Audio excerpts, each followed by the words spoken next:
What's up, Dub Nation? A little bit late. Man, where's everybody? Did I set the time wrong? I don't know. We're about to tip off. I'm actually late. Let's look at the referees. Kevin Scott has 13 years. My guy, Tre Maddox, 13 years. Wow, time flies, man. Danielle Scott, 3rd year. Don't tech our guy Draymond, please. Only 3rd year. Oh my gosh. Let's put that in the notes. Only 3rd year. Don't tech Dray. Monet's in house. Always the first. All right, so no Andrew Wiggins, no CP3, no GP2. The latest and greatest on them. You can go to Warriors PR, Twitter. Twitter.com, Warriors PR. They'll be reevaluated. One of them will be reevaluated on Monday. That's CP3, and the other one, GP2, in 1 week. And the other one, Andrew Wiggins, slammed his right finger, on a car door. Yikes. I've done that, except it was my pinky, I think it was. I got lucky. It wasn't that bad. And I kind of caught it before it fully closed. And yeah, that hurt. I can see how it can affect your shooting. You know, man, I maybe they didn't have time to take x-rays. Let's talk about this. I mean, if it were me, I think this is the Warriors trainers being a little bit cautious. If he's shooting around, couldn't you at least play defense? I guess you'd have to report it on the injury report, and then the Clippers would see it, and then they go, oh, just let Wiggins shoot. So it's not something you can hide. You have to report it. Because otherwise, wouldn't you want Wiggins active just to play defense and then, I don't know, just like pass the ball on? I guess that's a little bit different in men's rec league. Like in men's rec league, you don't submit injury reports. You don't have to. So then the other team wouldn't know not to guard Wiggs. But here you would know, oh, we don't need to guard him. You know, he's got finger. But even then, you wouldn't trust it. But then, I don't know. It's just sounds weird to not have him available just to play defense. So a mini discussion on why not just have Wiggs available to play defense. And there's all this other, stuff behind that. Injury report might be required, plus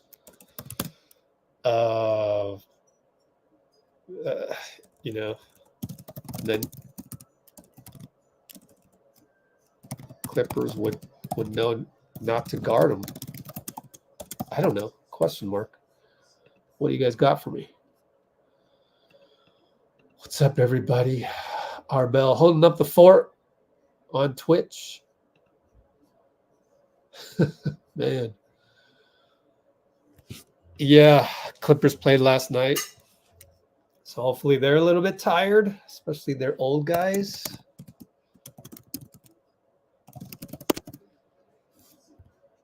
And it's time for Moody to step up. Not that he hasn't. Again, time for Moody to step up again in Wiggins' spot. I don't know. Was the pregame Let's check the pregame. I actually, oh, sorry. Damn. I got to post the pregame stuff. I forgot about that. Oh, I know what I did. I looked at the pregame stuff and it was only 5 minutes long. So you want to get at least 8 minutes on YouTube. So I'll save it for later. But let's take a look at KNBR, friends at KNBR. They have Moses Moody here. Let's listen. Out there for a good chunk of the fourth quarter, and we could have given him a couple minutes, but Moses was playing great. He just made 3 shots in a row. Should have kept him out there. So I screwed up. It's not. I mean, the fact that it's uncomfortable to take guys off the floor. We face that this year every night. I've taken Wiggs off the floor. I've taken Chris off the floor down the stretch. If we're fully healthy, we're going to have some uncomfortable decisions every night, but those are good problems to have. It means you have options. But I made the wrong call. But simple as that. And then maybe brought Klay in a couple minutes later. But yeah, maybe brought Klay in a couple minutes later. That doesn't mean you're closing the game with Moody, which doesn't change the fact that Steph, if Moody was going to play, it was going to be for Looney. There's no way he was going to take Klay off the floor in the closing minutes, right? I mean, we all know that. Twitter doesn't know that. They would probably say, no, sub out Klay. They don't realize they're playing NBA 2K video game. You can't sub out Klay in the last minute or 2 minutes. So it would have been for Looney. And then, as I described here in the latest breakdown, and I had to block a guy already. Oh, so this video is all about excuses. Oh, shut up. Right here, Steph is throwing the ball to Klay, and Monk comes over and steals it. Moody would have been over here. Moody's not even in the play. And then the Draymond pass out of bounds, the zig when he zagged, Moody would have been weak side. So having Moody in the game didn't change anything. It wouldn't have changed the last minute. And that's where we lost the game. So everyone on Twitter, emotionally, you don't make sense. Actually, you do make sense emotionally. You're just angry and you're picking on the guy that's easy to pick on, which is Steve, because he looks like a wimp. I said this to Dean. Let's call a spade a spade. When you bully somebody, think of it when you've had road rage. How many here have ever had road rage? Ever? I have. I admit it. And then now I don't have road rage anymore because I've changed myself. I'd love to discuss how I changed myself someday. Anyways, when you do the road rage and you're looking at the other driver that just cut you off and you caught up to him and you look at the driver, do you flip them the bird if it looks like some gangster from the hood? Hell effing nah. Not you. Not to road rage on that person. But then if it's an old granny, I hate to say this, but back in the day when I was a different person, I would get road rage on people I thought would flip the bird with no consequences. Right? So it's very superficial. Of course it is. It's a survival mechanism. It's a combative state of mind. You're already in the combative state of mind. Do you think it was the old granny that put you in a bad day? She cut you off. Oh, you're having a bad day. No, you brought it. You brought it with you to the drive. And then she cut you off. And then you felt that you could act on that to go catch up, flip the bird on her. Why? Because she looks vulnerable. Why? Because you're making split-second instinct decisions as a survivor out there, as a combatant. So that's what they do with Steve when they see him on the – look how wimpy he looks. Like, I'm definitely not going to flip him the bird. I'm going to flip him the bird before I flip Steph the bird, right? And that's the psychology. And yet everybody got it wrong. Oh, you should have flipped Moody. I'm so mad about Moody. That's the one thing that I can't stand about that game was he didn't play Moody. I do believe it's Steph throwing the ball away with 44 seconds left, up 4. Would Michael Jordan have done that? I don't think so. You know what I'm saying? So that kind of put me in a state back where I was like, if I had to win a game for the survival of the earth, we're being invaded by aliens, and we need one guy to represent us. It's going to be Michael Jordan and not Steph. However, if it was my last day on earth, let it be Steph because, this is my last day on earth. I want to play with Steph. He's more fun to play with, and I get to win. Probably. Except the one time out of 100 when he throws the ball away. By the way, that one play right here, Klay does not meet the ball. I broke it down in the video. Go look at it. Klay doesn't meet the ball. So it's kind of 1/3 Klay's fault. Anyways, everybody got it wrong. We're about to tip off. KNBR fired a few people. They hired my guy, John Dickinson. They hired JD. Who'd they fire? Let me know. We're about to tip off, though, so I got to do play-by-play. Oh, gosh. Not ready for this. Zubac's Looney. Can Looney win another tip? He wins another tip to Draymond at the 12-minute mark. Sort of. Moody drives left. Oh, what a dish to Looney, but Looney wasn't ready for it. Over to the backpack 3. Got it. Yes, sir. Yes, sir.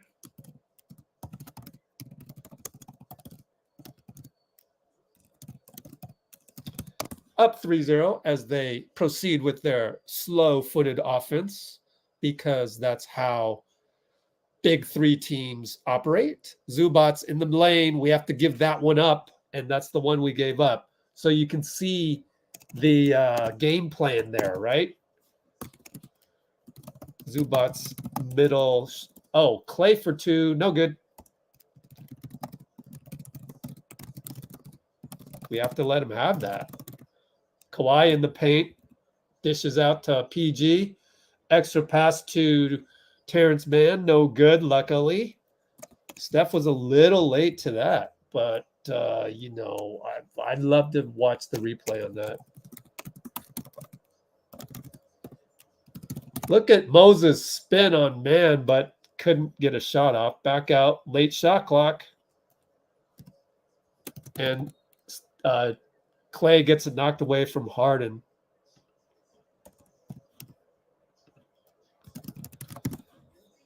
So I think in that case, we kind of wish. Oh, look at that inbound play to Klay. Triple. Good. Tyronn Lue's going to have that on the tape. Nice blob. Baseline inbounds. About 10:35. Wow. How does Klay get that open? That's pretty awesome. Up 5-2. I guess that was a 2? Or was backpack a 2? Someone let me know. I wasn't paying attention. We're only up 5-2 instead of 6-2. All right. They miss. Moody gets the ball. Triple, no good. Kawhi rebound. Kawhi a few moves against Dray. Looney's there for the pick and roll. Shoots it. Bounces 3 times and in. Jeez. They're going to be tough. I know their record doesn't appear that, but geez, this West is so good. Steph over to Dray. 4-3. Got it. So Steph making things happen. Beard brings it up. Switch with Klay. So it's Beard, Dray. Here comes Zubac's. Pick and roll. Looney. Dray did not switch, and it ended up being a kickball on Looney. Interesting. And I think Draymond barked at Tre Maddox for a bad screen. I don't know why else he would do that.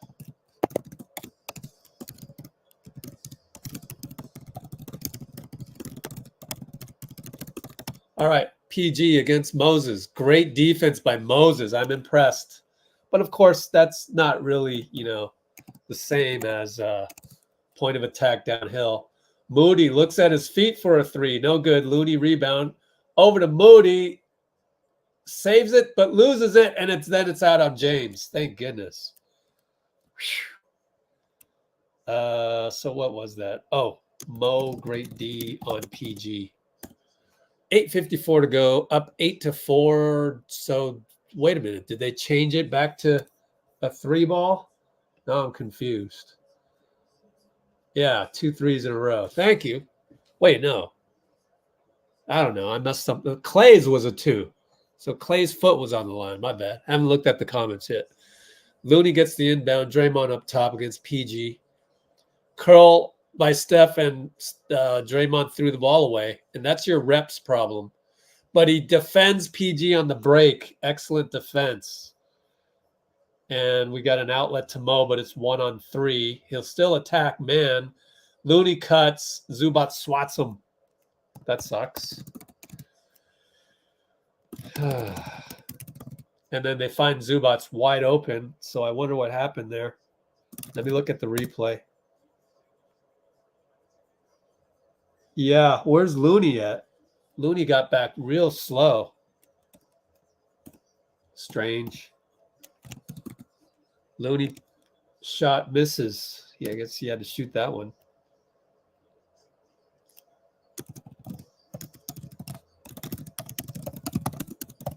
Great defense, Dray.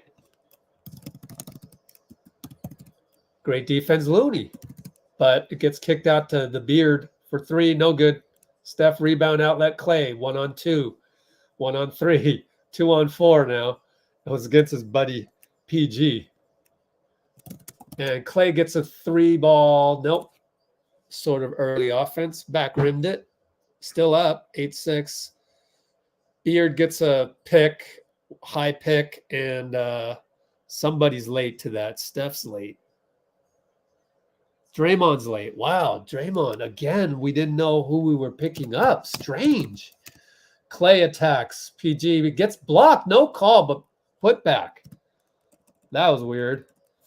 I'm glad Klay stuck around. It was a rather unathletic jump, and it was a good thing it was unathletic.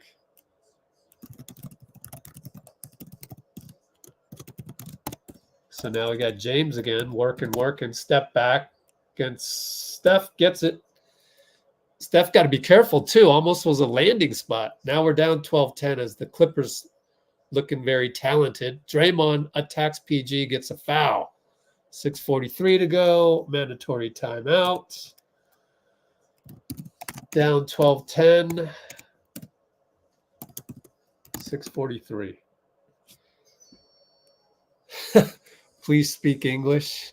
It's all right. Just make sure he's not saying hateful things to me. Edward Yum, that's a new name. Good to have you. Blame it on the rain, yeah. Oh, okay. That's on the baseball side then. Perimeter defense. Oh, yeah. Let's take a look at that. Thank you, Bloomer. I want to take a look at the last James Harden 3. And that was at the, if I update the description, 7-minute 30 mark.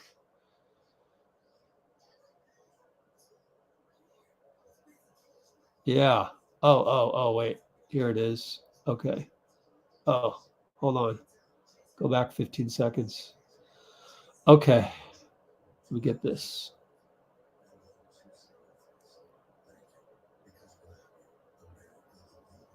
Oh, Bruce, I got another question about Hulu.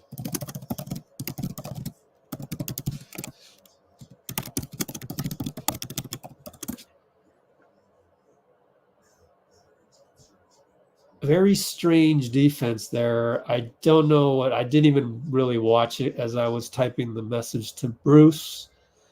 But let's take a look at it, see what the hell happened there.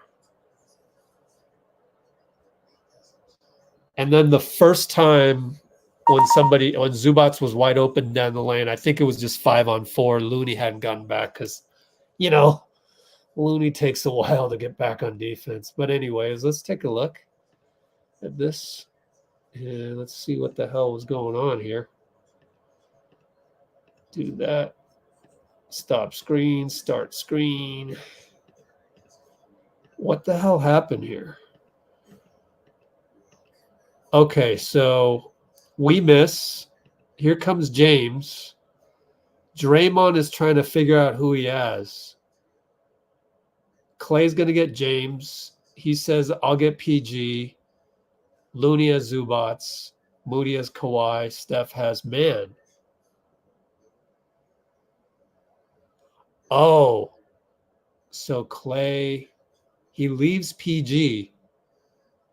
He thought he had Kawhi. This is Draymond's fault. He thought he had Kawhi because he's normally guarding Kawhi. By the time he figures out that there's a pick and roll happening here, it's too late. And James has got an easy look. So I call that reps. Not enough reps yet for DG23. That's a brain fart.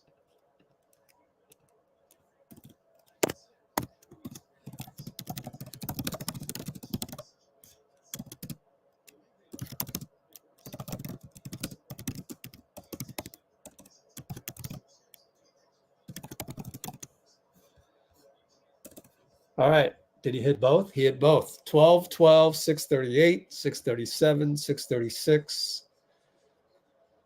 BP's in the house. He's on James, and PG breaks free.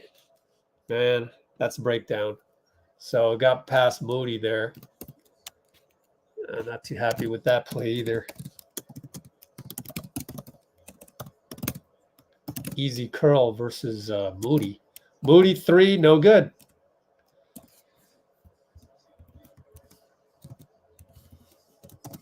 Let's look at their 3 balls.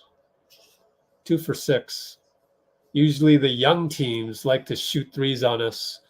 Old teams, not as much. So it was BP and Saric. Basically, BP has taken the slot of CP. And BP gets a lead pass from Curry. That's a breakdown on defense by the Clips.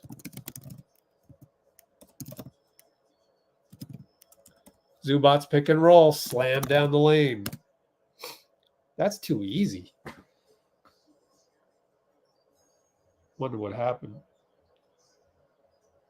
Anyways, try tic-tac-toe. Oh, Draymond almost threw it away. Moody dribbles and PG knocks it out. Our ball. I'm looking at the previous play where PG got the curl.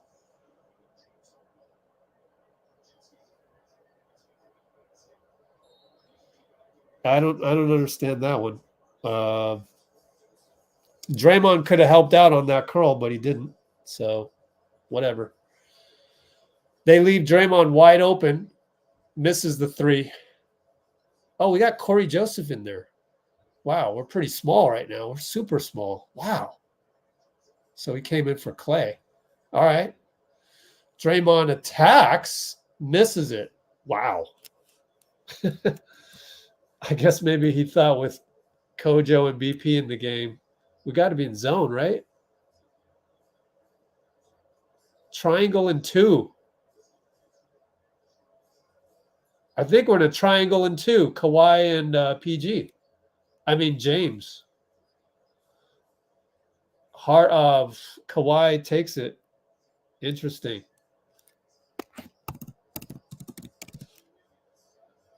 Uh-oh. Steph for 3. Over James. Got it. And Lou calls timeout to say, let me devise an offense against that triangle and 2. That was a weird junk defense, wasn't it? 18, 17, 423.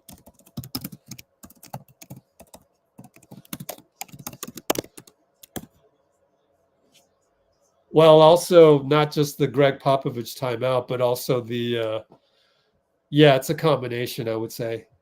Half of it was the Popovich timeout, half of it was let me show you how to beat this triangle in two other than Kawhi going Kawhi mode. Let me clip this bad defense right here. See what was up with that.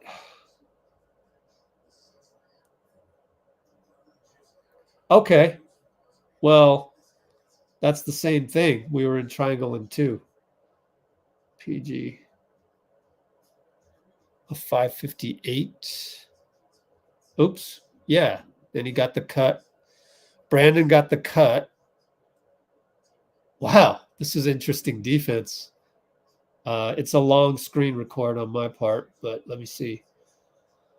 That's why Saric let Zubac go. And then I want to record just a little bit more to see the last one.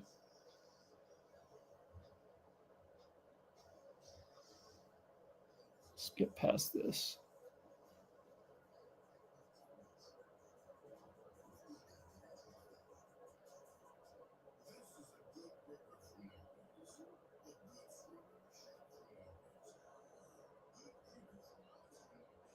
Well, Draymond only had about 7 seconds left when he shot the drive. Harden, Kawhi.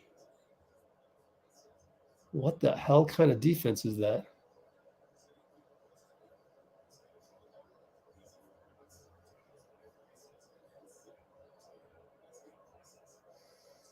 Wow. I don't even know if I can call it a triangle in two after watching that. Was it a two guys on the baseline and three? I don't even know what to call that. We can analyze that later. Let's airdrop that. Gosh, I would prefer just taking Kojo out and having somebody and JK in there. But looks like JK is deep on the bench now. I'm shocked.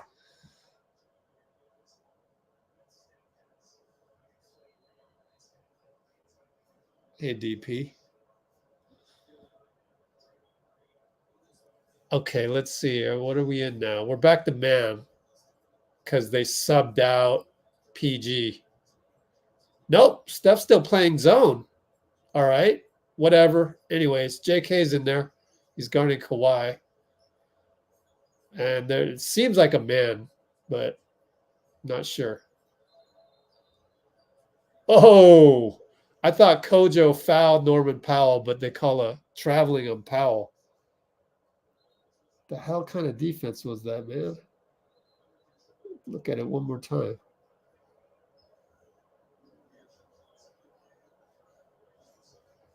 That is super interesting, man. Just whatever the hell Steph was doing, that defensive sequence is kind of the tell-all. Steph will pull up from three and got it. That's a superstar scoring, doing what he has to do.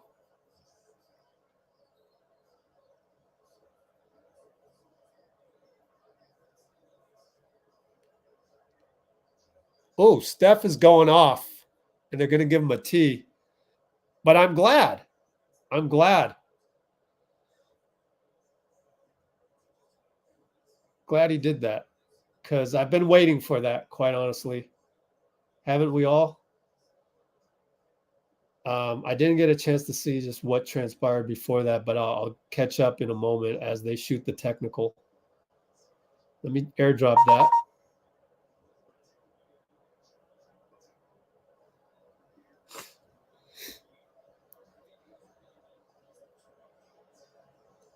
Oh, okay. It was on a rebound. So Steph hits the three. Him and Russ are rebounding the ball. Let me see. Russ loses the ball completely.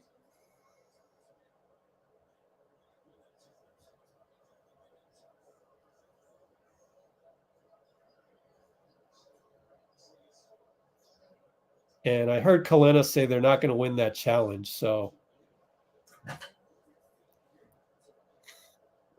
wow, I did really see Steph say that's BS.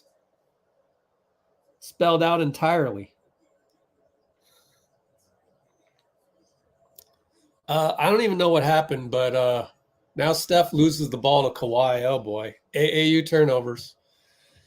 Come on, Steph. I mean, out of all of that, just please don't do those turnovers anymore.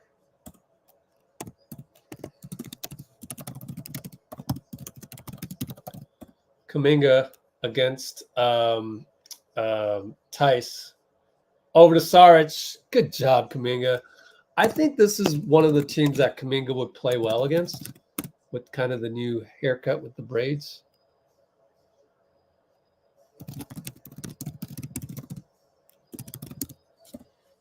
James against BP. Finds Russ in the corner over Steph. Hits the backboard out. Never got a chance to look at the replay. Steve was mad at Tre Maddox. What did the replay show on that technical?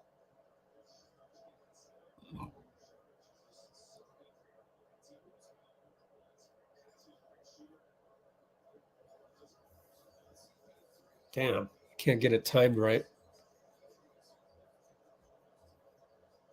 Saric wide open by the paint, dishes to JK. JK hits it. Oh, I get to watch the replay finally of Steph against Russ. Oh, he did foul him then. Oh, well. I'm still glad he got the tech, quite honestly. Kawhi against BP. We're in some type of zone looking at Dario again. Wow. This is a hell of a junk defense, man. JK trying to get downhill. Gets Saric. Oh, it's a lob into Klay. Klay misses it badly. I think he got it blocked because it just hit the board and went back out. That was an AAU layup as well. Powell misses. Kuminga to BP. BP will shoot. Got it. He can hit those 43%.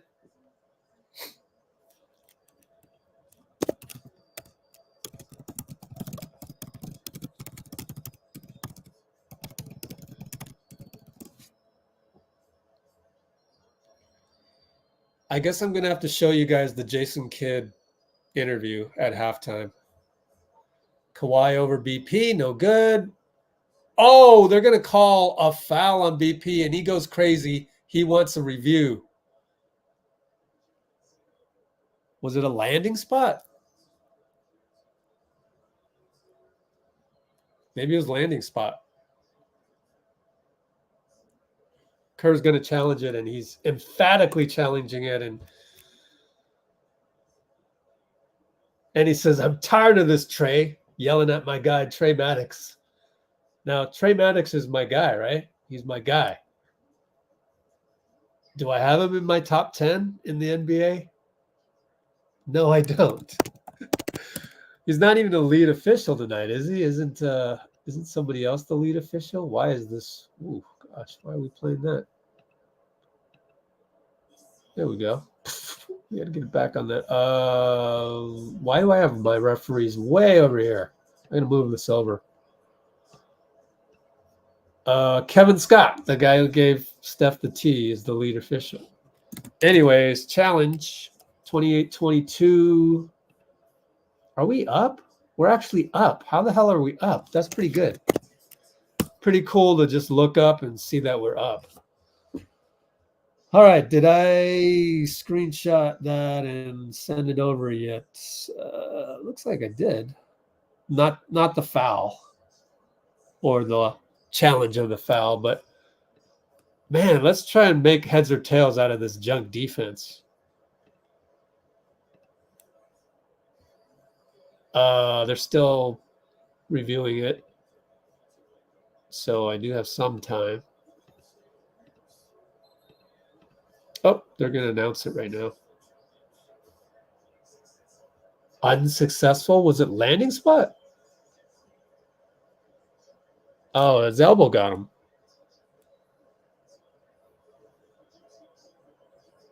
Oh, yeah, he didn't even touch him. So it's successful, right?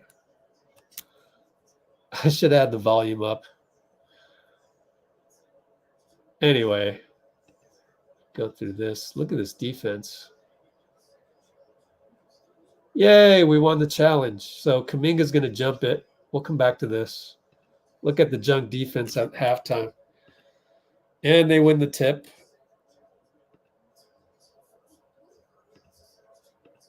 Who the heck was that? Number 21 is Brown. All right, Harden. Oh, that's a bad screen by Tice, but he missed it. So Sarge rebound. Up by 6, amazingly. It doesn't feel like we're up by 6, but thanks to a couple of Steph three-pointers. Anyways, Kojo against Harden. Can't find anybody open. Now it's BP with 5 seconds. Gets a Sarge pick. He's one-on-one Tice. Hook shot. Missed it. Nice hook, though. He's got it in his bag. Harden against Klay. Razzle-dazzle. Pushes off. No call. But we get the rebound. Great defense, Klay. Come on, ref. God. Starting to get tired of this, man. Pushed off.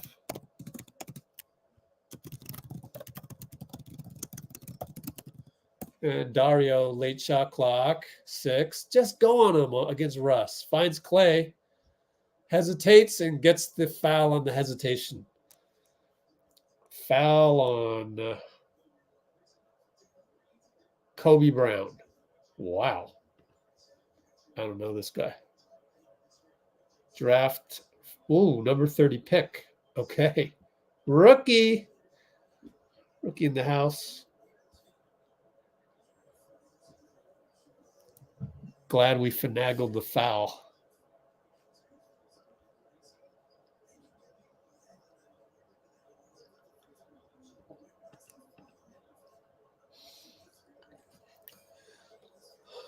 Lakers are bad. I mean, maybe on this given night, last 2 nights ago, you would have said Warriors are bad.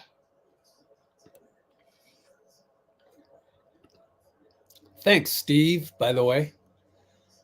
Hope I answered your question. I think the Clippers are just fine. It just takes some time, and we'll run the Jason Kidd post-game interview to illustrate that. Daniel Barry in the house. All right, so Kojo is still in there. We're up by 8, amazingly. One more free throw. Somebody's wearing a Knights jersey backwards. Why? Is that even a kind of jersey? Is that Knights? Don't know. Somebody's AAU squad is called the Knights. I don't know. Russ brings it up. We take a quick foul with 3.3. Good job, Klay. It was like the last second. Foul! Klay, foul! Oh, okay. That was funny. So now we're back to man because we were in the zone, and that kind of scared me. Man, we got some junky defenses tonight. I don't think we should just stay man. Oh, PG over Draymond. He had the shot, but he didn't take it. And Russ gets the rebound. Whose man is that? Is that JK? Nope. Technically, that's Kojo. Oh, boy. He didn't get a body. So that sucks.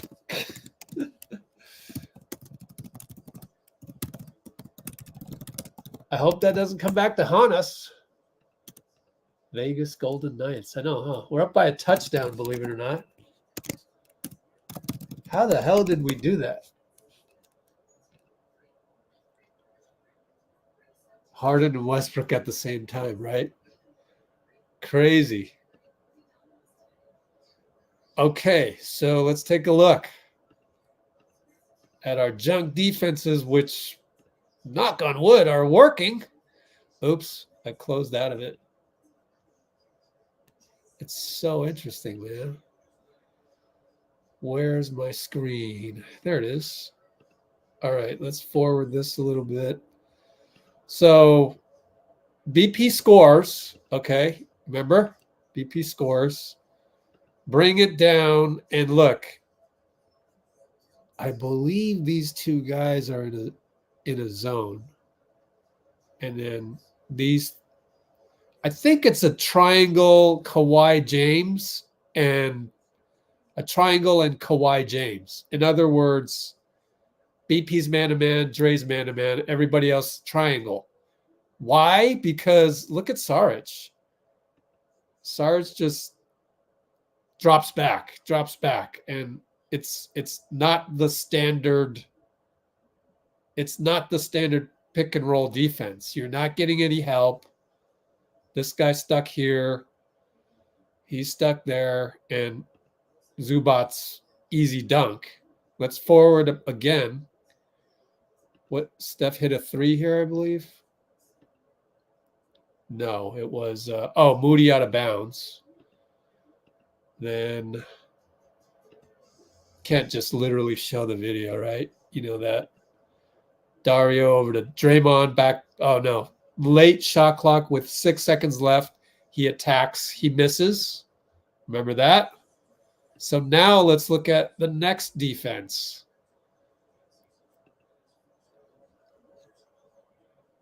Here where it looks like we're in man, but watch Steph here. Wait a minute.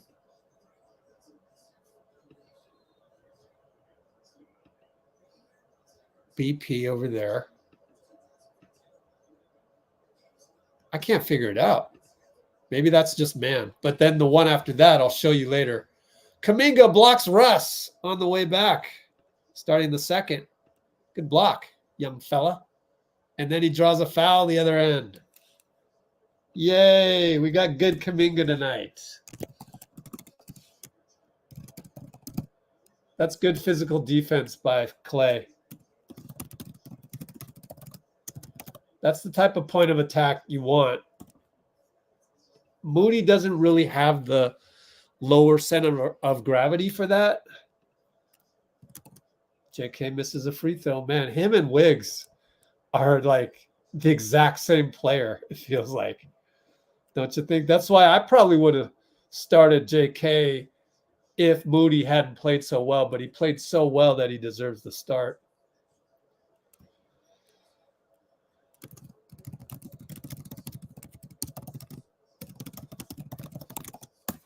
So I made one of 2. We're up by 8. Russ against Klay. PG against JK now. Tice with the screen. Not a good screen. PG stays on JK. Now there's a good screen. PG downhill on Saric. Fades away. Looked like an easy bucket. Didn't get it. Pajemski gets a rebound. Brings it up. Against Russ.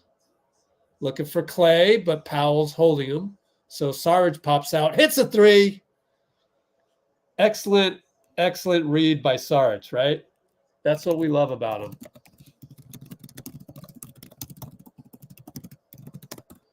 And it's going to go to Russ. Nice pass to Tice. Saric fouls him. A little bit late, right? Let me watch the replay.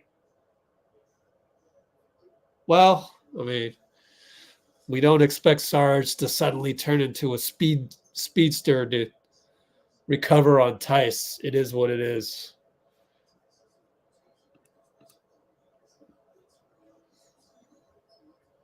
Yeah, I mean, we have all these injuries to our key rotation guys. 2 out of our top 8 players are out. So, anyways. Why are the Warriors good in the first half? And then, well, it's early in the season. It's just like, why did the Clippers lose 5 straight games or whatever it was? It takes time, and we didn't have Draymond for 5 games, and that really hurt us. So we're just getting that, that rhythm back. We got to have that rhythm. And then now CP and GP go down. So here you go. And they're in a zone. Are they in a zone? We'll check it next time. But Kuminga fights for the rebound. Good job. Russ doesn't agree with it. Just a good fight by Kuminga to get that tap. Pajemski for three. Bangs it in. Nice.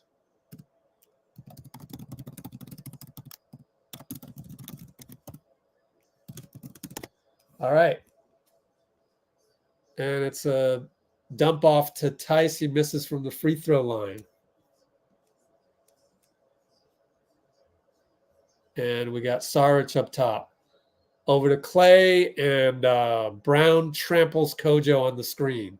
Good screen by Kojo. We're up by 13. That's crazy. That's crazy. And this isn't even our blueprint. Our blueprint has to have CP and GP in it, but our guys stepped up. All right, Kojo against Russ. Here comes the Saric pick. Over to JK. Down low to Saric against Russ. After the switch. And then back out to Kojo. Oh, he finds BP. Extra pass JK. Triple corner good. Extra pass BP. Just enough time. And they're going to review it, or at least Powell wants a review of the three. It's a timeout anyways. I think Lou called timeout.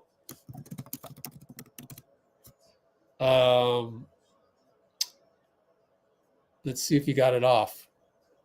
Up, they cut it off. We're up by 16, 9:51. 41, 25, 9:51. It feels like the Clippers haven't scored. 26 after Q1. They've only scored 2 points, and we've scored 15. We scored 10. 10-2 run. Let me review that play to make sure JK got the three legit.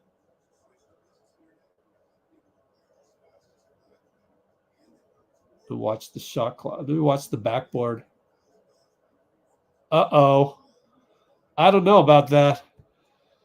Let's clip it before the TV gets back so that you have something of value to look at.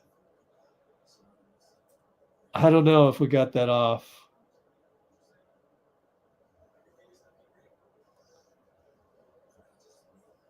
Of course, I got to wait for the 15 seconds of footage to occur.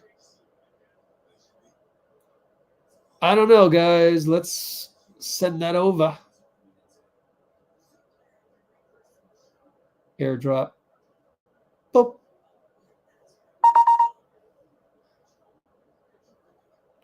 And, they're going to review this right now, so.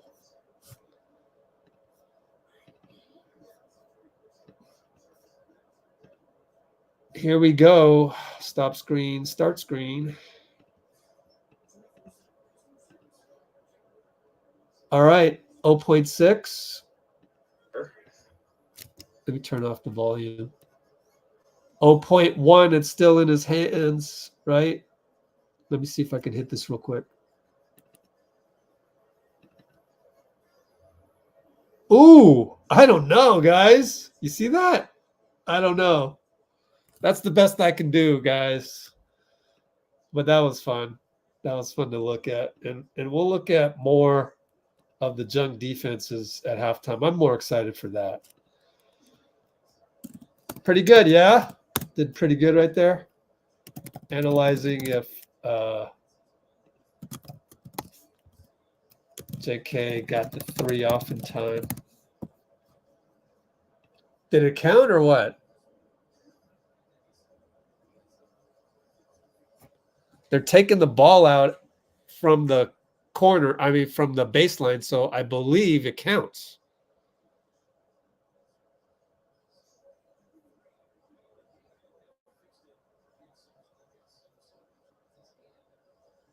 Oh, they're still reviewing it. I mean, it's a side out if it didn't work. If it was no good, it'd be side out. Far 3, 2, 1. Oh, he didn't get it off, guys. Side out. Clippers, or maybe it is baseline. I don't know.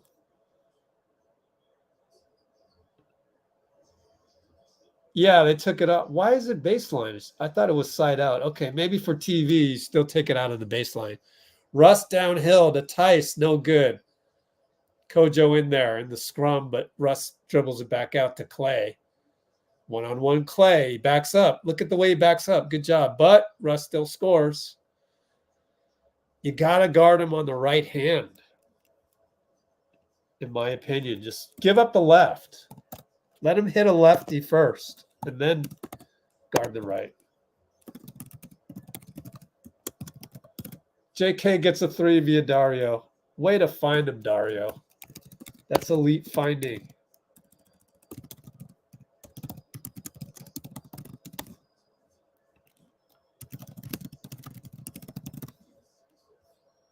We're still up 14. Tice in the middle. That's the one you give up. I mean, you always got to give up something. And he's the fifth option. Although Brown maybe would be the guy you'd want as the fifth option as well. But we'll see. Klay against PG.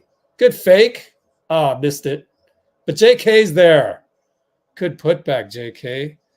Man, finally, man.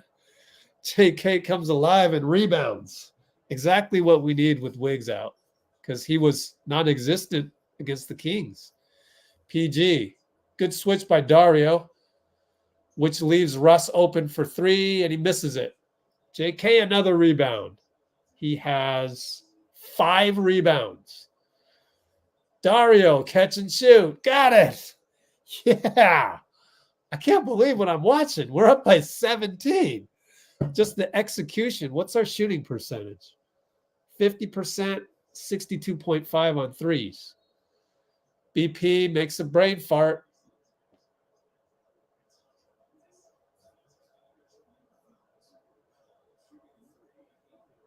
Mad at himself.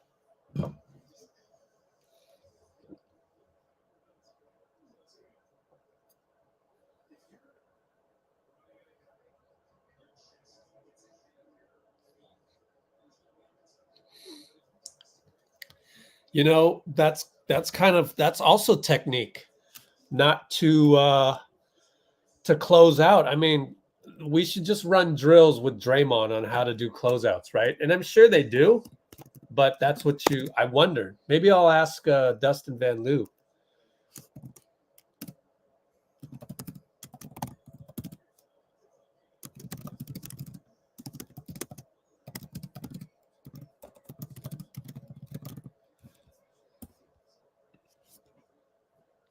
I wonder if that's drilled. That'd be a fun thing to drill, honestly. Just do that 15 million times.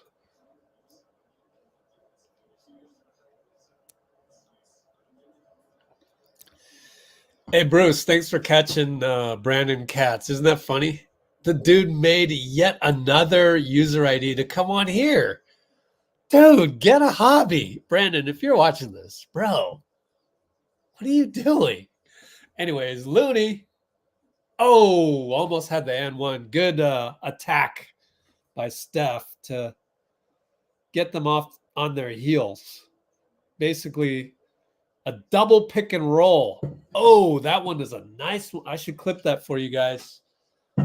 While Looney shoots free throws. That's a nice set. I love that. These little ones that nobody's going to report on because it's boring to report on a free throw shot, right? But, man, that was some nice action. Loon Klay double screen. Leads to Loon free throws. We'll show you that at the next timeout. Let me send that over before they score, I hope, or before the next shot goes up.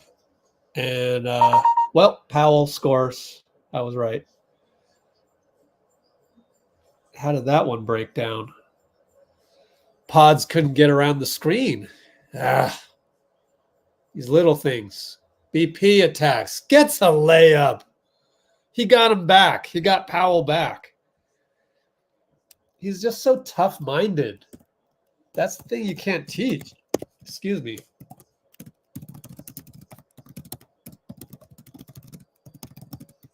And Russ attacks downhill, misses it. Kuminga to BP. Look at our lineup.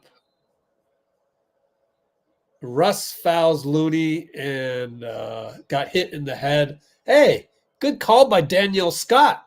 Calling the pull. I'm seeing the replay real time. I do believe that is a foul on Russ, but I'm not totally 100% sure. Anyway.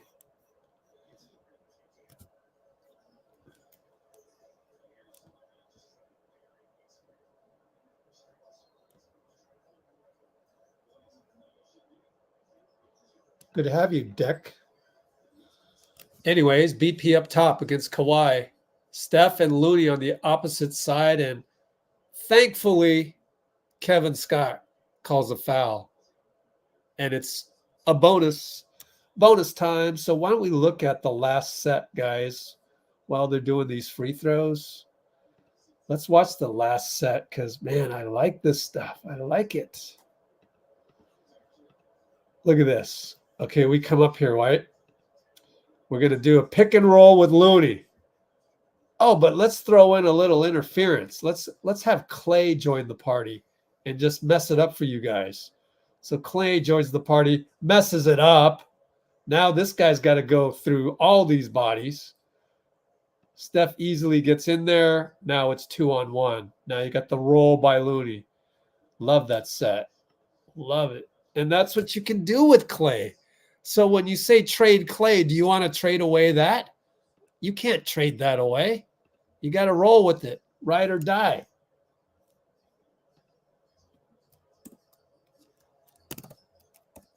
PG attacks, and I think Looney blocked it.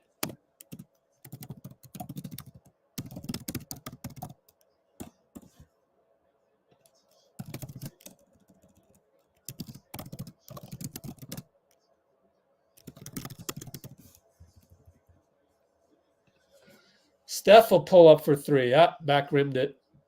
Zubac's rebound. So they got their starting lineup in there again, and we've got BP and Moody in there. Or BP would be taking there's a Kawhi of either PG or Kawhi. My bad. I was trying to figure out. BP is in for Klay. Moody attacks, misses it, gets his own rebound. Moody, just the hustle. And I think that's honestly, it's bred by the fact that you're not playing a whole lot, so you got no choice but to do that. PG pulls up for three, no good.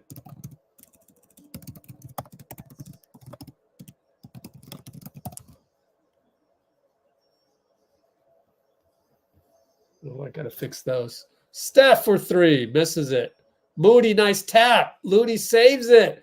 Steph reload, lets him fly by. He's so mean. Oh, he didn't make it. Oh, my gosh. To do a fly. I want to play ball again just to do a flyby. Of course, you got to establish your three. But, man, that looks so much fun. Oh, Kawhi with a beautiful dish to Zubac's foul. He baited Mann. Oh, Mann got totally hoodwinked. That was fun to watch, man. It's just like, you never know who I'm going to shoot, man. It makes me want to play ball again just to fake out somebody just for the flyby. But, of course, I got to be able to hit threes first. Oh, that was fun.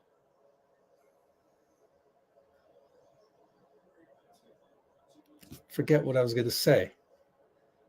Anyways, let's look at, oh, what did Steve do? Oh, I thought we'd be. Bruce is saying don't jinx things. Yeah. Man, I am slow. I am slow on the comments. All right, we got Looney. Handoff Steph with Kojo providing more interference. And it's a bad pass. Gah. Draymond got it, though. Lucky. 5 on the clock, Steph. Against Mann. Fakes a 3 over to Moody. It's too late. You got to shoot that. But you know, Steph's errant pass kind of ate up a few seconds of the clock there. Oh, well. Up by 16. It's hard to play perfect. Pick and roll Kawhi. But Steph's there, so Kawhi dances. Steph reaches in again. He loves to reach in. It's such a bad habit.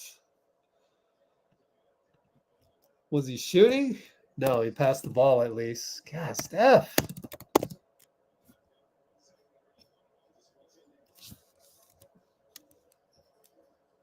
Side out. Oops. Kawhi over Steph. Misses it. Kojo, tough rebound. Probably got fouled. No call because he hasn't had enough reps in the NBA. Moody runs the floor. Scores. Way to go, Moody. And awesome pass by Draymond, of course. Rewarded by Dray. Man, and we're playing tough defense. Kawhi rolls over Moody. What? That's not a charge? Hold up. Okay, I think it was moving. You know, that's a good call, Danielle. Not bad. I like Danielle Scott so far. Just wait till Dre gets pissed off and he yells at you. Then I'll take that back. JK taking that leap. You know, it's not a big leap. All you got to do is rebound. Literally, that's it. Just rebound. TJD minutes? I mean, I don't know about that, man. TJD minutes would only be for Looney. Saric is also slow, but he hits threes. So that's why. So I don't agree with this. We don't need TJD minutes. Yeah. Yeah. We'll talk about that later. At halftime. Anyways, Draymond low post. We saw good things out of low post last game. But right now, not much doing. Draymond, late shot clock, throws the ball away. Don't know that it had much chance. PG goes top shelf to Mann. Timeout, Steve. Up by 15. Hey, Steve called a Popovich timeout. What? Steve, turning over a new leaf, huh? Q2, what was it, 336? 326. I got to put that in the notes. 326, huh? Steve calls Pop timeout after fast break dunk and Dray turnover. Now, I do want to go back and see just why did Draymond turn that ball over? We're late shot clock, 3 seconds. Yeah, he's got to shoot that, first of all. But let's see how this play developed because it was very, very slow moving. I think maybe get Kojo out of there. Get Klay in there is why you call the timeout. Well, they were all over that. So good defense by the Clippers. So we should put that in the notes.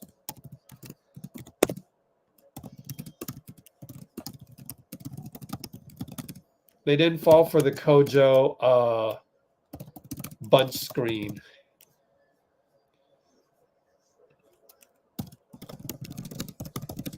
I guarantee you they're bringing in Klay. Gotta be. You can't have Kojo out there for much longer. But you're also managing the minutes of Klay. So that looks good. It should be no more than, Steph, right? So that's good.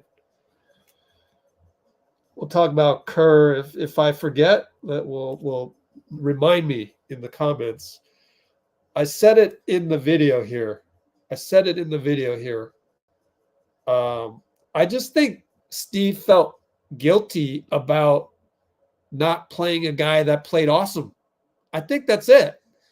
But as far as opening up the rotation, I mean, you have to. You're missing two guys, which you also pointed out.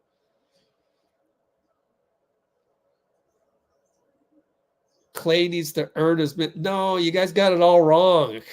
I'll explain it at halftime. Yeah, you guys got it all wrong. He was going to bring back Klay for Moody later. All he said on the podium. We did this earlier, didn't we? No, I did it in the video. No, I did it in the pregame.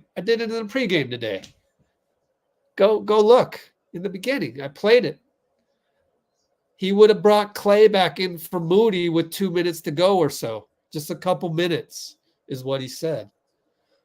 So I already went through this. You guys tuned in late, so I'm not going through that again.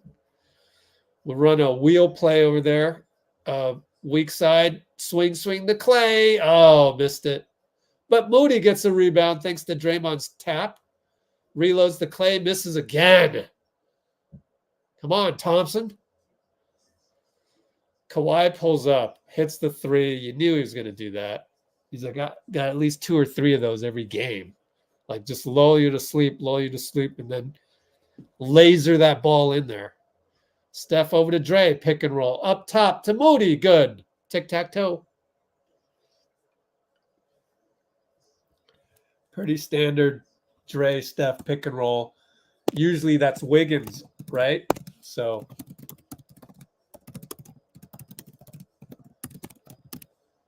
and PG finds Mann in the corner. Attacks Steph. Steph reaches, no call, thank goodness, but missed it. Zubac's offensive rebound to Mann. Good job by Steph. He's playing tough, just holding his ground with his body. I appreciate that. And Klay fakes a 3 and finds Draymond. Way to go, Klay. Not to fall in love with the 3. A lot of things to write about here.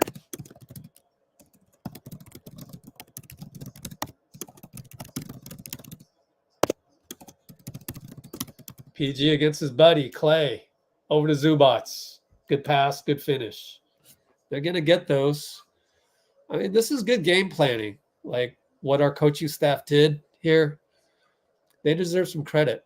Draymond wanted to go to Steph, but didn't happen. So now it's 9 seconds on the clock. Steph finds Dario. Breakdown on defense by the Clips. Let me see what happened.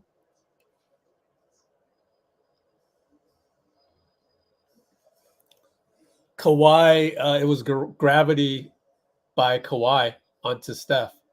Steph gets the block on Zubac. No call. Wow. That's why you get the T, the earlier. Steph for 3. Early offense, no good.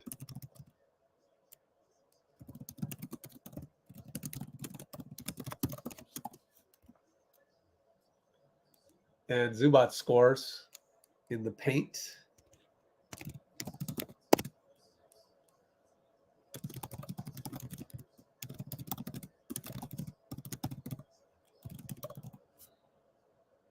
Steph throws it away. God, man. Are you kidding me? Behind the back to the first row? My God. Stop it. Come on, man. It's a 3 ball for James. That's your fault.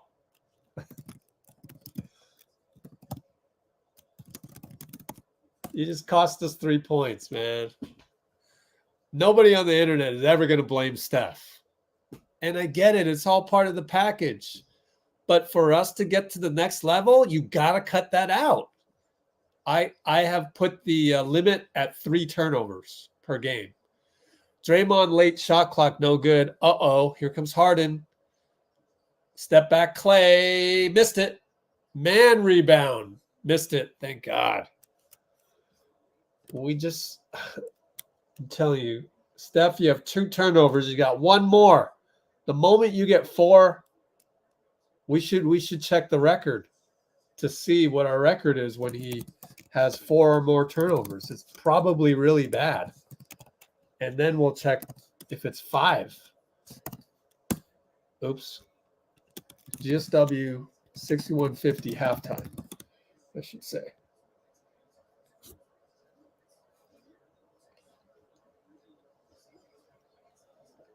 Well said, Bruce.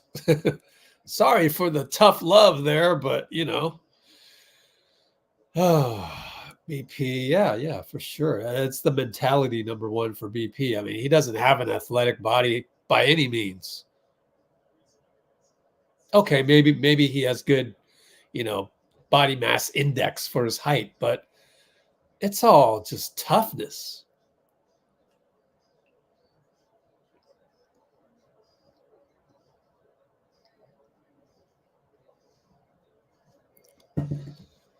Oh my gosh.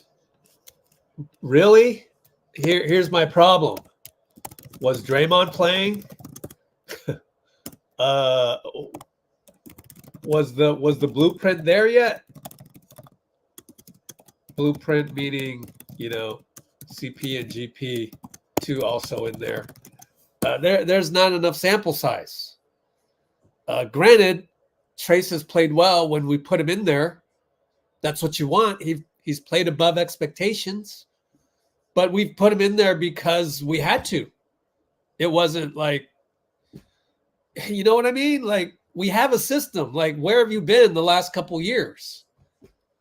I mean, guys, we don't do that here. Like,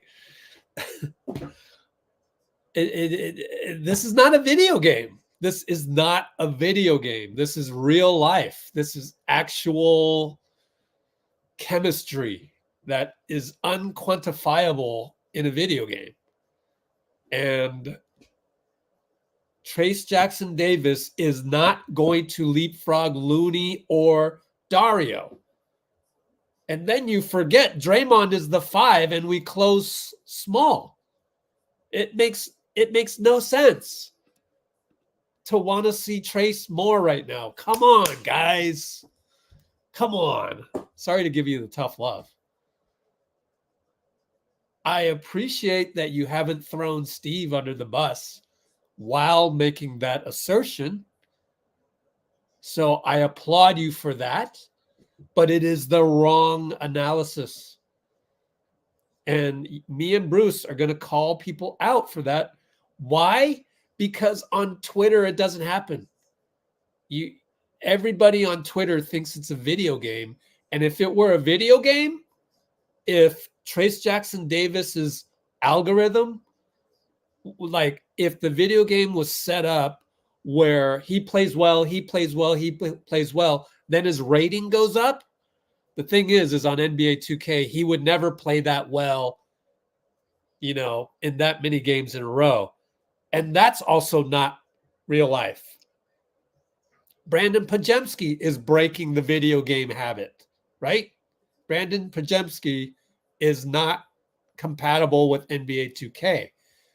The reverse of that, Trace, if his algorithm gets a bump up, he gets a better rating for all the time he plays. I get that for a video game, but we have established that our 5, the main 5 guys, they play pretty awesome together. We have all of last year, probably some of 2022 finals, and then the one Sacramento game, as a few games before that where they didn't play well. But then you have 5 games missed by Draymond.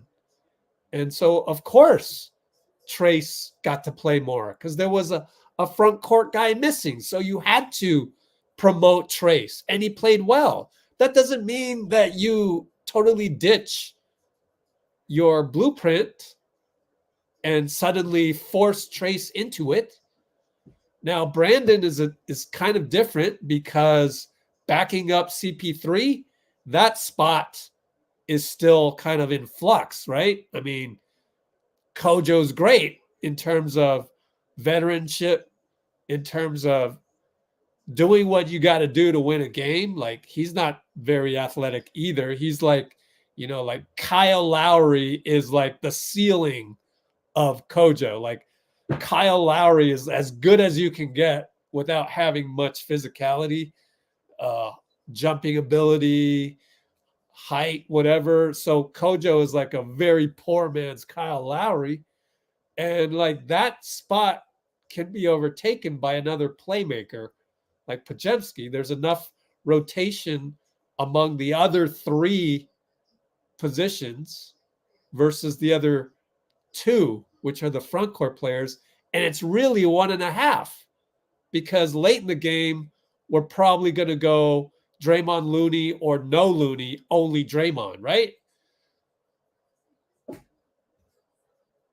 This is the one place where me and Bruce, we're not going to stand for that. Like, you need to know exactly what's going on. And if you deny that, then you're saying that you don't want to learn and you don't want to know what the coaching staff is thinking.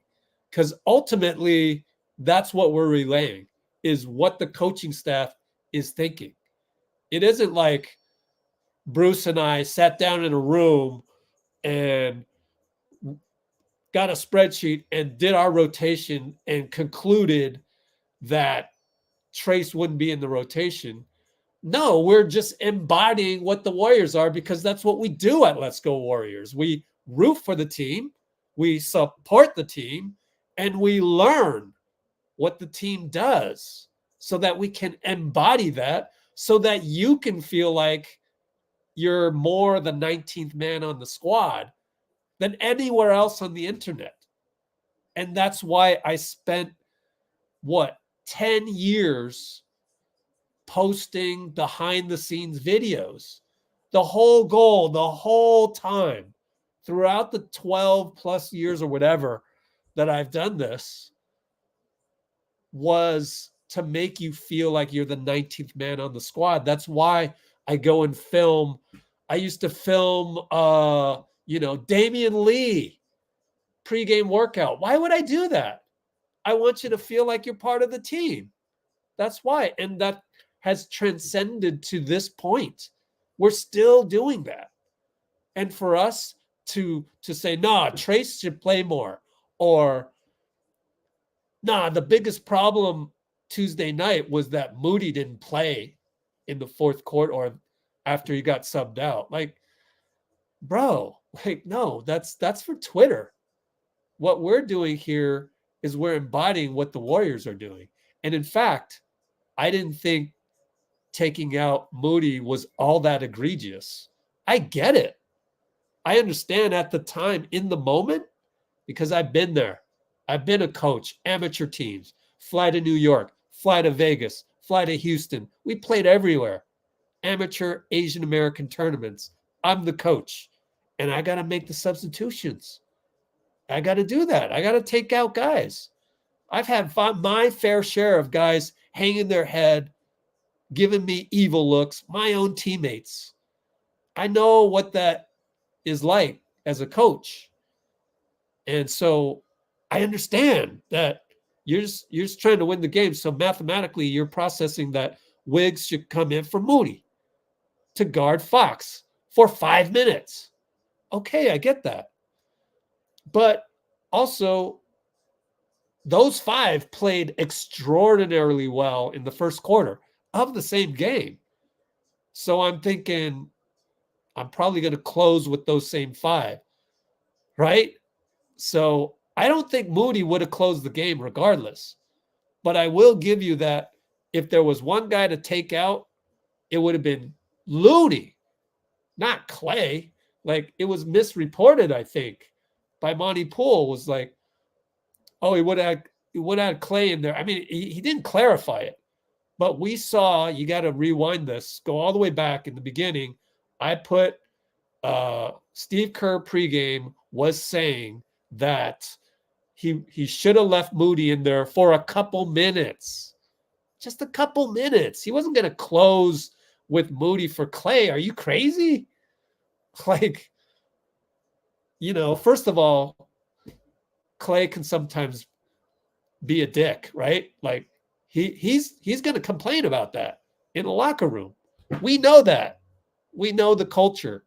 But then again, Klay is a pretty good defender too, and he had a pretty good defending game. I mean, it's going to take a lot to unseat one of those guys. And Wiggins was playing awesome, both ends. We have seen Wiggins benched early in the season in the fourth quarter for whoever it was, right? CP3, whatever. It's got to make more sense than just plugging in Moody, just like that, to close the game. And then lo and behold, man, this is the third time I'm saying this tonight, so let that be it. But Steph Curry, 44 seconds left, up 4. Where does Moody play into that? Like, Moody's on the other side of the court anyways. So if you go back in time, take a time machine and go back, you know what I would change? I would tell Steph, hey, don't turn it over, right? One time when Steve subbed out Moody, that doesn't even come close to the importance of taking the time machine back to when Steph made the turnover. And when Steph made the turnover, had Moody been in the game, he would have been on the other side of the court. So all the people that want Moody, it makes no sense. Like, it just doesn't add up. And it doesn't embody Warriors culture. It just doesn't. Anyways. What'd I miss in the comments? Hope I didn't miss anything. But anyway, that's what we try to embody here. So I appreciate everybody in the comments, everybody. But I also appreciate the ones where you're here and you ask questions, or you say something and at least you're not throwing somebody under the bus. Thank goodness for that. At least we've got that. But I got to defend Steve a little bit extra because everyone, I'm just balancing it out. Everyone on Twitter is just throwing him under the freaking, it's not even a bus. They're throwing him under come up with something for me. They're throwing him under the tank. It's not even a bus. They're throwing him under the 18-wheeler. It's so bad. But anyway, I wanted to look at the junk defense. So let's look at our junk defense. Hey, what goes around comes around. Mike Brown going to throw junk defense at us all night? It's our turn. Throw some junk defense on Tyronn Lue. Let's at least look at one of them before the quarter starts. Here's Kojo. Oh, that's oops. I just deleted the wrong screenshot. Damn it. So I got to go to my trash and salvage the last one that I erased. Trash that one. What is this? I already showed you that. That one was the Klay third screener dude deal. Where's my junk defense? What is this? Yep. Let's take a look at this. It's either, it's some kind of junk defense. Maybe it's here's Kawhi. Kawhi's going to get the ball low post, and watch Podziemski. First of all, yeah. Steph is there ahead of the play. So maybe they know the play that's coming. And Steph hands off Kawhi to JK, all right? Kawhi's going to post up. Podziemski completely leaves Harden.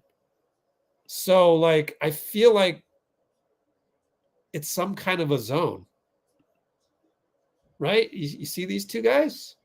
Of course, we had Kojo in there.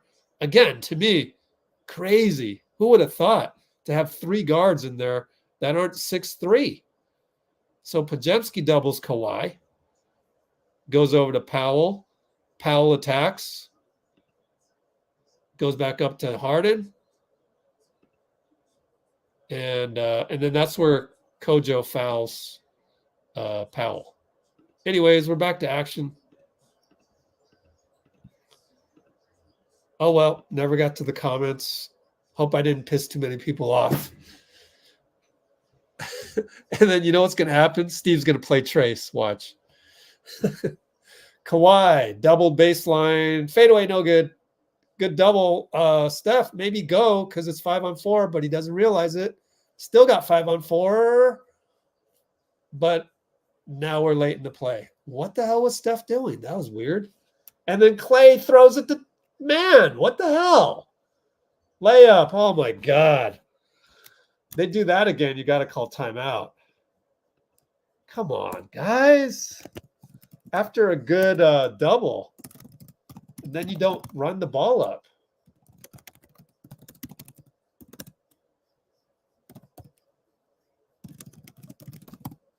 And now we get pick and roll to Looney. Misses the layup. Oh, my God. We've seen this before. Only up 9. Inside the Zubats, Draymond fouls him. Dre, you're not going to win this argument.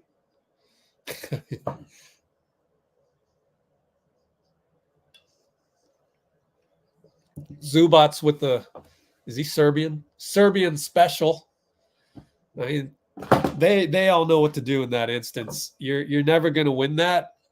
I don't know what the adjustment is, but it's good to argue that. It's good to argue it.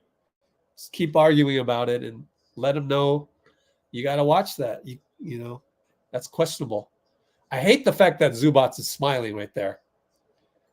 I hate the fact that he smiled.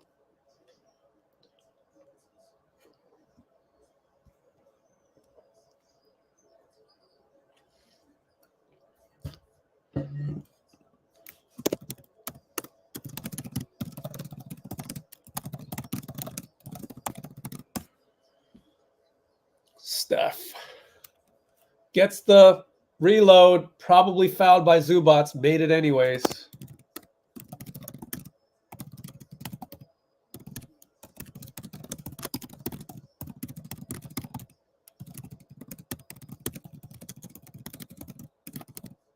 Whoop, Steph stepped out of bounds on the rebound.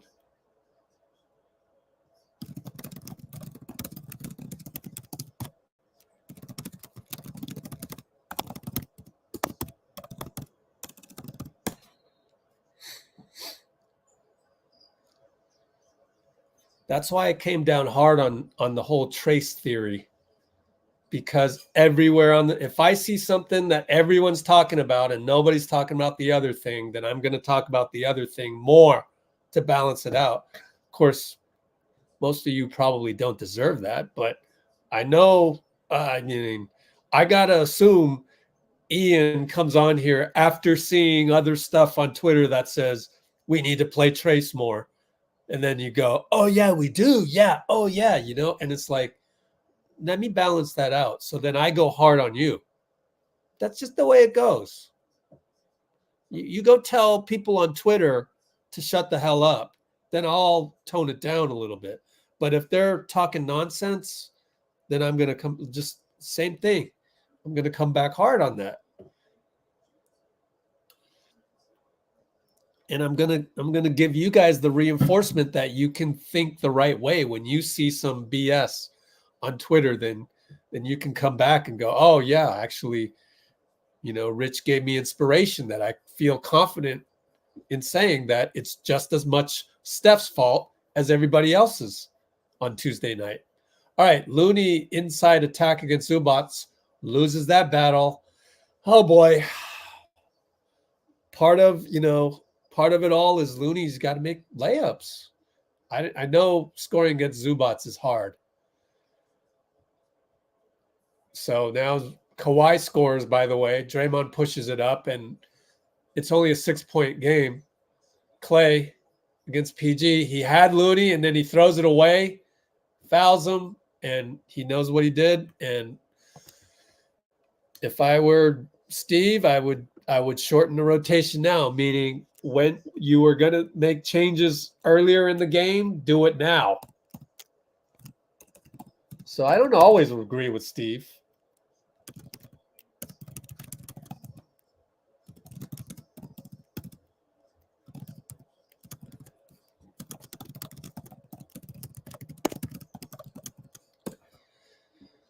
I think you definitely got to take time out if they score here.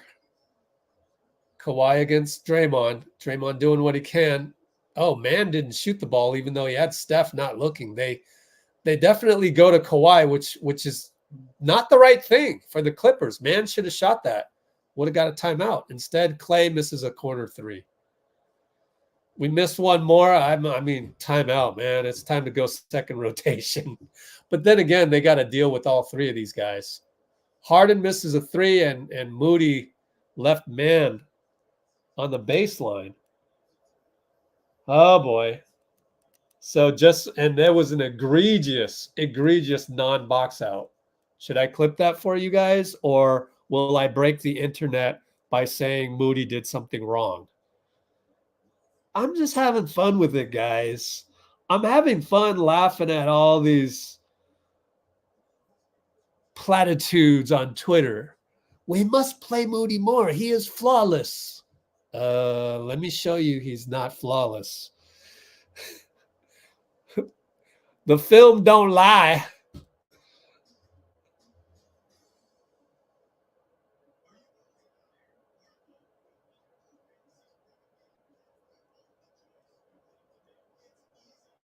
And this is not Steve's fault, my friends. Please don't say that. Come on, Steve. You should be fired for letting your starting five dwindle the lead down to 4. I just pointed out like 4 things that we did wrong. Shall I name them again? Let me name them again. Looney missed 2 layups. Granted, they're against Zubac, but still, he's right at the rim. Steph, good double team on Kawhi, got the rebound, stood there and waited for Kawhi to get up. Made no sense.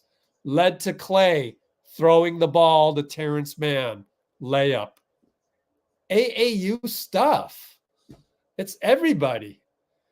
Probably the only guy that didn't make a mistake was Draymond. And Klay missed Looney on the roll, fouled Paul George. And just now, Moody with an egregious mistake on the smallest guy on the Clippers. So, yeah. Definitely Kerr's fault. Fire Kerr. That's what's going on Twitter as I speak, is it not? Let's look at Moody's egregious mistake. He is prone to such brain farts. Everybody is. Here's Moody. Here's Mann. Completely leaves him. Oh, let me not even look for him. Let me just look at the ball. Nope, you pay for that. Case closed. Everybody's at fault. The last guy is Steve. So we'll see what adjustment Steve makes, because now this possession's on him, right? Standard pick and roll. Steph misses it. Of course, it's also on Steph. He missed it. But Moody hustles. Finds Klay for 2. Way to go, Moody. Perfect timing right after I throw you under the bus, so to speak. I only did that just to balance out the internet. I'm just saying, that's what I do. So good hustle, Mo. Unlikely O-Reb from the floor. And he got an assist. Kawhi, two-pointer, missed it. Oh, so they brought in Saric instead of Looney. Yeah, good move. And we get fast break Klay. 3-ball. Call timeout, Lou. Call it. Call it. I know you want to call it. And that's how we get back in the game. Just one little adjustment, and actually Saric did play a huge role on the defense.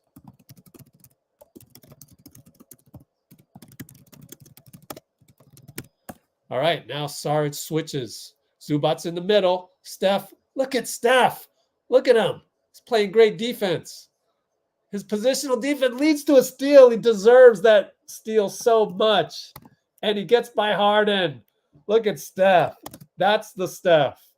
That's the Steph we want. And that's the Steph, really starts on defense. So is anybody on the internet going to question why the starting five came out so crappy?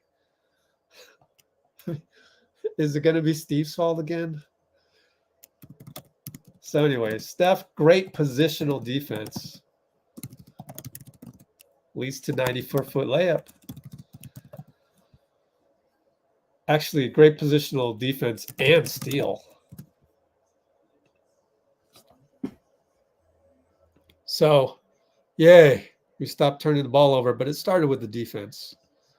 Where are we? Stay ready, Moody. That's why you can't trade Klay. You can't trade Klay. You got to have him. You just do it. You got to ride him until the wheels fall off. But I think no one in their right mind on this stream would ever say trade Klay, even though we had to block a couple of those guys.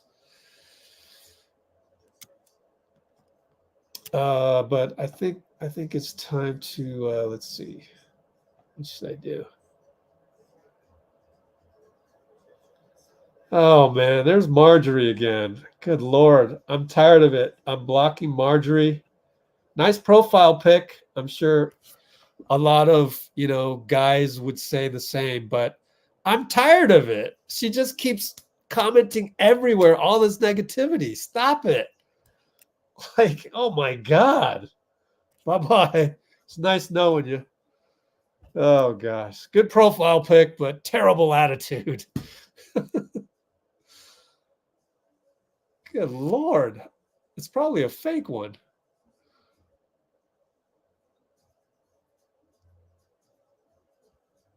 What other stuff did she throw on here? Didn't even see. Started with the oh my God. What else is there?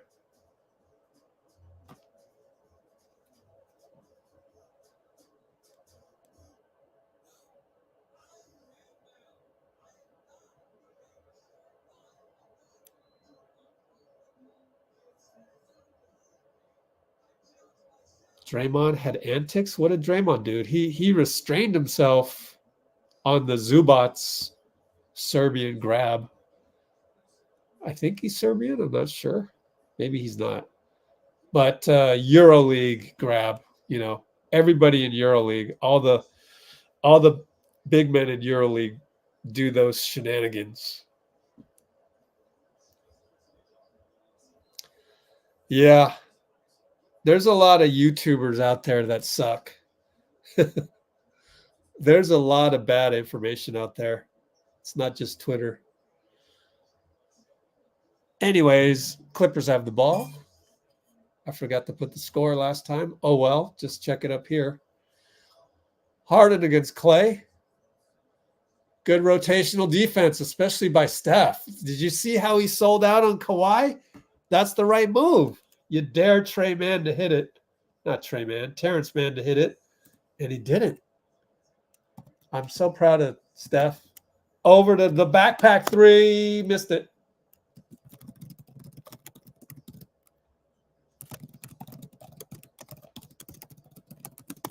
Kawhi against Draymond. I love that matchup. He's basically shut down Kawhi. Harden corner. Moody's a little late to that one. I wonder what happened. Let me see if I can see what happened. 620, 619, 618. Moody gets the swing. Will shoot. Hits it. So Moody's forgiven for the last one, which I still haven't looked at. Still trying to figure out what happened on that one. But PG will shoot a 3 over Moody, and he got it. Oh, okay. Moody sucked in on Zubac, so I don't blame him for that one. Draymond gets free. Bye-bye. That's a great one to note because fooled him. Now Draymond and Mann, and it's a foul on Draymond, and he's going to complain that Mann was all over him, but let me see the replay.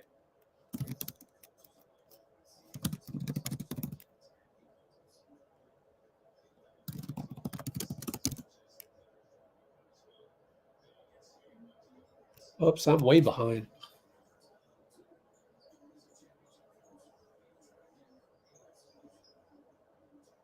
Damn. I don't know what happened on that one. Up by 10. Pajemski's in the house. Kuminga as well, and Kojo. So we're second unit with Steph. And we're in zone. And PG goes to James. Pajemski bites. James lofts it. No good. Good job by Kuminga to come back. And Dario got the rebound. And I still don't know what Draymond did, so we'll just leave that in the past. I missed it.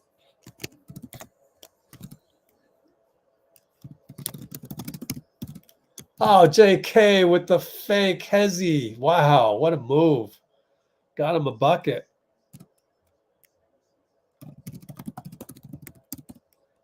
So JK playing up to his potential now. Out to Harden, over to Kawhi, swing, swing, and got the 3.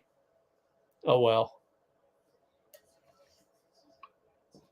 Up by 9. Steph. Dario pick and roll. Pick and pop, really. Into BP, over to JK. Oh, he didn't drive baseline. I hope it doesn't come back to haunt him. Gets it back to Steph. Bye-bye, Terrence. Back to JK. 4-3. Missed it, in and out. So inconsequential. PG on the outlet. Good hustle back by JK and Kojo. Way to get back on defense. Harden over to Mann in the corner. Fakes JK, goes baseline, finds Zubac. No good. He's too tall for Dario. Scores. But we need a big man.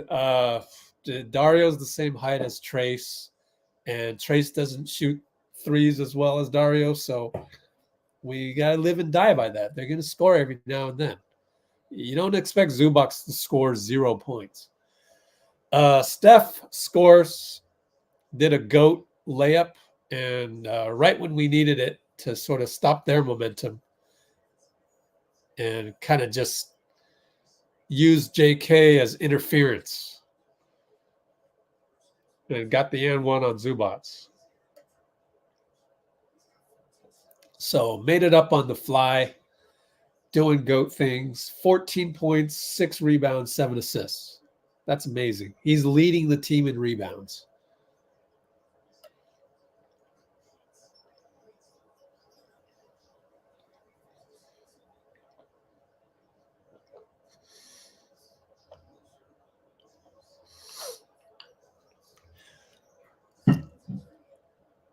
Let's see. We're in Mann.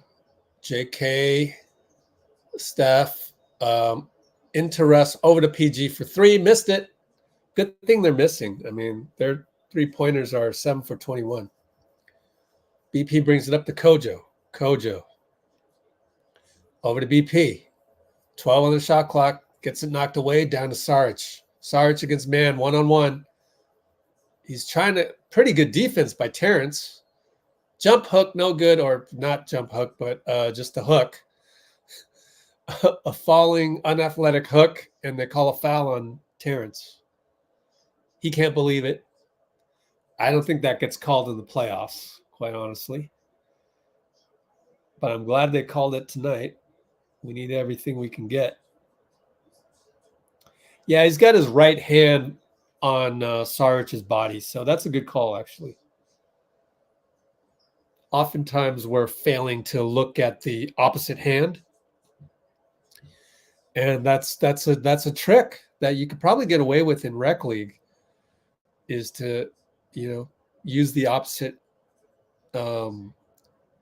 hand that, you know, to attack their weak side, attack their whatever hand they're not using or side of the body they're not using. All right, Russ will bring it up against JK. What kind of defense is that? Okay. Not quite sure what happened there. Felt like a man, then it turned into a zone. I'm not sure. Yeah, I think we're in some kind of a junk defense there. And JK gets to the line with a nice attack on Powell. Exactly. You got to recognize who is guarding you and determine if you should attack or not. And that's great early offense stuff. Proud of him. But he misses a free throw.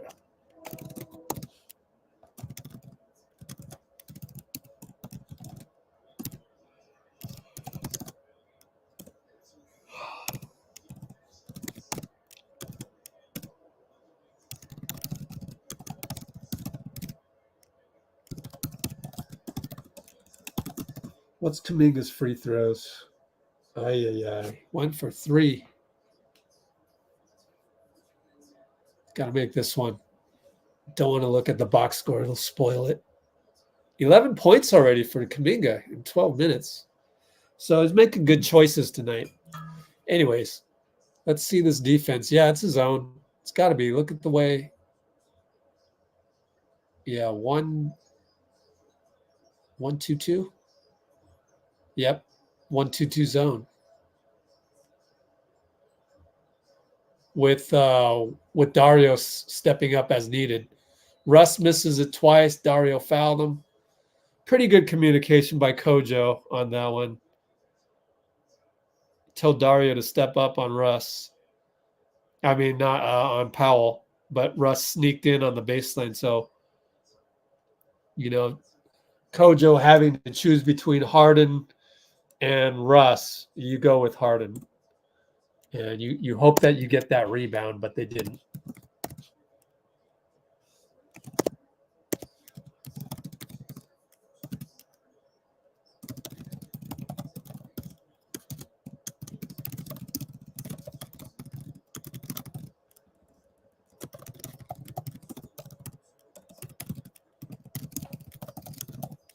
So that was good communication, but Russ went to the line. We're up by 8, 216, 215, 214. Kojo, Dario, oh, man, don't travel there. And he crab dribbles the smaller guy in there. That looks like Bones Highland. That's Bones, isn't it? Wow, they went with Bones. Way to attack Bones. I love that. Like, we're not, you know, going away from our immediate advantage. I like that. Attack their weakness. Although I wish I knew, I wish I was paying attention earlier to see how he got the mismatch, just out of curiosity. But anyways, let us move on. We're up by 10, 207, 206, 205, 204. James against Klay. We're in zone again. It's a matchup zone. Interesting. Kojo doing a lot of talking out there. Still 3-2 zone. Klay knocks it out. And Kojo draws a foul on Kawhi. Man, it's working. They don't have it figured out yet. How long can this last?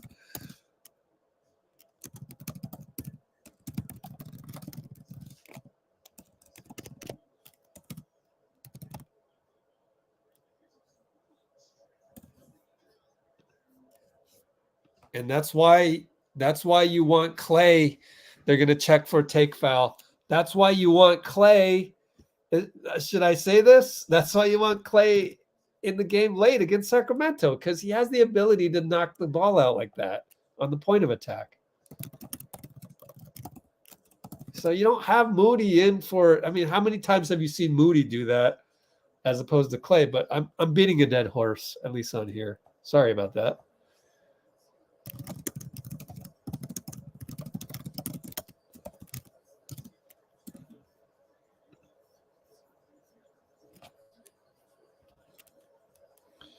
All right, so we got an official review on the fast break turnover.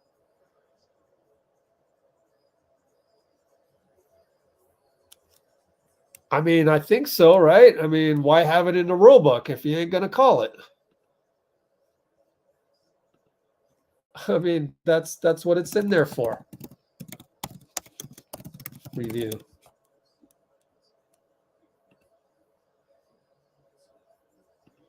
Let's go.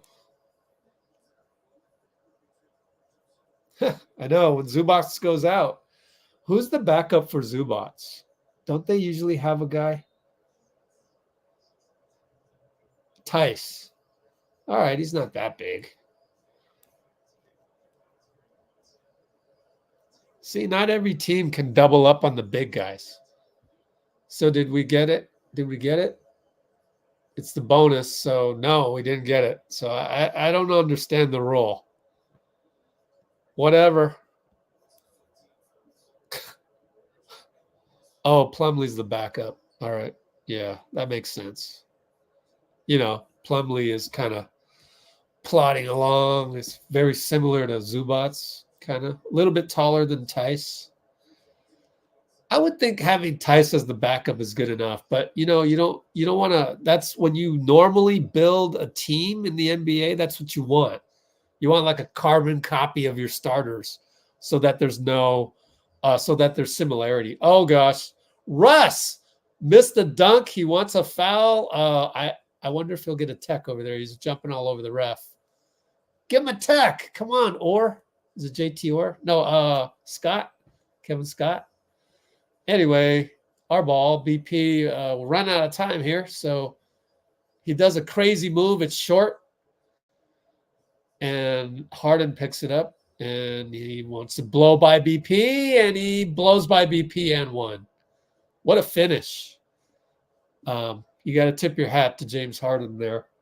That's what the old James used to do more often.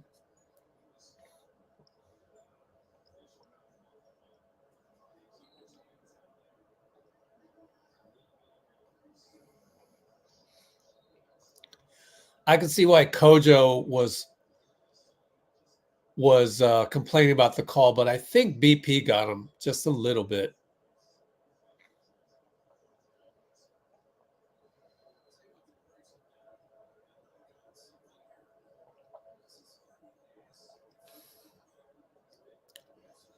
Yeah, I think you're right on that take foul thing.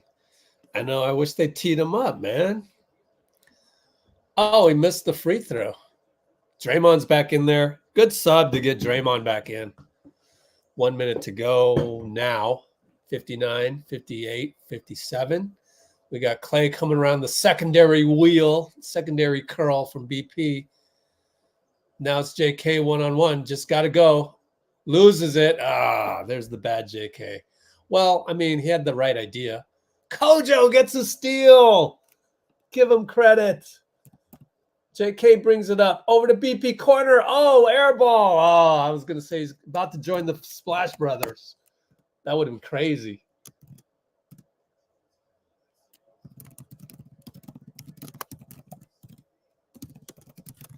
All right, so they miss. BP grabbed another rebound. 6 rebounds, him and Steph. 12 shot clock. Wait, 10, 9, 8. So there's a 3.5 differential. Draymond trying to get a play going, but we're too late. Shoot it. That's Draymond's fault. BP nearly made it, and he got his own rebound. And the buzzer sounds, but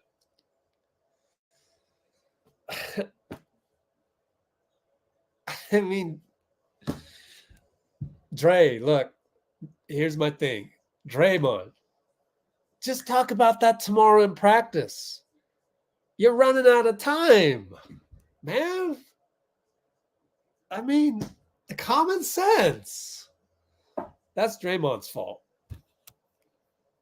That's Draymond's fault. I know you're the veteran and you're going to talk to the kid, and the kid messed up the play because he called whatever play and the kid didn't know what to do. But, bro, that's your fault, man. You can't let the shot clock go down that far. He damn near bailed you out. Come on, Dre. In that instance, if I were Jacob Rubin, who is the only him and Anthony Mann, not Anthony Vereen, his middle name's Mann, and we got another player named Mann playing tonight, so I got it confused. But him and Anthony Vereen are the counterbalances to Draymond. They should be telling him right now, Dre, come on, can you go discuss this with BP tomorrow? That wasn't really his fault. I mean, a kid forgets a play.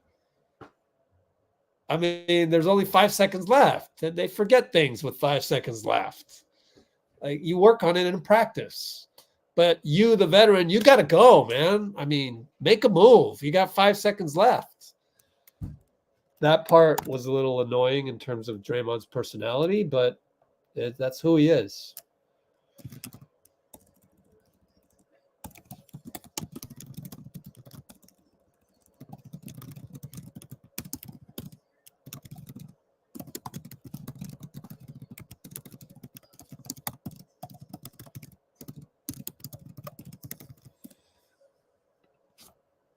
Anyways, that's my opinion on that. Yeah, was it the Klay? Yeah, that makes sense. Yep. Anyway, I'll be right back. Let me do a quick restroom break.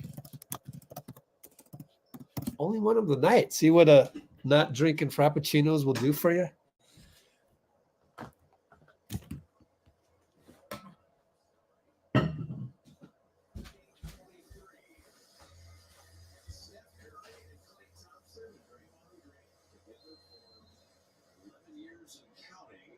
This balanced scoring, you're going to need the bench to show out again here to start this quarter. It's a really important bench to start this quarter.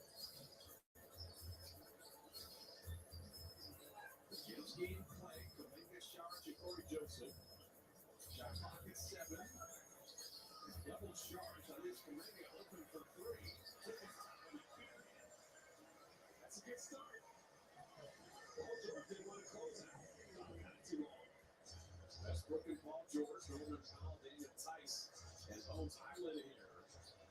And we said the Clippers beat the Kings last night. How much gas they have left in the tank in this fourth quarter? Will Morris double teaming. They have to make sure they rotate to the right people. Pocket 5, Tice will run it up and finish. He's solid. Nice didn't play that third, but he opens the fourth here to guard charge. That's what you want out of the double team. Look out to attack his shot. This is a great. I'll tell you, if we get a good look at this, you watch Brandon Podziemski. How do you rebound as a guard? You just throw your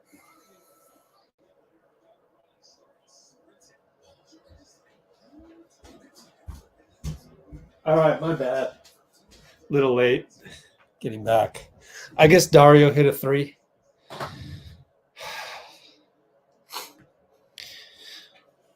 Up by 10. Klay will shoot a crazy 3. Whoa, what are you doing? That was contested by Russ. I heard Podziemski got a rebound too. Paul George spins around a couple times, scores on Kojo.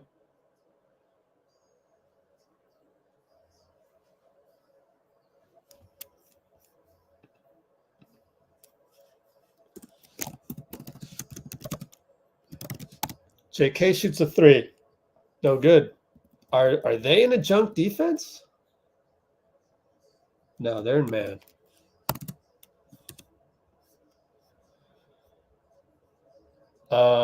Now it's Russ getting a foul on BP. Oh, great. This game's tough, man. It's a hard game to play 48 straight minutes of good basketball, especially when you got talents like Harden, Kawhi, Paul George. Let's take a quick look at their numbers. Paul George only 7 points, 3 for 12, but he just made the last one. Kawhi's got 21, Harden's 15. And we're going to call timeout.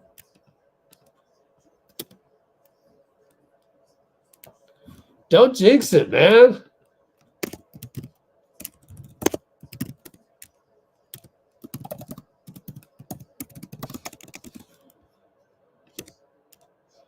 Golly. You must be new around here.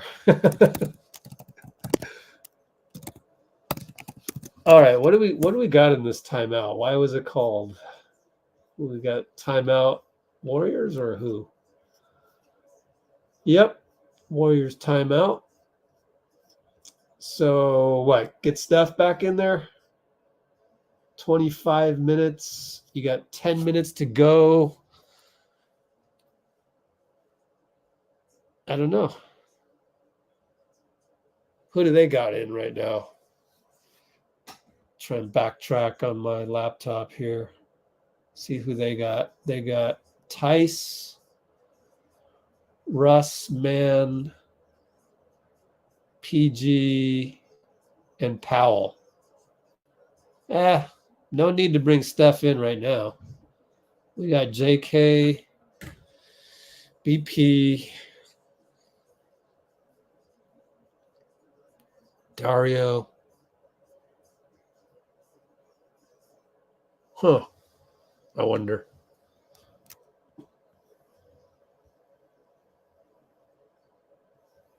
Yeah, that should be a good deterrent. Anyways, put the score back up there. I mean, don't you realize that superstars that play bad for a couple games, they're bound to break out. They're bound to break out. That's what I'm worried about, because the moment we put our attention on 3 for 12, that's when he goes off, right? It always happens that way. And also happens for us too, right? With Klay. So anyways.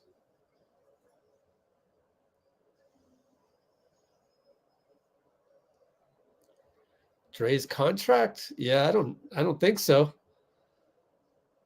Maybe he just feels it's bad luck to been suspended 5 games now, and this is only his second game back. Oh, look, Draymond said it was my fault. Hey, there you go. So at the timeout, what timeout is this at? 10:13.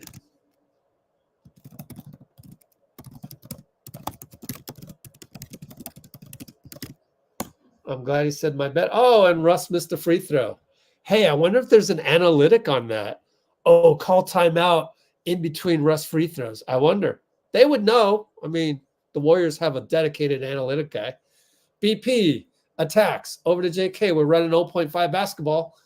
And Klay in rhythm over Tice. Tice gives him the, oh, man, you shouldn't show that, though. You never show your weakness. Never show your exasperation. But that was an in-rhythm 3. Oh, Russ upstairs over Kojo. Good call. So it looks like Lou called something. It's cool to see JK doing the 0.5 basketball. Look at that pass by Dario over to Klay. Like, it was a late pass, but it was perfect. He's such a good passer. I mean, technically, if the pass is perfect, it's not late. I didn't mean it was late. It was just delayed. Tice misses a push shot. Make or miss league sometimes. Look at Dario bring it up. Over to Klay. He wants the hot hand. Klay scores and 1. Gives the flex. Points to his girlfriend, probably. Oh, man. So Dario bringing it up and knowing. Welcome to the Warriors culture, Dario. Knowing to find Klay. Leads to and one.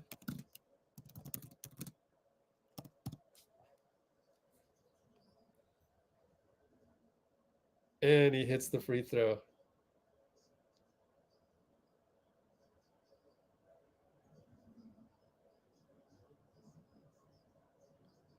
Oh, they score.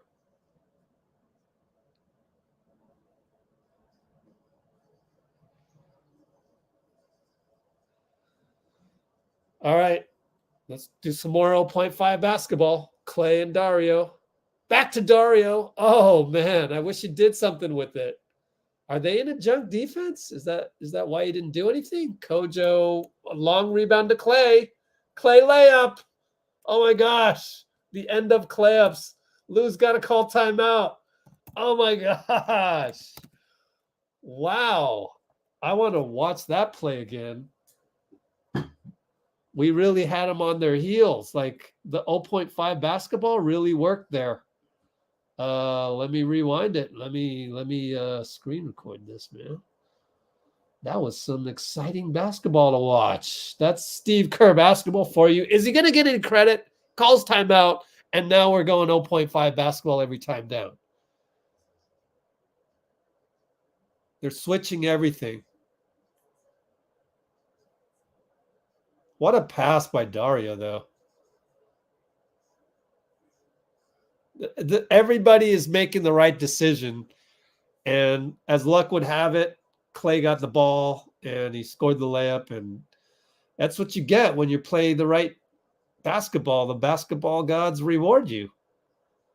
And that's how I want to kind of describe that one is basketball gods reward you. Let the ball bounce right to you. So let's look at that real quick. Let's do this. Everybody involved, just great stuff. So 0.5 basketball again versus switching D. Dario, nifty pass. Kojo, good decision on the three. Klay gets B-ball gods OREB layup. So let's go look at that right away. Here you go, guys. So let's watch the play develop. And I think it's just that the Clippers are switching everything. So, oh, guys, they're switching everything. Let's run 0.5 basketball. So here's BP. Dario there. He's not there, so BP keeps it. Hand off to JK. That's part of 0.5 basketball. Pass over to Dario. More 0.5 basketball over to Klay. Klay back to Dario. That was the thing that led. They suddenly doubled up Klay, and that's what leads to them being on their heels. But look at this nifty pass. He gets it, and I'm thinking, why don't you just go one-on-one? Oh, well, we're playing 0.5 basketball. So let's go to Kojo because he's open. And then Kojo reads. He goes, you know what? There's a – oh, wait. It didn't go to Kojo.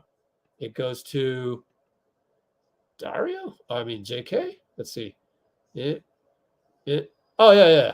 And then JK. And then Kojo eventually gets it, and he decides to shoot it, and it's the right call by Kojo. Anyways, Clippers are having the ball right now, working around a couple times. And it's going to be PG on the drive. No good, but Russ got a rebound. Over to PG corner, and he gets a three. Let's see what happened. I think we're playing zone again. Yeah, it's scramble time, and Russ out-hustled everybody, and he does that. He's good at that. Dario will shoot a three. That's a little rushed. I think you got to, if they score here, then you got to sub out. PG misses a three. That was a heat check. Heat check, everybody. And, yeah, He's a little off tonight, but he just hit the 3 before that. So thankfully he missed it. Now we're going to post up Dario on PG. Look at that move. Good move. Oh, put some finesse on the fadeaway, but it's an air ball. PG will bring it up. Kojo meets him. Pick and roll Tice. Dario's there. So we leave Tice for 3, and he hits it. Timeout. Time to bring in Steph. That's about as long as you can ride that one, right? But they deserve to be ridden. The 5. I mean, it led to an and one by Klay. I think he got a 3 as well, and also the layup after the O-Reb. So you milked the second unit plus Klay as far as you could. All right. We gave up 2 buckets, both of them 3s. Timeout. Bring in Steph and Draymond, I hope. We got, how much do we got left? We got 10-13 to go. Add 10 to that. You know, we got to win this game. So, yeah, 37 minutes. No problem. Draymond, you're playing 33 minutes. Fine. Let's go. I mean, I'm going to be shocked if Steph doesn't come in. You got to break the momentum somehow. Is it 10-13? Yeah, it's still pretty early. But look, I mean, that unit did pretty good, but you don't want to ride that unit too long in the fourth quarter.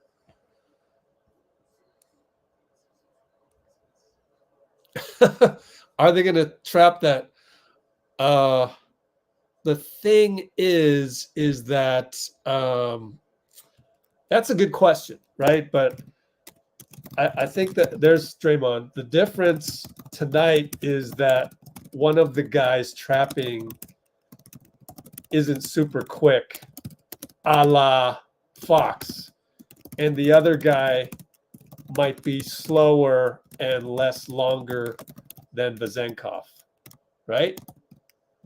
So I'm not afraid of this trap if they do it, and that's why. So there's Steph. So good question, though, djPYBK. All right, BP's in the game, and he gets a Euro layup a la Manu. Looking like Manu. Wow, BP. I didn't like the angle of the TV there because I couldn't see the play develop, but we scored. And look at him let Russ go, and Draymond ends up on the ground. So does Tice. Foul on Draymond. How many fouls? 3. Oh, man, they're not going to show the replay of Draymond. As I've said many times before, there we go. Wow, Tice. I mean, you got to flop on that one, but Draymond kind of, his retaliation in the play was to pull Tice. I think that's worth a foul to take to draw the ref's attention. I used to do that. And Russ attacks. He finds Tice. Good. Can't let Russ get in the paint like that. Well, BP stayed in front. I mean, what are you going to do? Pretty good defense. Steph, pick and roll JK. Over to BP. Runs the 0.5 basketball. Over to JK. Jumper. Good. It falls. All right. It would have been a bad shot if he missed it, but he made it. So it's a great shot. BP takes a charge on Harden. I didn't even get to see it. The TV did not show BP, so we didn't know how he did it. Now they're doing a replay. Oh, yeah. Easy call. Hey, BP. All right, BP. That's what makes him so valuable.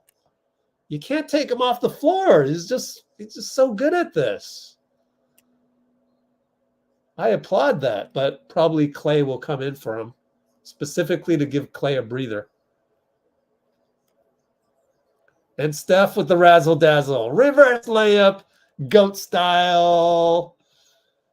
Call timeout, Tyrone. Call timeout. He's probably going to save it. Got 3 timeouts left. Over to Tice again. All right. You fall into our trap. We want you to shoot that. I love it. He was wide open. That's what you want to do, especially when they got 3 superstars. Steph with the hezzy dribble. Over to BP. No hesitation. Ah, missed the 3. Too bad. And Tice almost throws it away. JK was there for the deflection, I believe. Good job, young fellas. We got 2 third-year guys and a rookie. Good Lord. I don't think Looney's going to play because he just wasn't effective earlier on.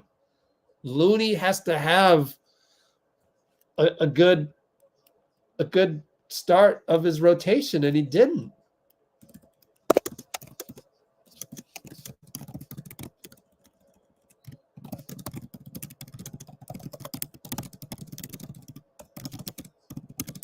They inbound to Harden. Gets by Moody. Draymond helps. Russ baseline over to Zoo. Draymond fouls him, and it's going to be and 1. Russ wants a technical. Russ wants a flagrant. They might get it. I'm looking at the replay. They might get it. If they review this, it's going to be a flagrant. I guarantee you. Yep. What are you doing? Draymond. God, man.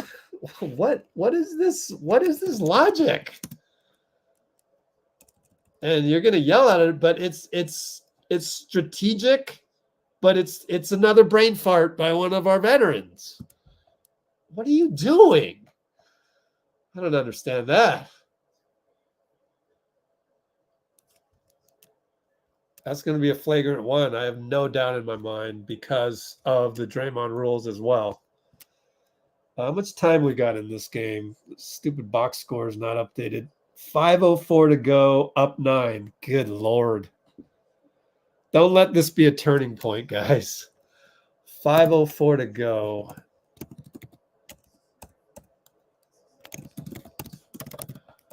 Dray brain fart on the... I'm already going to write in flagrant foul 1. I just have no doubt. It's the Draymond rules. I don't think this is exact. Like, we need you on the court. No, we need... He'll stay on the court. He'll stay on the court, but we don't need the extra free throw. Right? The extra point. Is it an extra... No, the extra possession. They'll get an extra possession. Let me run the play one more time just to see positionally why Draymond wasn't in position.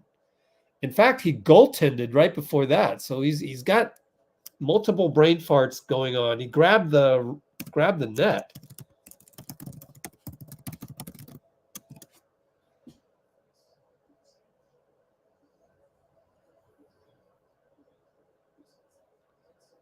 Let me see how this play develops.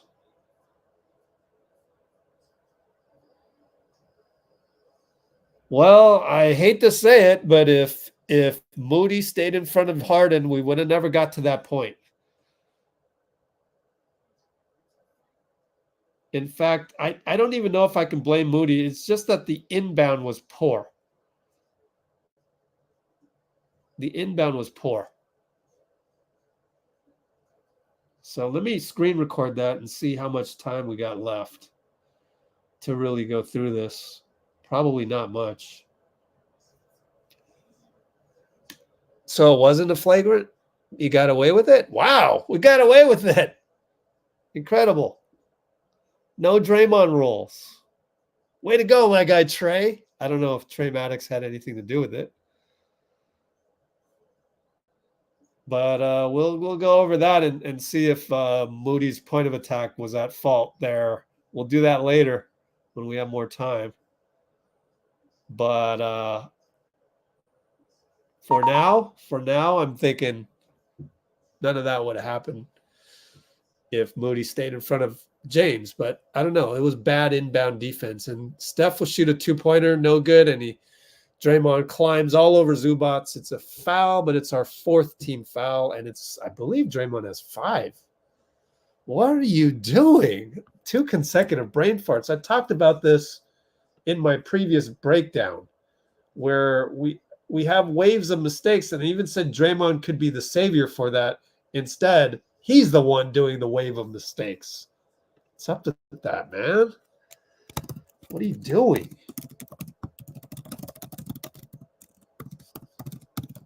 James gets a 3 over Moody.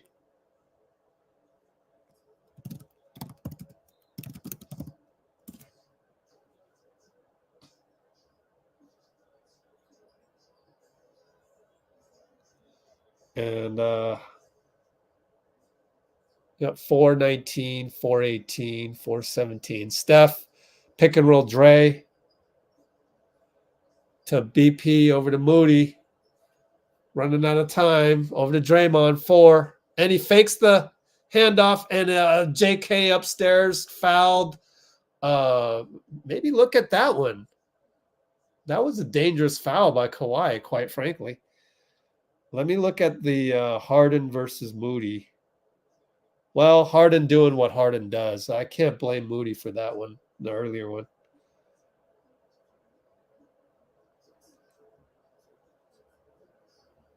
Man, that's a dangerous foul, man. Oh, that's not even shooting? Hold up. Side out?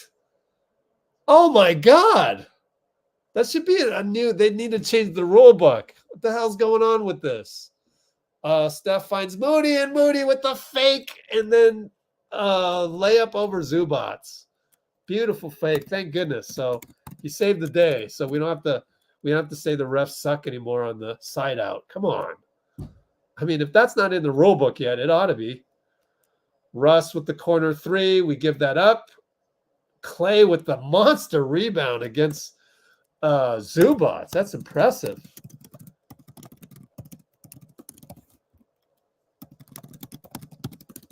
And Steph goes down, and he scores with the forearm out against Zubac. We're picking on Zubac. I love it. But we need a big man. We're picking on Zubac. These layups wouldn't happen without that.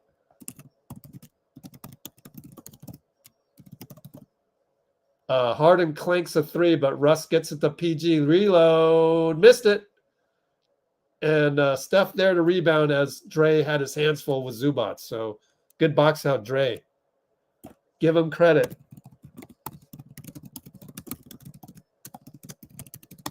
And Steph will attack PG, gets the foul call. PG has been really cold tonight, and glad we unjinxed the jinx earlier.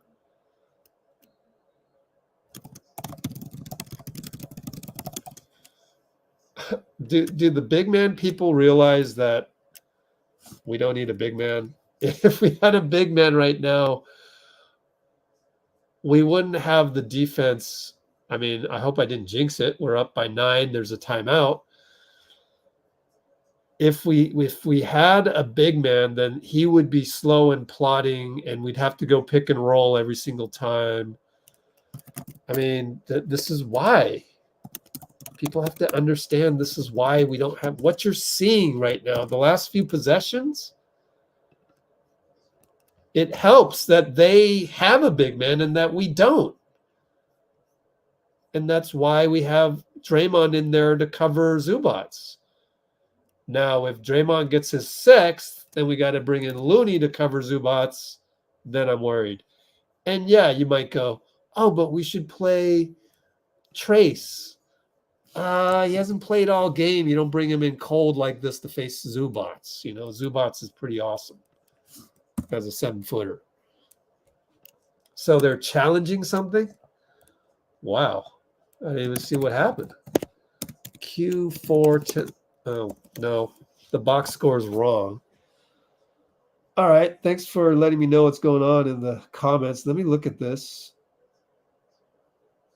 What are they challenging? Oh, PG? Oh, Steph. Steph against PG. Duh.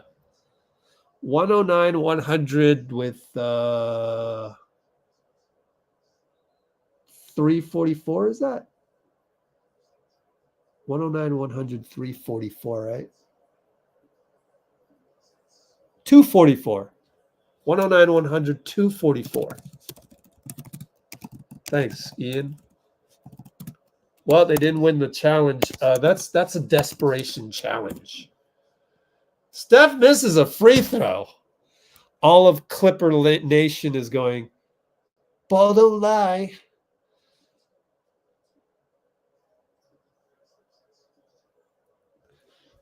Not that they're right. It's just that's what you say after. How many? What's he at now? BKRef.com, Steph and Curry. Let's see. Go down here a little bit. He's at 94. Oh, wow. He's at 94. So now he's 99 for 105. 3 for 5. He missed 2? Oh, my gosh. 92% only, or 93. Russ gets a pass, reverse layup via PG. Yeah, these superstars are still pretty good, in my opinion. Oops, I lost the box score, but it was late anyways. And they fouled Draymond on the screen, James Harden. So, oh, thank goodness. No, we're in the bonus. Draymond's going to the line. Sorry, I didn't mean to not have confidence in Draymond at the line. But, you know, I'm kind of not having confidence in Draymond at the line. But he hit it. Hit the first one. I know, right? Better shoot 1,000 free throws, says Twitter. Draymond missed the second one, though. We're up by 9 still. No, Russ with the misdirection, but he missed the layup. Oh, go tapped out to Kawhi. Good tap by Mann. Steph all over Kawhi. Draymond playing sort of zone and boxing out. Great job by Draymond as Kawhi missed it. He had to cover 2 guys. Amazing. Steph ISO'd against James. Pulls up. Oh, I wanted him to hit that. Didn't even hit rim. Got all bored. But that was like James getting his own medicine. And Kawhi, nice pass by PG. Oh, boy. Up by 7. 1:25 to go. You have no choice. You have to milk the clock. And then you gotta have the GOAT take a good shot. I mean, what else can you do? Going with Pajemski instead of Looney. Steph gets the switch on James. Kawhi comes to bite, and he gets by everybody. Yeah, GOAT layup. That could be the nail in the coffin. I hope so. PG will shoot a 3 over Brandon. He hits it. Oh, man. Told you. You never know with these guys. They're too good. Steph over to Draymond. Get it over. Got it to BP. They should trap BP, but they don't. Go to Klay. Klay fakes a 3. Bye-bye, Russ. Finds Moody. Moody dunk. And Moody cocked it as well. Way to go, Moody. PG goes by Moody for a dunk. Draymond wasn't there because he had to guard Harden up there. It's okay, though. We got enough time, a little bit. 115, 109. 38.2. Steph fouled.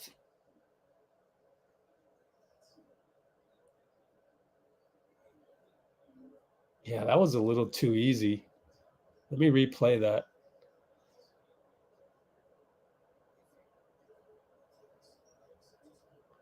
Yep.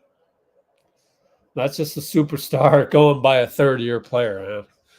What can you do? That's where you kind of go, oh, man, I wish we had Wiggins and GP. Draymond does this. What does that mean? 38.2.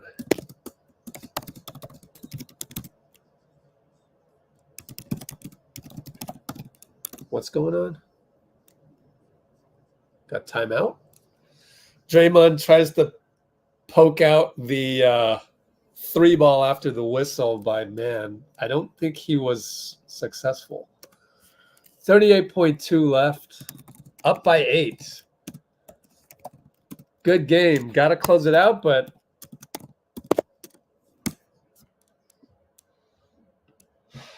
got to close it out, but so far pretty good game. Pretty good game. Did Steph miss free throws? No, 3 for 5 became 5 for 7. He made both. What's up, guys? What's up?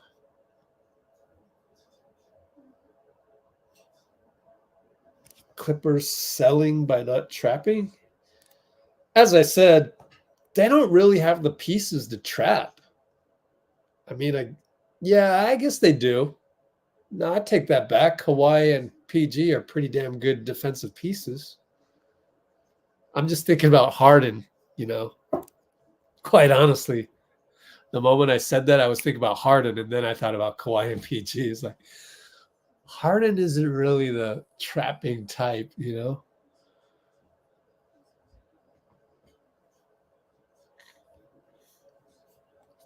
Wait. Some?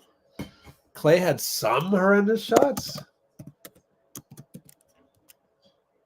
I honestly remember only one. How about everybody else? I only remember one. Anyways, we're going to go side out. Let's see what Ty Lue has drawn up with 38.2. Mann's going to go way out there. We're going to leave Mann. Steph leaves him. Russ is trying to set a pick. It's a dangerous pass with 5 seconds, about to tick off. And PG threw the ball to Kawhi. Kawhi wasn't looking. Turnover. Well, there's a meltdown, and we could, it'd be good to finally get a meltdown by other people, isn't it?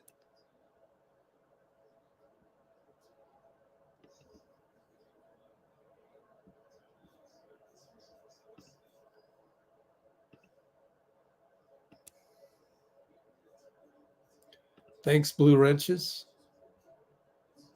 Taking care of some garbage.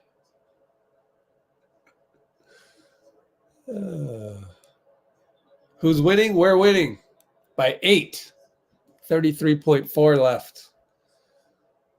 We'd have to melt down even worse than Sacramento to lose this, just mathematically. Steph gets the inbound. They probably should foul. Nope, they don't foul. Goes to Draymond. Draymond playing keep away. Brandon gets fouled. Klay claps his hands. Finish it out, Brandon. Man, who would have guessed? Brandon Pajemski closing a game against the Clippers in game number, whatever game we're at. 19, is it? I forget. And he misses a free throw. Kojo having some fun with CP on the bench. He's probably like, oh, Brandon's going to be in the gym tonight shooting 1,000 free throws. That's probably the joke. Russ and BP gets a deflection. He hadn't read the whole way. Lou has waved the white flag, I believe. Yep, he's got all the scrubs in. And sorry, didn't mean to throw legitimate NBA contracts under the bus. But we still have Steph, Klay, Draymond, Moody. Only 17.8. What will happen here? They'll shoot free throws. We'll inbound. They'll either foul us or let us go. So there's no real need to sub out our guys in case of injury because we're just shooting free throws and we're inbounding the ball, and the Clippers will not do anything about it. So we're good. Yeah, 2 guys ahead of BP are injured. I'm just saying that it's pretty even with that, right? You would have said, 2 guys, all right. In training camp, you would have been, probably Kojo then. Wow, they're going to give Steph another 2 points. Thanks. Helps out in the PPG race and probably helps out in his free throw percentage.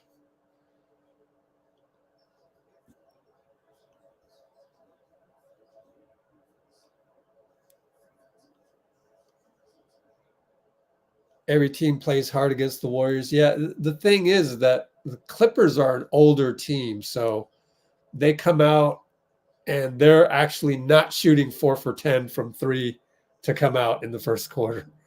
Thank goodness.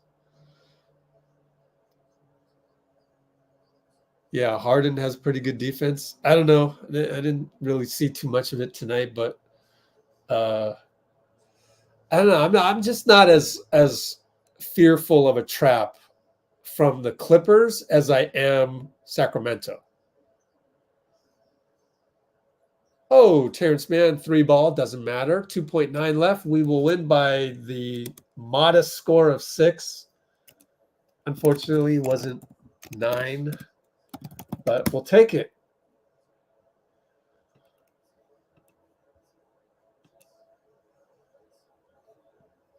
I get too moody. Yeah, limit turnovers.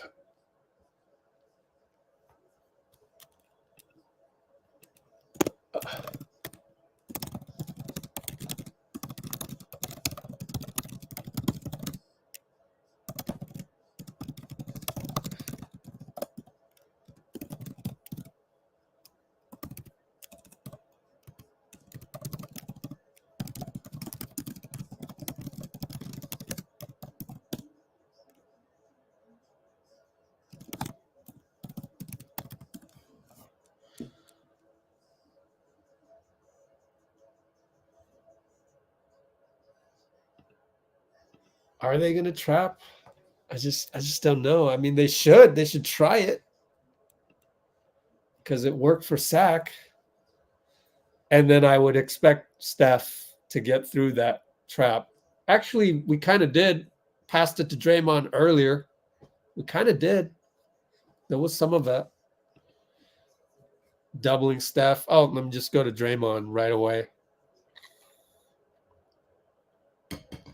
What happened in Sacramento probably isn't happening again. What people don't realize, that's the one game in 100 that goes just haywire.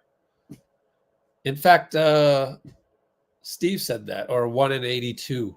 Steve said that on the podium. He goes, there's the one every year where you go to the locker room and you're like, how the hell did we lose that game?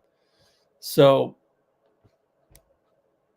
please don't use what happened in the fourth quarter, or really the second half of Sacramento, as a template for any, it's not happening again. Honestly, a lot of that was on Steph. You're up by 4, 44 seconds left. The ball is in Steph's hands. How many times we're going to lose that? 1 out of 82. Those are the odds.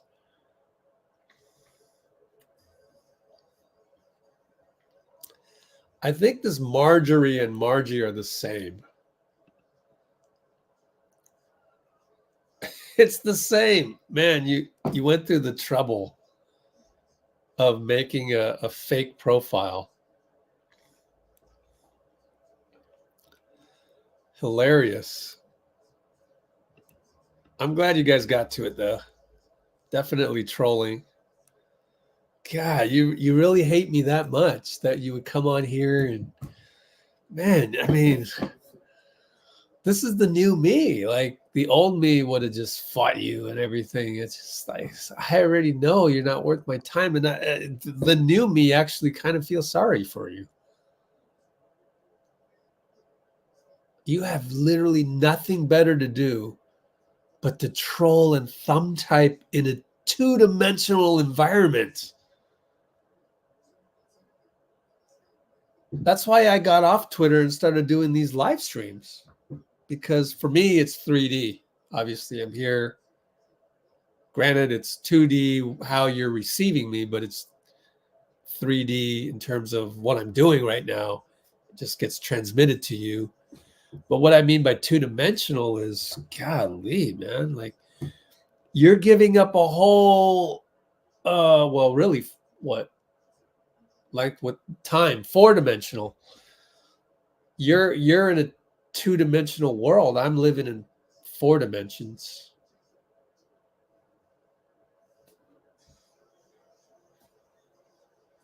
That's too bad. All right, they got Steph, Klay, and Draymond. 11:30:23 out there in the perfect line for TV. They're going to interview them. I'll turn it up a little bit for you guys. It's the next game. That's how the NBA is built. Obviously, it was a disappointing loss, but the worst thing you can do is not learn a lesson and just dwell on it and not turn the page and protect our home court, get a win, try to carry some momentum down the LA on Saturday. Draymond, one of the things I enjoy about you guys is the way you guys play off of each other, the way your games mesh. Just like what we saw here in the fourth quarter with Steph's double teams, you're able to make plays out of that. You're able to find Klay. So how much fun has it been over the years playing with these guys, being able to play off of each other, the nonverbal communication, just enjoying each other's games? It's incredible to play, with the two greatest shooters that ever touched the game of basketball. For myself, who likes to play make, I'm lucky and blessed to play with these guys. And all they need is a split second. So as a stringer and a passer, you just got to get those guys a split second to get a shot off. And, they're two of the best people that you can be around. So I've been blessed and lucky in my life. I'm excited and thankful to keep this thing going. Hey, Klay, your fourth quarter brilliance gave Steph some rest. You kind of exploded in the fourth to put the game away and let Steph rest a little bit. You guys all came in together and closed it. What is it about when Moody found you from his rear end? You get one shot to go in, and then here comes Klay with 2-3 more in a row. What is it that lights the fire for you like that? Well, Tom, it only takes one. But more importantly, I know you guys fit in together. I mean, when I was doing the broadcast, I didn't know how it was going to look together live. So I'm proud of you two. I mean, the chemistry you two are building is like us three. It's gonna, and I feel greatness ahead of you guys. So I'm proud of Glenn and Bob. I appreciate it. I love the way you said my name. Yeah, it took me a while, Frank. Steph, only Klay would take an 11:30:23 and just toss it right off the court right there. This is selfishness. It's supposed to be about them. They're talking about us. But Steph, here's what Draymond just said. Who you guys are as people. Always sit together on the plane. Different personalities, but you mesh so well. I mean, what is it about the friendship of the three of you guys for the past decade plus? Oh man, we're all three different, but we love the game of basketball, so we vibe on the competitiveness and the will to win over the years. Draymond said, I think in our sit down a couple years ago, like we've never asked any of us to change who we are. We've obviously evolved and grown over the years, but we all have a place. We complement each other so well on the court, off the court. We're all unique, so it meshed. We felt it from jump, but like Draymond said, be blessed to be 12 years in, all three of us together. Like that's special. That's history right there. Hey, Draymond, this is easy for you because you're just built this way, but collectively, how do you keep your edge? All the success you guys have had, all these years together, I mean, are you guys just kind of having fun looking for things that motivate you, maybe reading a few things here and there, like this person said, oh, let's come out and give it to them? Like, what keeps you hungry, and how do you keep that edge? Number one, I think it's the competitor within. We're not competing against these other teams. We're always competing against ourselves. We feel like if we're good enough to beat ourselves, and I don't mean that in a negative way. You always hear that negatively, but if we can beat us, then no one can beat us. And that's I'm saying that a little backwards, but I think, we're blessed, man. And like Steph just said, when you look at the way the personalities mesh together, we're not the same, we're different, so we never clash on that. The way the basketball mesh together, I think that's great. And then also, we understand this, we play in a what have you done for me lately league. So you never get a chance to really relax and dwell on the past, because the moment that you do, everybody's like, oh, this guy sucks. He sucks. This guy, the next guy sucks. He should be traded. He should be out here. So you never really get to dwell on the past. You just got to stay in the here and now. And we want to win more championships, most importantly. So that's what keeps us going. Hey, Klay, how about coming through a couple significant injuries? Steph with the ankles and the broken hand. And you guys are still here. You're all healthy. This team has a chance with the depth on it to do something special, get through a couple hard times, but to play, because I know there were some dark days, Klay, where you're just wondering, hey, am I going to get back and lead the NBA in threes again? Am I going to get back and play with Steph and Draymond? To be able to do it and play at this high level, and all three of you together. How special is that right now? I mean, I appreciate these two because, like you said, Bob, those some dark days. That might have been an understatement at times, but to be out here just moving around, I missed one game this season. I plan on playing as many as I can. That's what I focus on nowadays. I'm so grateful for Steph and Draymond holding it down. I was out for 2.5 years, and to be back with these guys, I do not take that for granted. To be playing in front of these fans, to even see 11 jerseys in the crowd, it still gives me chills to this day. And I'm very grateful to be out here and feeling great and feeling healthy. Thank you.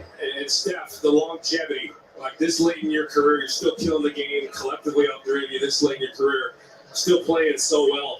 Do the young guys on this team kind of keep you young? Like what's kind of keeping you going and having you thinking about having so much success late in your career? Are you looking around at other athletes, how long Tom Brady did it, like the other greats? Like what goes into that? I just love basketball, and that's the field for everything. Like, obviously, our team's changed so much over the 12 years that we all three have been together. So as long as that's the vibe in the locker room and everybody's in there, it's all about winning, all about competing.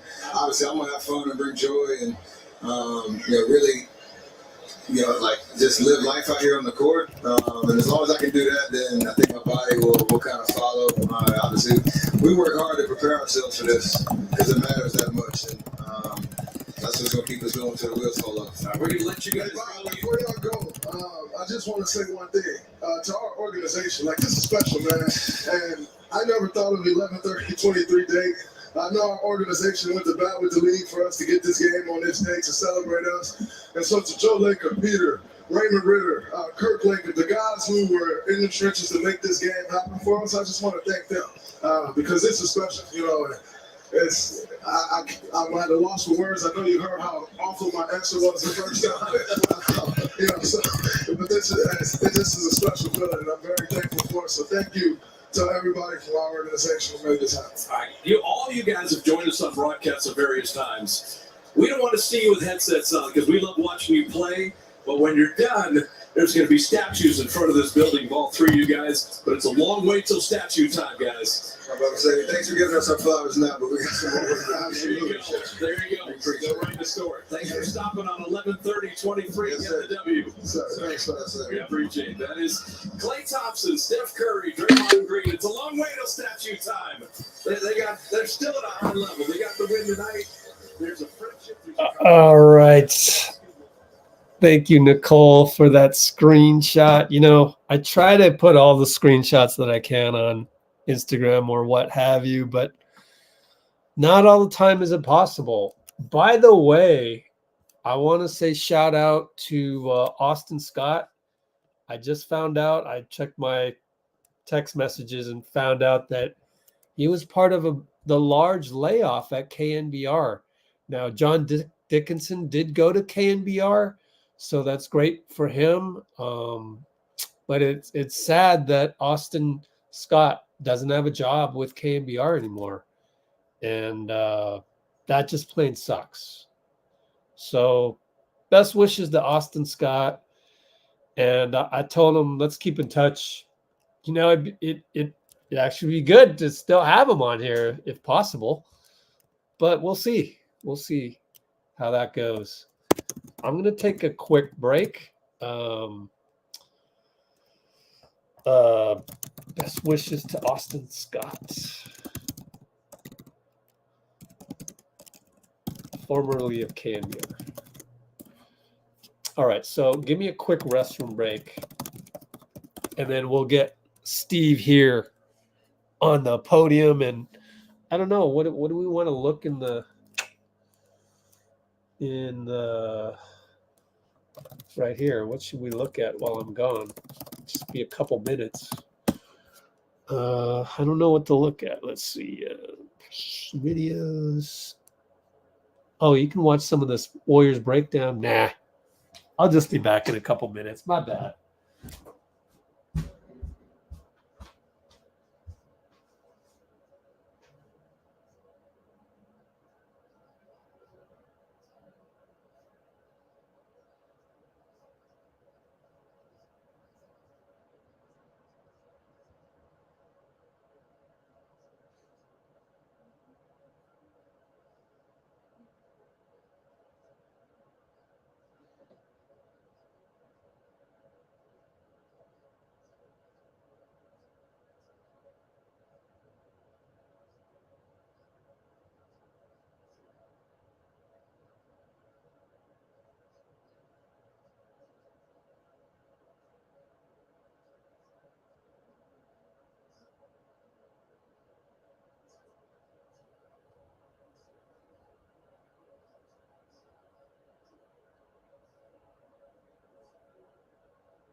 Okay, I'm back. Okay. So I'm really happy that we had Austin Scott when we had him. And now we don't. But maybe we'll have him somehow. Oh, hey, Bruce. Yeah, we do. We do, but I haven't posted anything yet. Nothing.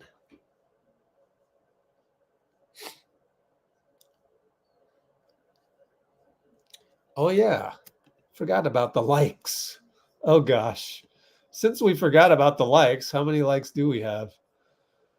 62, is it? 62 likes. 68. Let's get 6 more. 68. No, 70 concurrents. 62 likes. 8 more. Please.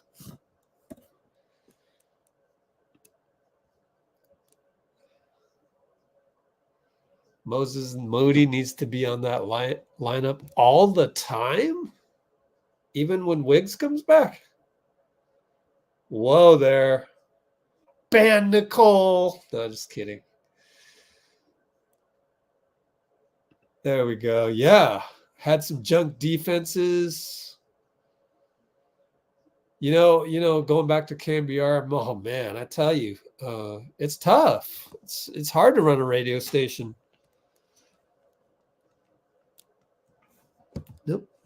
Sorry about that. I'm trying to fix my laptop here. Oh, 3 layoffs where you work too, Dean. Gone? Jeez. Yeah, threads on the roll, man. Oh, Fernando Garcia, our bench was fantastic tonight. Yes. Everybody played so well, like top to bottom. You had I just love the fact that Kojo was communicating with everybody on defense. You could see it happening, and it was pretty cool to see. Really fun to see our guys do that.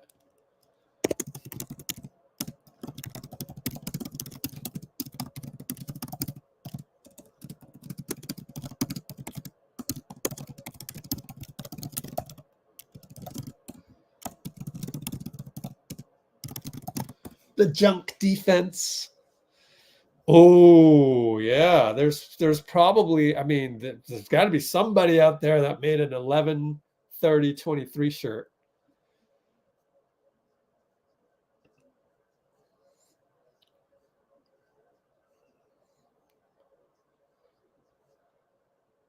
What else we got?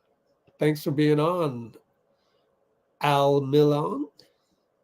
Or is it AI Milan? I don't know. I can't tell an I from an L.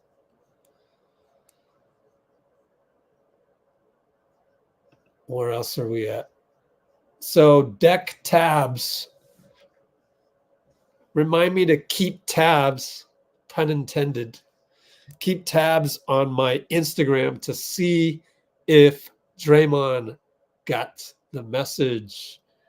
We want him to do a podcast. Warrior Shop. Good call. Oh, well, Draymond gave it away. He was like, oh, they had to tell the NBA they were going to do this and that and blah, blah, blah.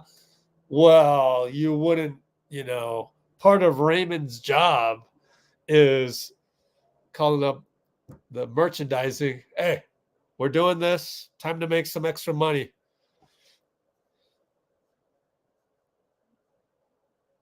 Oh, yeah, the BTS. Yeah, what's up? Yes, sir. Oh, boy, no sleep tonight. Loon played 12 minutes. Yeah. Main problem was his Q3 start. He missed both layups versus Zubac, and so had to sub somebody out, and that's what happens on GSW. Looney's the first guy.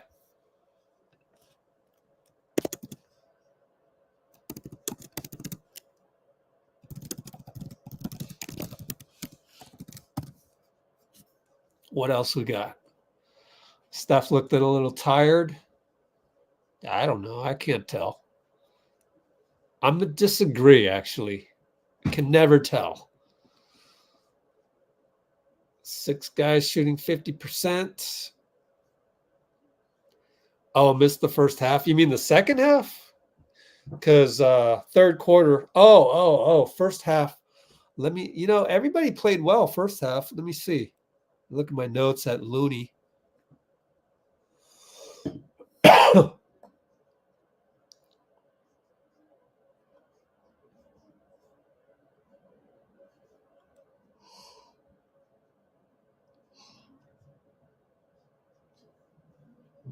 Yeah, it wasn't like he was doing a whole lot against Zubac. Let's credit Zubac.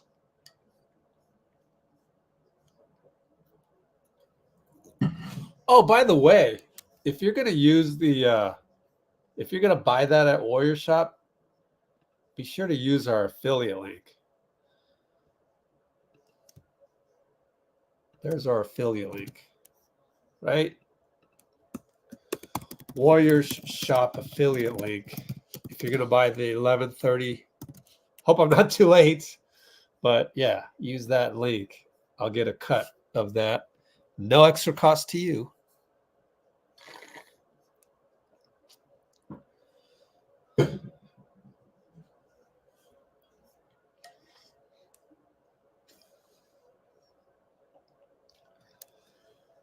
You only started watching mid-third quarter. That explains it. Because Looney missed a couple layups against Zubac, and that was pretty much okay. And we were just stagnant. The starting 5, Moody included, stagnant. In fact, I pointed out, you'll see in the notes, go to the description. Man, he did not box out Terrence Mann on a putback, and that was not good. And then timeout, Steve. Time to bring in, I think BP for Looney, probably. Not sure.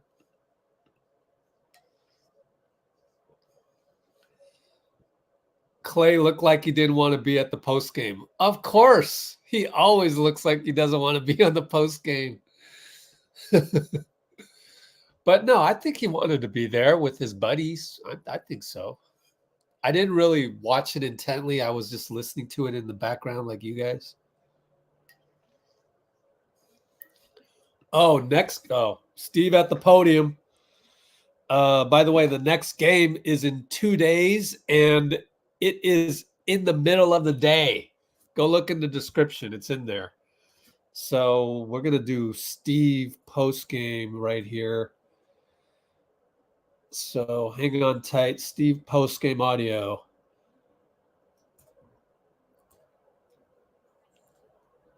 Presented by BMW. A good win tonight, Coach. Klay Thompson, obviously people have been talking about him underperforming, but tonight, I know he was being facetious earlier in the week when he talked about being benched, but in that group that he played with there in the fourth, he scored 12 all game, and then he scored just as much as that, just 2 less than that in that few minutes with that group. Would you say that you would entertain the thought of him playing with that group? Yeah. Well, he's playing with that second group. Routinely we take him out early in the game and then bring him back so that he can help anchor the bench unit. What I loved about Klay's game tonight is that he stayed patient through the missed shots. He had a lot of open shots that he missed early, and he didn't hang his head. He kept the energy defensively, stayed with it, and I felt like the game rewarded him during that flurry early in the fourth. I think he scored 10 or 12 straight points, and so that's what we need from him. And Draymond set a great tone, and I thought. But the story of the game was really the bench. Brandon, Dario, Corey, JK, they were fantastic and really controlled all their minutes while they were out there. It's fun to watch. Steve, how welcome, given what Klay's been dealing with, how welcome was it to see him give you 10 points in 90 seconds at a time when the lead was pushed to 7 and he pushed back up to 13? Yeah, I mean, that's why he's out there with that group to give them a score. But as I said, it felt like the game rewarded him for just continuing to fight and not worrying about anything. Kept shooting, and the ball kind of bounced his way. But that's the Klay that I expect really the rest of the year. I mean, I thought he was great in Sacramento the other night. As long as he's patient and doesn't beat himself up, and just stays with it and brings the energy defensively, then he's a great player. Is that one of you? All right, that got cut short. I got to charge my laptop, so my light's going to take a hit for a little bit, but we'll deal with it.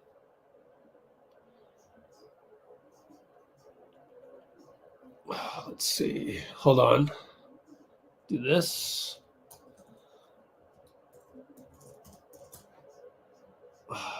Let's see how much memory I got on my laptop left over. Oh, okay. Still got 40 gigs. That's good. All right.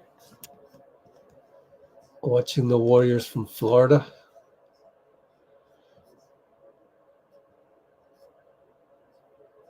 Coach. Okay. It's funny. Oh, I loved when Steph got that tech. Yeah.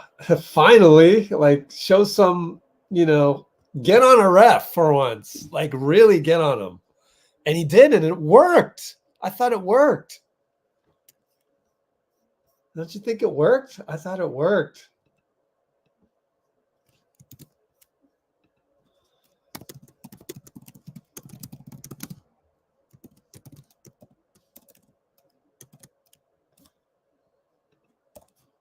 What is uff? Uff or oof?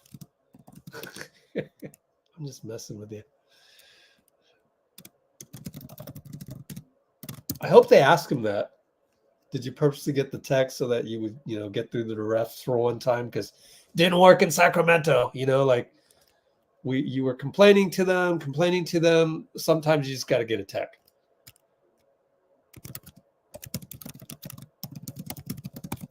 Because it looked like Steph really went overboard. He doesn't usually do that. And it looked calculated. But I don't know. They're killing Looney. Oh, gosh.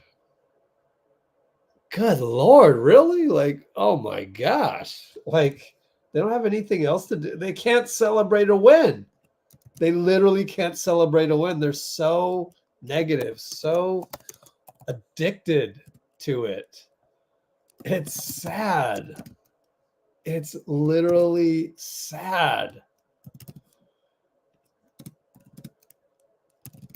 So many people are addicted. Email me.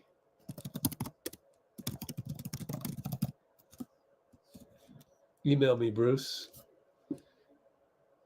I'll try to watch the game later. Oh, man, sorry to have spoiled it for you. Hope you enjoy it, and hope you check out my notes in the description. Just check them out a little bit, maybe after the quarter's done, and then when the quarter's done at the timeout, go look through some of my notes and see if you agree or whatever. If we go through it right now, usually we do this when we lose, right? We figure out where was the turning point. I think we just came out at the tip really well executed. Steve just said on the podium that it was our bench. And yeah, so mid Q1,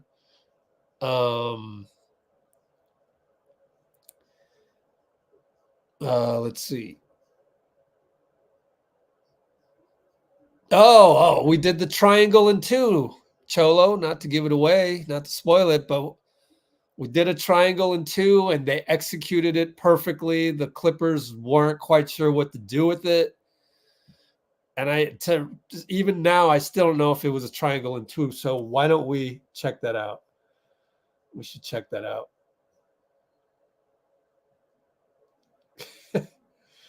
Nah, Cholo, you come back. Come back. We're good. Steph text the rec. What happened? You deleted Twitter because because what a Bruce said. But he was talking about YouTube. Another channel. I know, right? It's so true. So true. Gravedigger fans, exactly. Yep. Doomsayers. That's what you do on Twitter. You spread fear. That's what you do when you're stressed out. You spread fear because you have fear. You literally have fear in your life, whether it's fear of losing a job, fear of something, fear of getting backstabbed by a coworker, etc. The list goes on.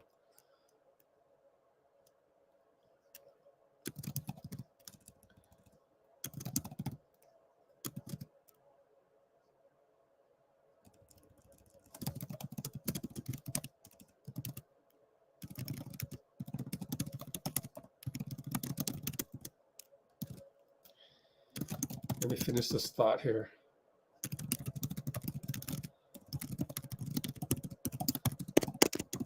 You know what's crazy? I wrote on the website today exactly what Steve Kerr said on the podium that, let's refresh this. I hope it's there. There it is. Oh, I forgot to like my own article. Oh, I can't like it right now. Somebody go like it. But anyways, Kerr's blueprint and Klay's wholehearted belief. I actually criticize Warriors fans for not having the same wholehearted belief that Klay does. And I brought this up because why? Most of them have been fans since 2022. Well, I don't know, but point being that we ought to, we have the blueprint, but that's when CP and GP are healthy. Hey, we have another blueprint for the Clippers, and that's the triangle and 2. That's the blueprint for the Clippers. We'll see. We got to play them again in 48 hours or less. Really, 36 hours. Kind of.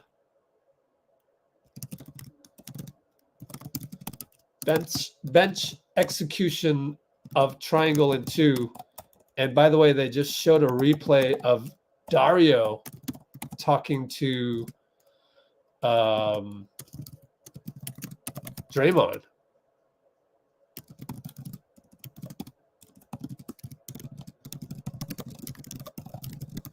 Maybe someone will ask Dario or Draymond at the podium what that was about.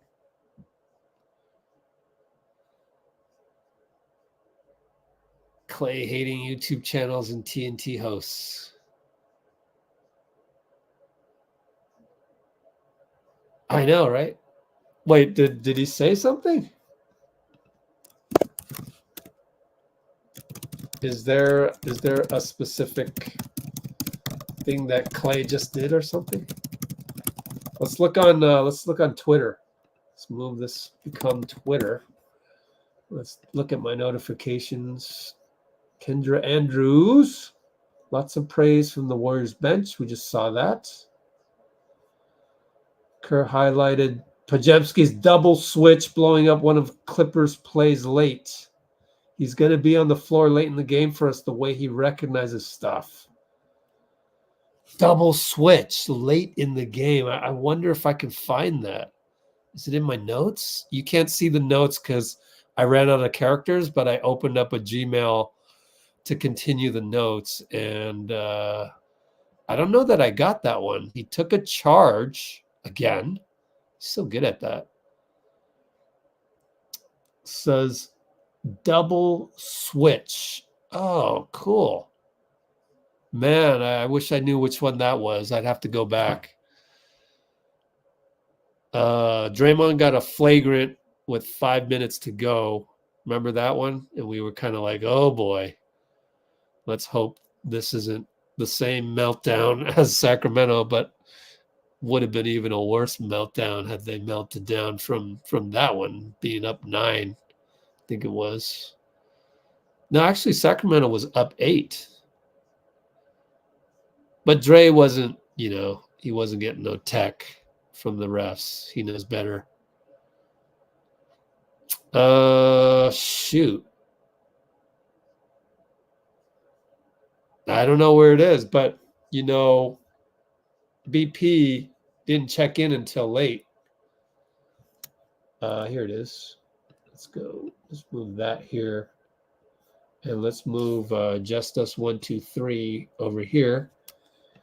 Let's look at the play-by-play and see when did Podziemski.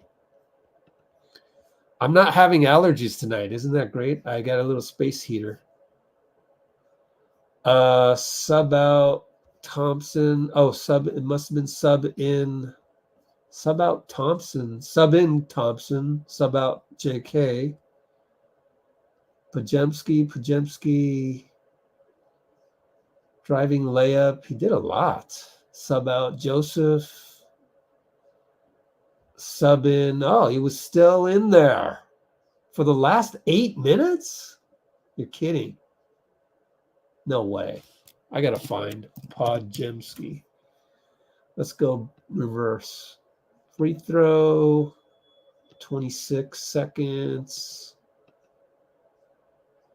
Driving layup. Oh my gosh. Did he play the whole fourth? Holy smokes.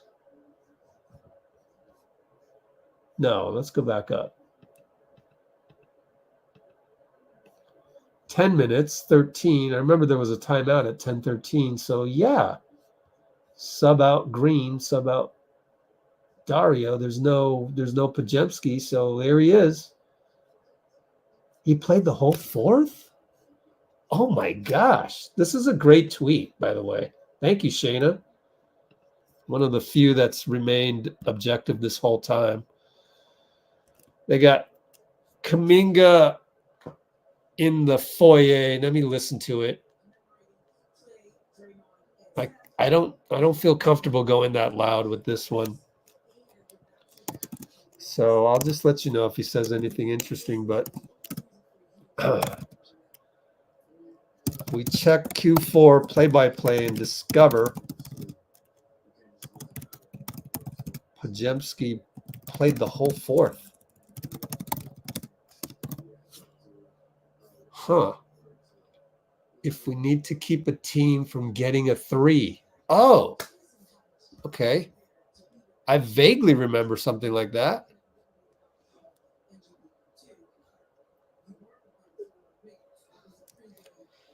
Good box out by Draymond on the Paul George missed 3.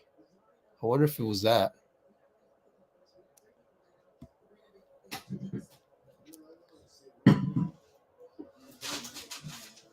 The Flight Mike? Who the hell is that? Never heard of him. But yeah, good. Good. I'm glad Klay got him back.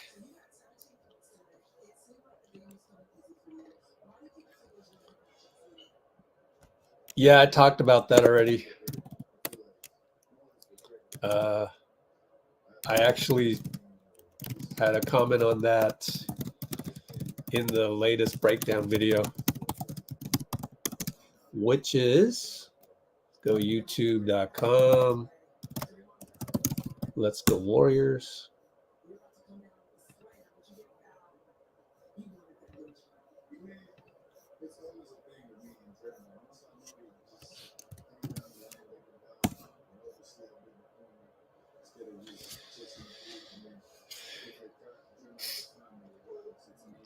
Yeah, BP, I checked early fourth quarter, maybe 6 rebounds at that point.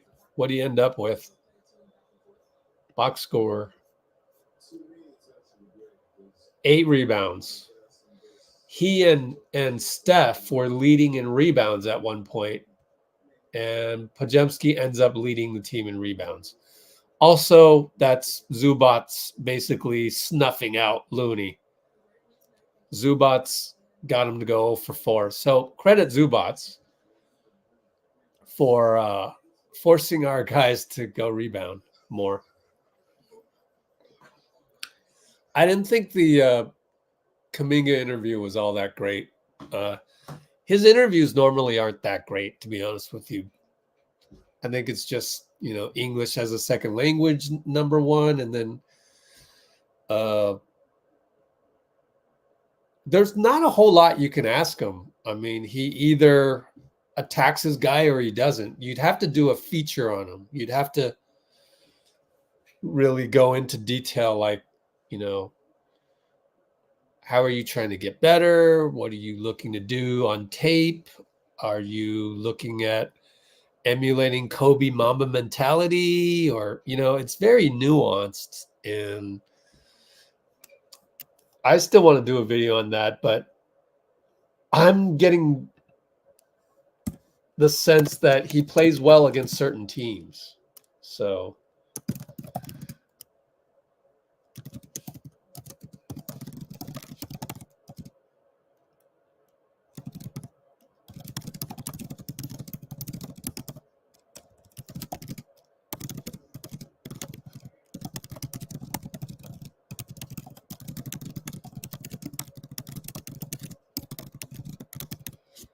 I'm not quite sure when's the last time he played that well against Sacramento.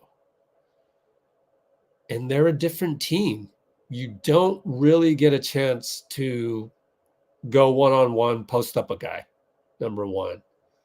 So you have to adjust to that. And now CP's out. So now you're totally back to 0.5 basketball.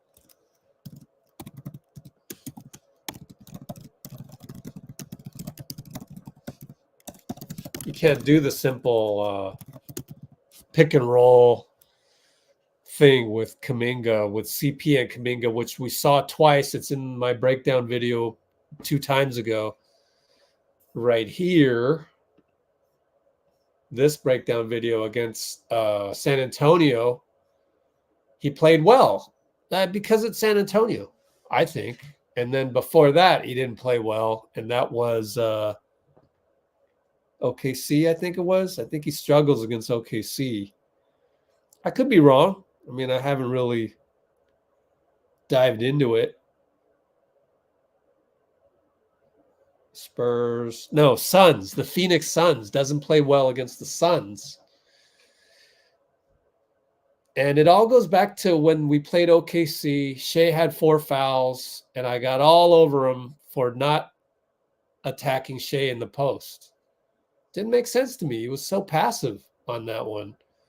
And then against Phoenix, it just depends on the team, it feels like, whether he's going to have a good game or not.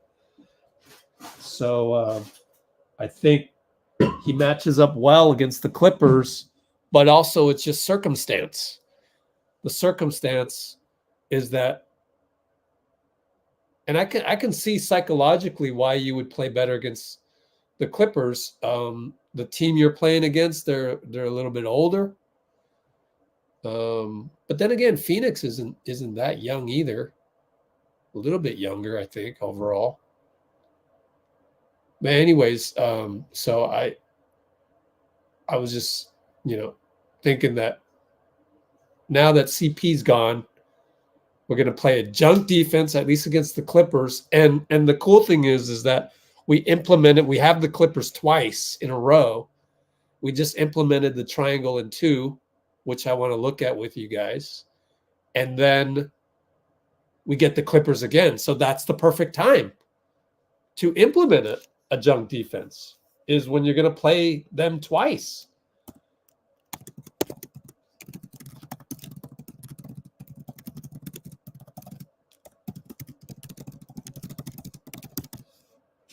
And part of that equation is that on offense, you got to go 0.5 basketball. There's no like, oh, Corey Joseph, Saric, pick and roll. I mean, it does. Kojo's not like that. I mean, Kojo's a great backup, but he's not known for his pick and roll offense,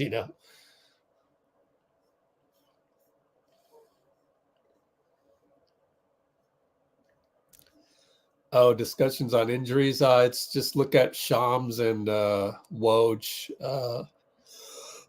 My bad. Warriors PR Twitter for that.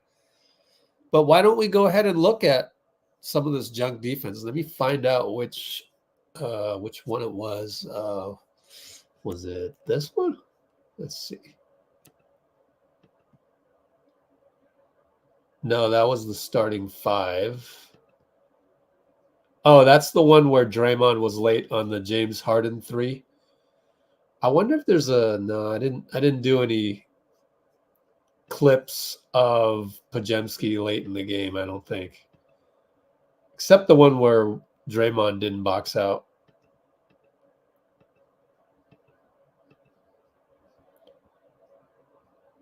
Is it this one? Let me see.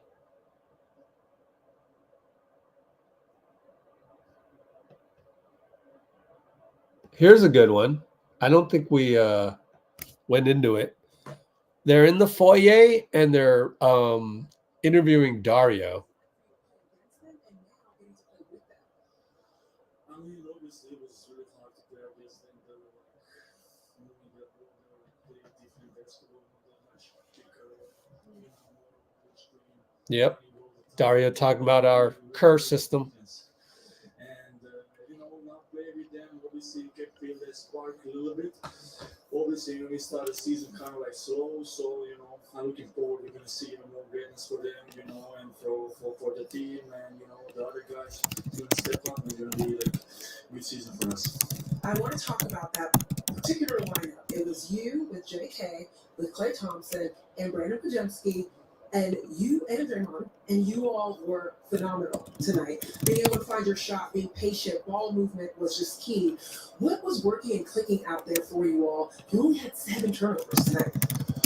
I don't know. I think we were defensively really second half, especially on the page. We tried to blitz Paul George on their screens. We tried to be with James Scott up to touching the screens. So kind of knowing somebody's going to back you up. Especially if you are up to the touch. These going to play in that pocket. So if you have guys stepping up, and kind of make rotation after that, and after that, Biggs needs to kind of help them. So when you know that it's going to be there, it's kind of easier to play. We play with more confidence, I think. And, obviously after that, offensively, there's such a talent right here, something's going to open, sometimes I'm going to have a good game, sometimes somebody else is going to have a good game.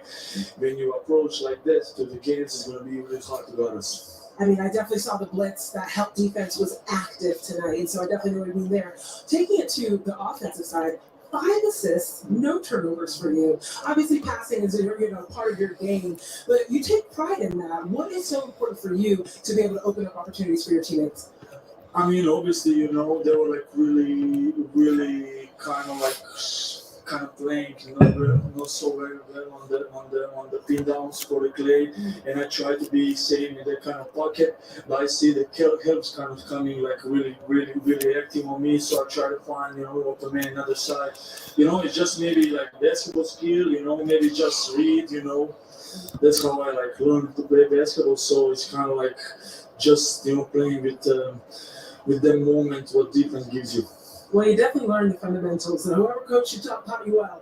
I want to ask one last question. You guys are about to go to the Clippers, and when you think about your back-to-backs and the previous back-to-backs that you've had this season, they haven't gone your way in terms of being able to sweep just yet. As you go to LA, what are the things that you're going to focus on to try and get that sweep to be able to beat the Clippers twice in a row? I think you need to be active, make them guard, away pin downs, try to be, they're going to probably again blitz Steph and that kind of stuff.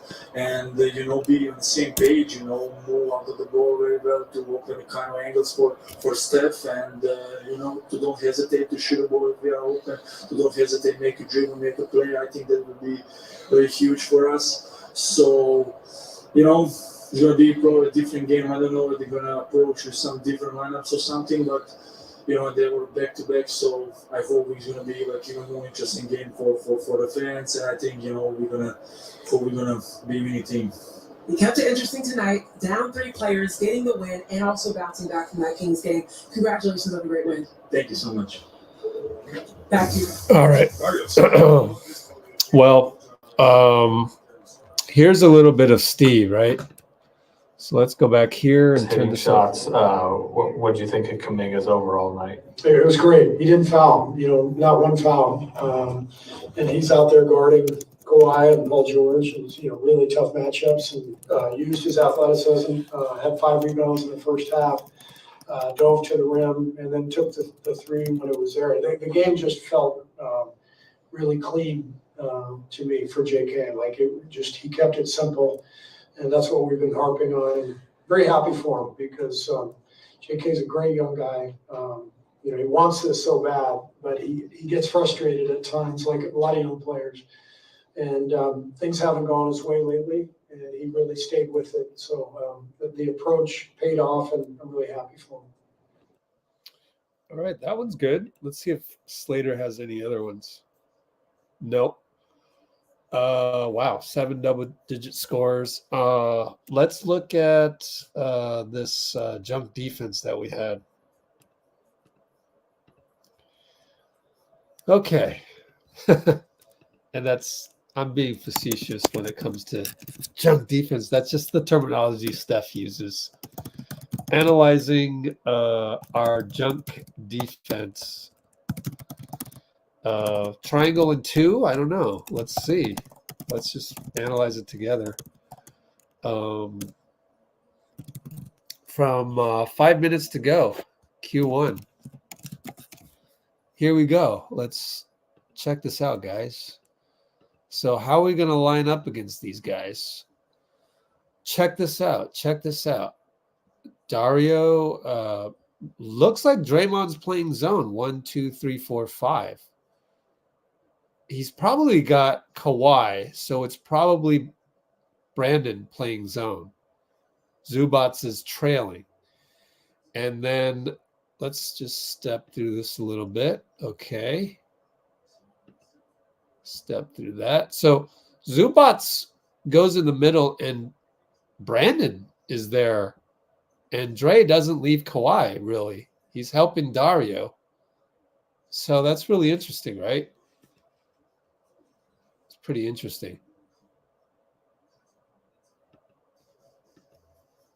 Steph's on the baseline. So they kind of know what's coming. Harden's telling them to get out of there or to switch with Mann to come here. Let's see what happens. And Steph says, hey, I'm handing off Zubac to you. Kojo goes, yeah. Look how small we are. Super small. This is a fantastic screenshot. I'm going to screenshot this. Right? This is pretty cool. Actually, I'll screenshot the live stream. So let's do this. Analyzing our junk defense. And that's Steph Curry's terminology.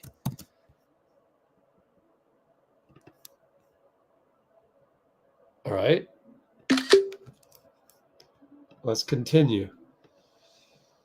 Look at that. So Brandon's still in the middle. Let me step through this a little bit.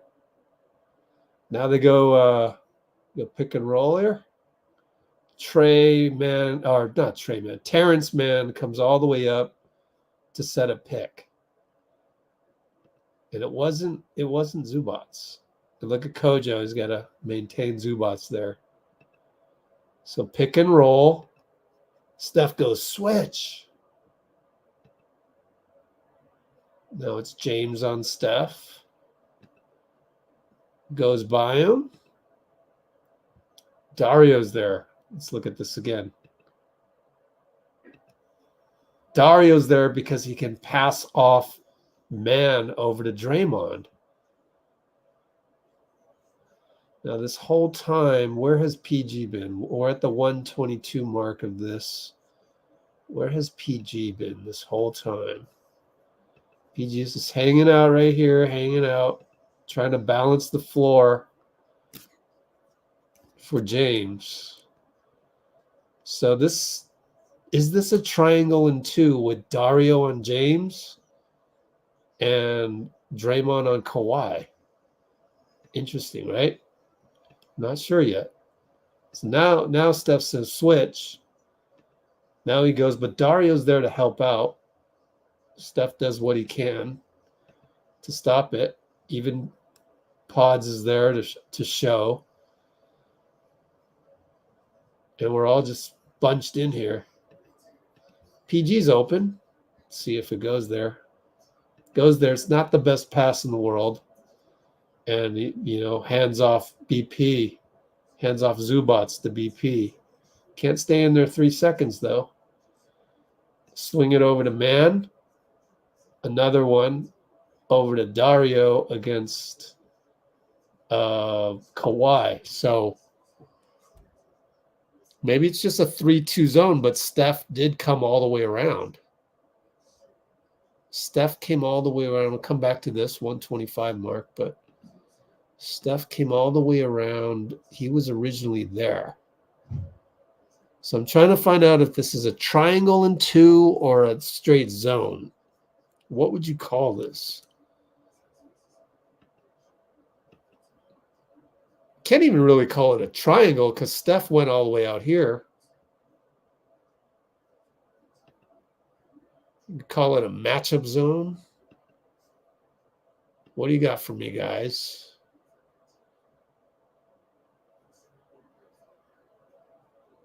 Unless Kojo's got, if Kojo's got Paul George the whole way, then it's a I formation between B-Pods and Steph, and a I formation 3. I'm not sure. I'm not sure at all. But I find this fascinating.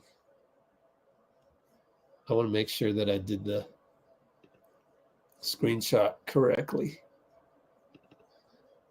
Oh, cool. Looks like it did.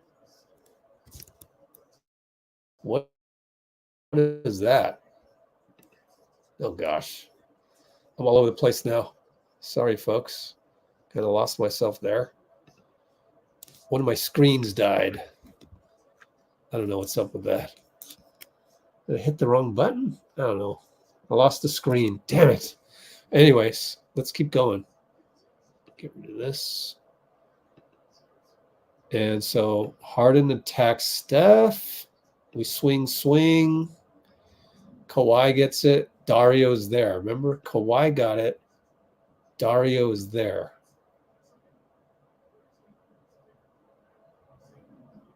Normally, you would say this is a 2-3 zone, except remember, Steph started way out here and he came all the way out. So just keep Dario. Maybe it is a 2-3 where you just switch down here as needed. Kawhi goes in there. He scored anyway. But I just thought it was interesting to look at that particular setup.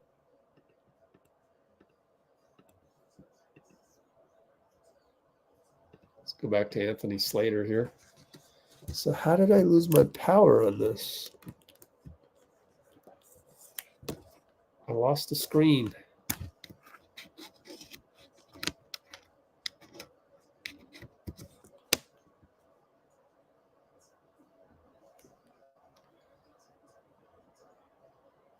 There it is. I had to plug it away and plug it back. Evolving 3-2. Yeah, I don't know. Let's see what else. What other stuff do I have? Desktop downloads. Now I forgot what I just double clicked on. Oh, here's another one. I think I showed this already, but let's do it again.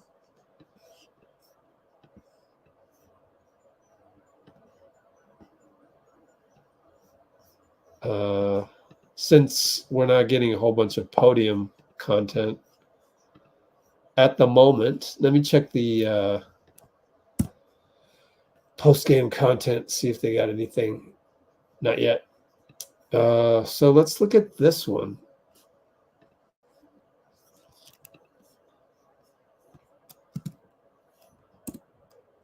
Uh, 336 mark. Another junk D. 403 Q1. How did we get here? Oh, this is a long sequence. That's good. Can really study this. Let's see. Harden gets it. This one looks like Mann. I got to step through this sometimes, just not get demonetized by YouTube. Look at Steph do the switch. Is that Kuminga? Kuminga's in there too. Steph will switch. Nah, it's not a straight switch. He's just holding the place for Jonathan. I think we're in man. Holds it, but he top blocks him like he not. I mean, wow, that's interesting. And then finally JK gets there. So now you can switch it. I mean, that's just smart by Steph. That's just smart defense. And I believe we're in man. There's no need to go triangle in 2 when they've got Paul George out of there. So that's just good defense by Steph. This is one where I think he knew what was coming. Like, he's here and he goes, oh, I see what's up. They run this set. I see what's up with this set. Let me just defend it and let me just blow it up.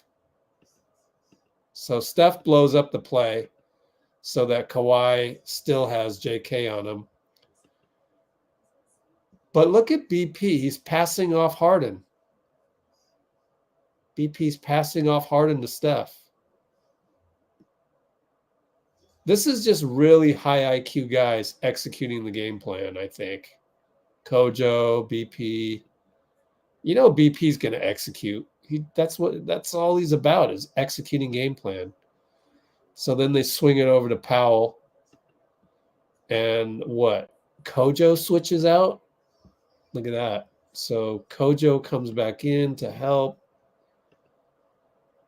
I mean, this is some serious game film study by our coaching staff to know how the Clippers operate.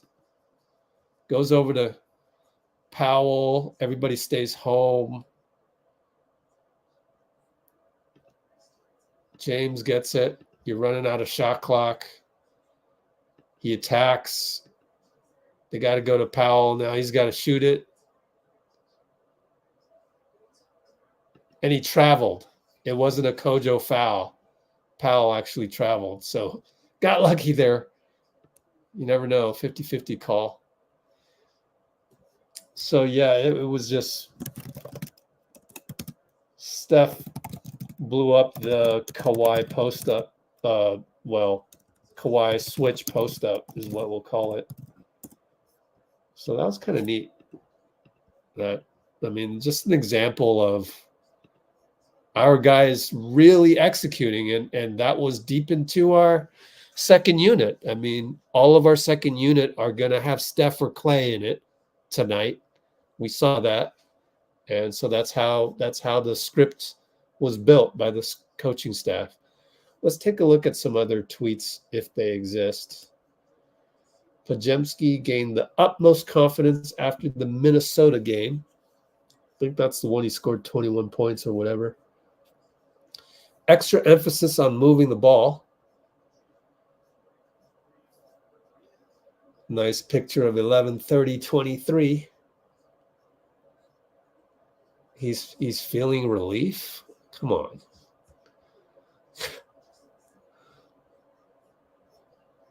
Well, while people feel how they feel, we are looking at game tape and analyzing our junk defense and very proud of the way that our guys played, especially the bench unit in executing that junk defense. So that's why I don't feel relief. I feel pride, right? I feel pride.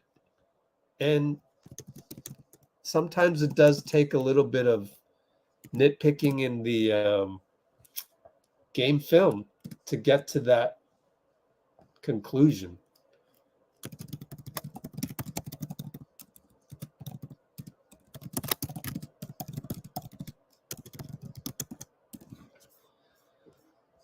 So Janie's got a little bit of Steph content.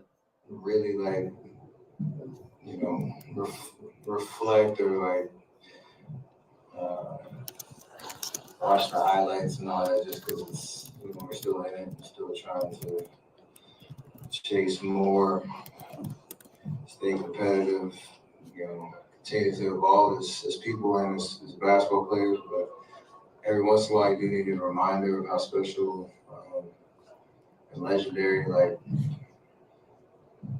you know, us three have been, you know, these 12 years, all the teammates that we played with over the course of the journey, and honestly kind of let you smile a little bit to, you know, look ahead at the challenge that's in front of us to, you know, maintain that winning kind of expectation. So it's all of it is really, really dope. Cool. Really like, Obviously, the question was about the 11-30-23. That's a cool little clip. More praise for Pajemski. Look at how NBC Warriors is really going all out on these clips. Is that because KMBR and 95.7 totally slashed their staff? I wonder. I'm not quite sure. I'm not quite sure. Here's some lame Twitter beating of the chest. And JK didn't foul. Great job, JK. I think that was the main thing, is just not to reach in, and, you know, he'll move his feet, but then he'll also move his arms, right? That's been an issue with JK. See if there's anything else that we missed. What are all these? Oh, 15-3 hoop for kids. Got the sound from Chase, and we saw these tweets already, so we're pretty much caught up on that. I might need to go pretty soon in terms of might be time for me to compile some video. Let me check. Not yet. So you're good. You can still have me on here for a little bit. Let's check the comments.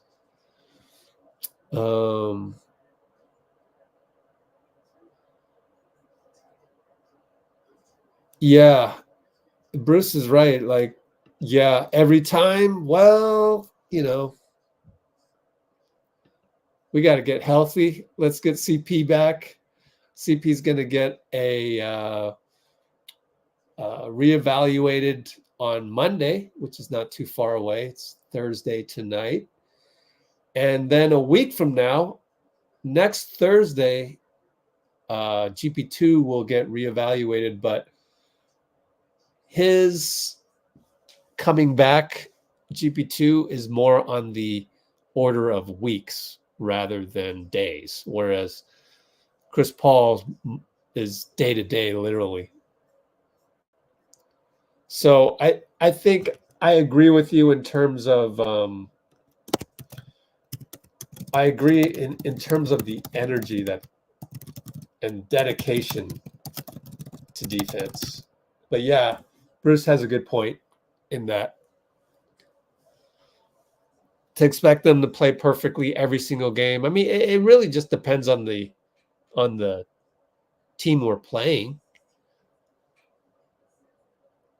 You probably won't see junk defenses like we did tonight unless it's against a big three team such as Phoenix. And Phoenix is right around the corner, believe it or not. I looked at the schedule. It's like, damn, we got them again? So if we go to the schedule, right here, did I hit it? Schedule. Oh, Steph's finally at the podium. So we'll run that. We'll run that as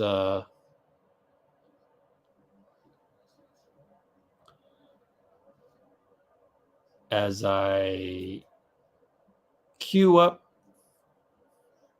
What was I going to queue up? Oh, the schedule, to see Phoenix on the schedule again. Here we go. Let's get Steph up on the podium.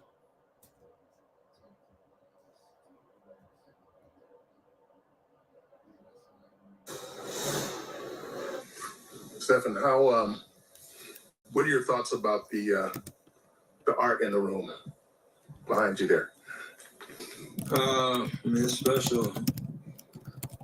It's kind of a reminder of how special the journey has been. It's hard to really reflect or watch the highlights and all that, just because it's, we're still in it. We're still trying to chase more, stay competitive, continue to evolve as people and as basketball players. But every once in a while, you do need a reminder of how special and legendary, us three have been, these 12 years, all the teammates that we played with over the course of the journey. And honestly, kind of let you smile a little bit to, look ahead at the challenge that's in front of us to, maintain that winning kind of expectation. So it's all of it is really, really dope. Along those lines, Klay went off for 10 points in 90 seconds tonight. Your thoughts?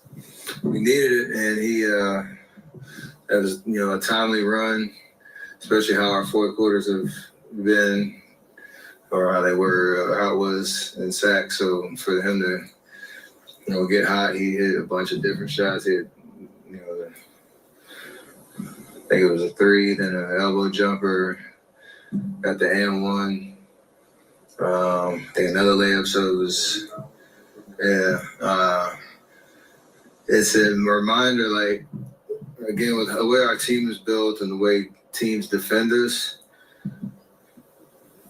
you never know when it's going to come, and the selflessness of how we need to play. And when the ball is moving, it's usually going to find the right person. And I know he didn't have much going before that run, and that's Klay. Stay confident, let the game come to you. Good things happen. Great to see him smile. Got the crowd into it. It was much needed. To kind of go back to the first question and follow up behind that, you took a minute to look at the artwork, and I know it was 11:30:23. They had things on the board there. How special is that? I mean, you kind of spoke on that, but if you can kind of elaborate on how special it is, because Steve Kerr said the same thing earlier. When you think about it, when you think about those things, how special is that? 1/7 of the NBA's history we've been playing together. 4 banners. I know Raymond's math was phenomenal with the 11:30:23 equals 64, 6 finals, 4 championships. Like I said, it's special, and it's just a nice deep breath to appreciate what's gone into us still being, in this position to be playing together, and not just like a ceremonial or ceremonious, my grammar people. Thank you. Thing, it's like we're still, realistically trying to contend for a championship. So I'm sure we'll be a little bit more eloquent about it when we come back after our careers are over with. But it's dope. 12 years doing anything with a certain group it means something. That's it.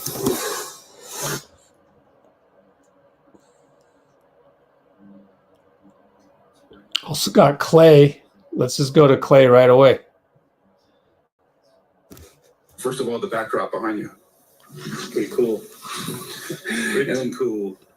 Just how about for you guys to come back from a tough loss in Sacramento? What did it mean to be able to close out a Clippers team like this? It was a tough loss. Felt really good to get back on track, especially after a tough one we let slip away.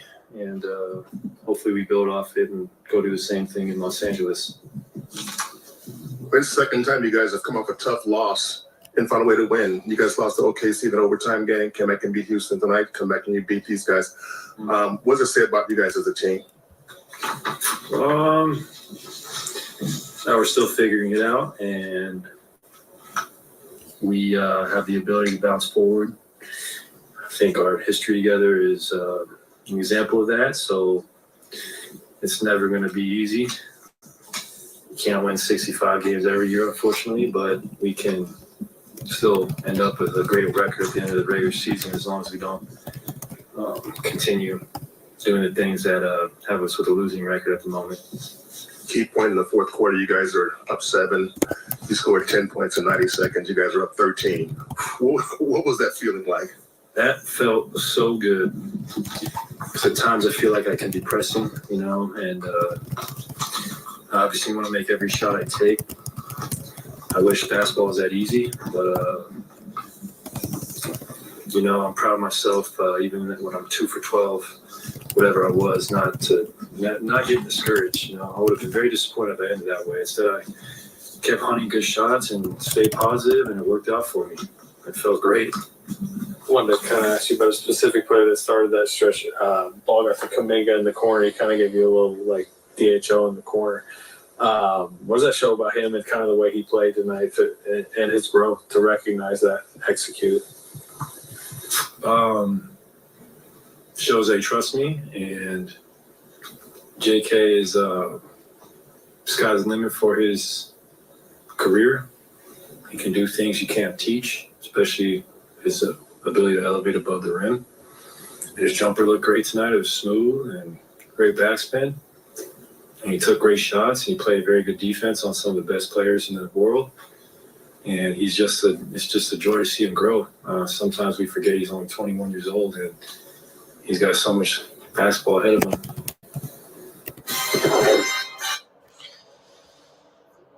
All right. Little snippet there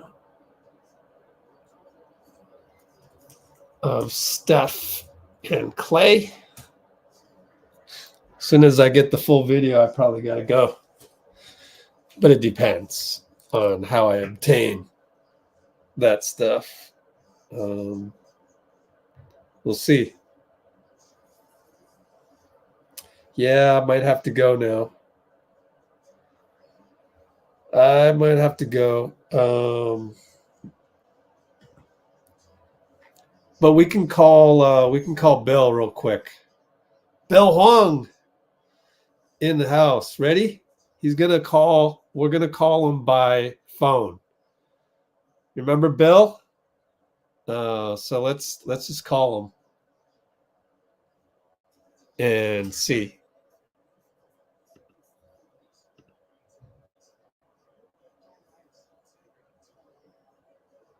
Oh, he's not available.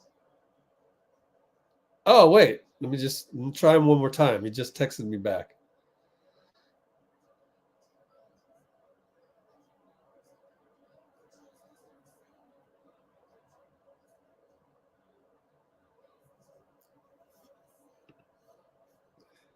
Let's look at the schedule. Portland, OKC, Phoenix. All right, Bill, let me put you on speaker. Here he is, Bill Huang. Are you there? Hello. All right, yeah, cool. I'm here. All right, so let me type you in real quick. Bill Huang in the house. Hope everybody remembers Bill. He's from Tencent, ESPN of China. Bill Huang on the commute home. Let's ask him some questions. So you guys ask questions in the comments, but I'll start it off.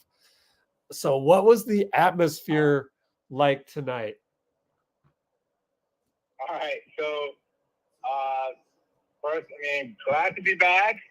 Yeah, glad to have You guys again, or talk to you guys. Yeah, talk to you guys again. Thanks for having me.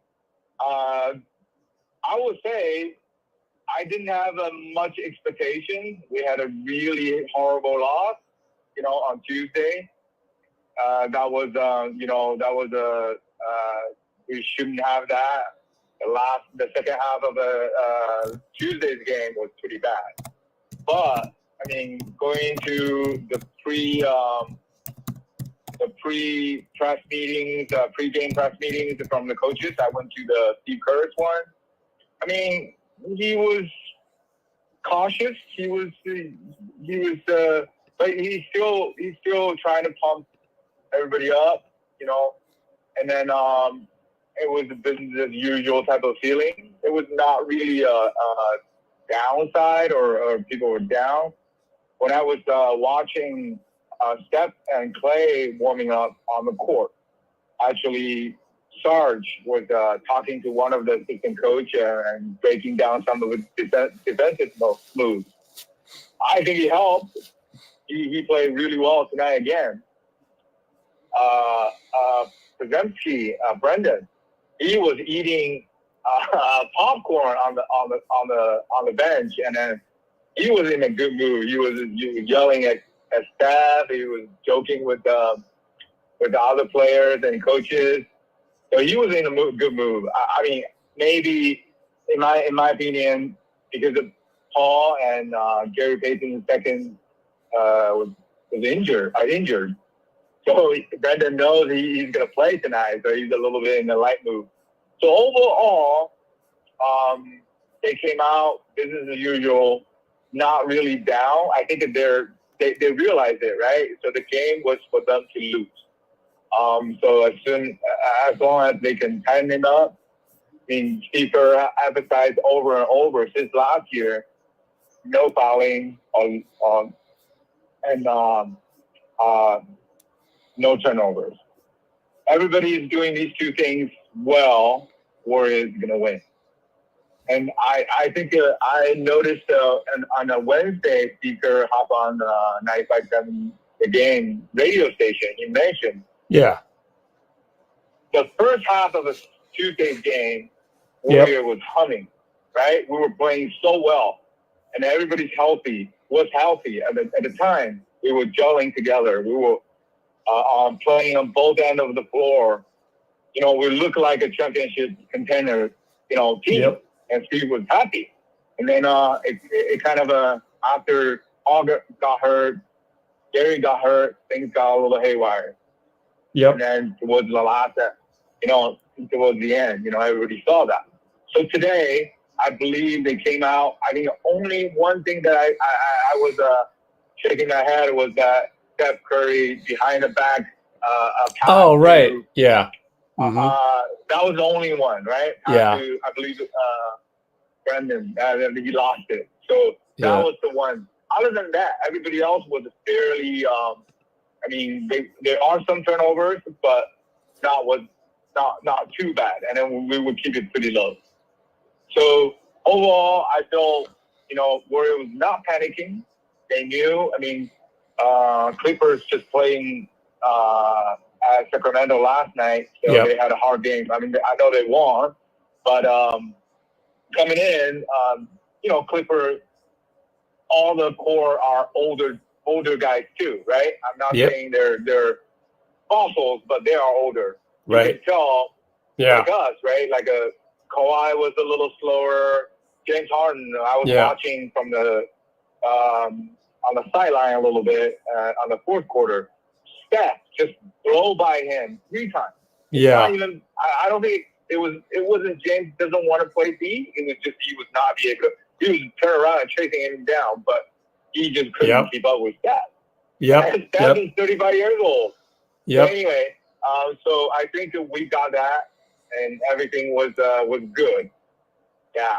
So that was kind of a little dragging, but yeah, that was how I felt. Glad that we got a win.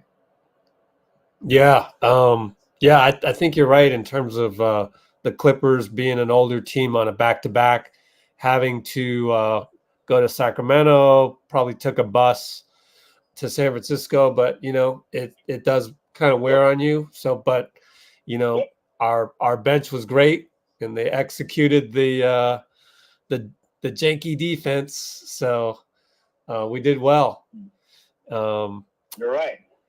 And was there anything else you saw that's maybe, you know, not so much, you know, just something surprising that, you know, nobody else would really notice, that maybe not so much doesn't have to affect the game? Just something you saw in the arena. Anything cool? Right. Yeah. Well, so a couple of things, right? So I know that Draymond, there was a foul. Draymond was pushing on Zubac. Yeah. And then they almost going to call it. And I mean, after the review, Zubac actually fell down on the floor. Oh, but I okay. thought, oh no, come on. Yeah, Right. don't get another flagrant or tag. Luckily, right, from the video and replay, it was nothing. I think Draymond, after, you know, Tuesday's game, Draymond got a tag, right? It was a silly tag. It was not something that it was not worth it. Definitely, it was a, I guess, quote unquote savage, was stupid tag, right? But again, I mean, Draymond was controlling himself. There was one instance on the end of the third quarter. There was a play. It was the last, I would say, 20 seconds. So we have the ball. So we have the possession. We want to run the clock down, right? That one. Yep. So I remember. Try to get the ball to Klay, but Pajemski didn't open it up for Klay. Yep. Exactly. So first, it was Vezenkov. He was the point guard. He brought the ball up, right? Yeah. Draymond put his old veteran, you know, the point forward hat on. He was signaling to Vezenkov to pass him the ball.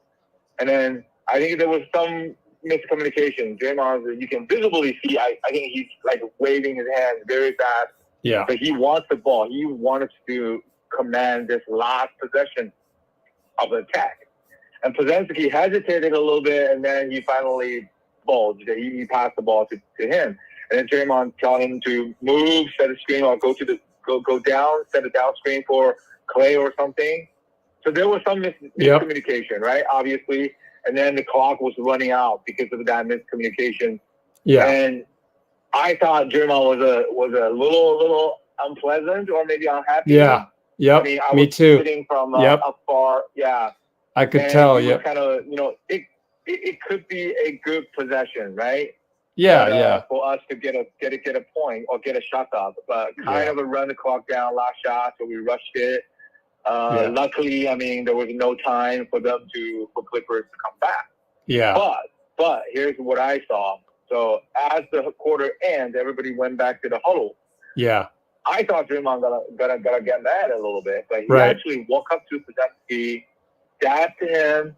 I put out my binoculars and I was watching Draymond closely. He was tapping his shoulders. He's saying, "My fault. My fault. That was my fault." Yep. Yeah, so we actually they showed that on TV actually. They showed that, right? Yeah. So we caught that too. Yeah. Right. So that was the one thing that good. I felt. He was losing it maybe again. So I think Draymond, he's a smart guy. Yep. You've been there. You've seen him over the years. He does got sometimes hot-headed, but I believe he will think about his teammates' feelings, and then he will own his mistakes, and he will actually own it like a veteran. So I think that was great. Great kind of a thing that I see. Draymond is really.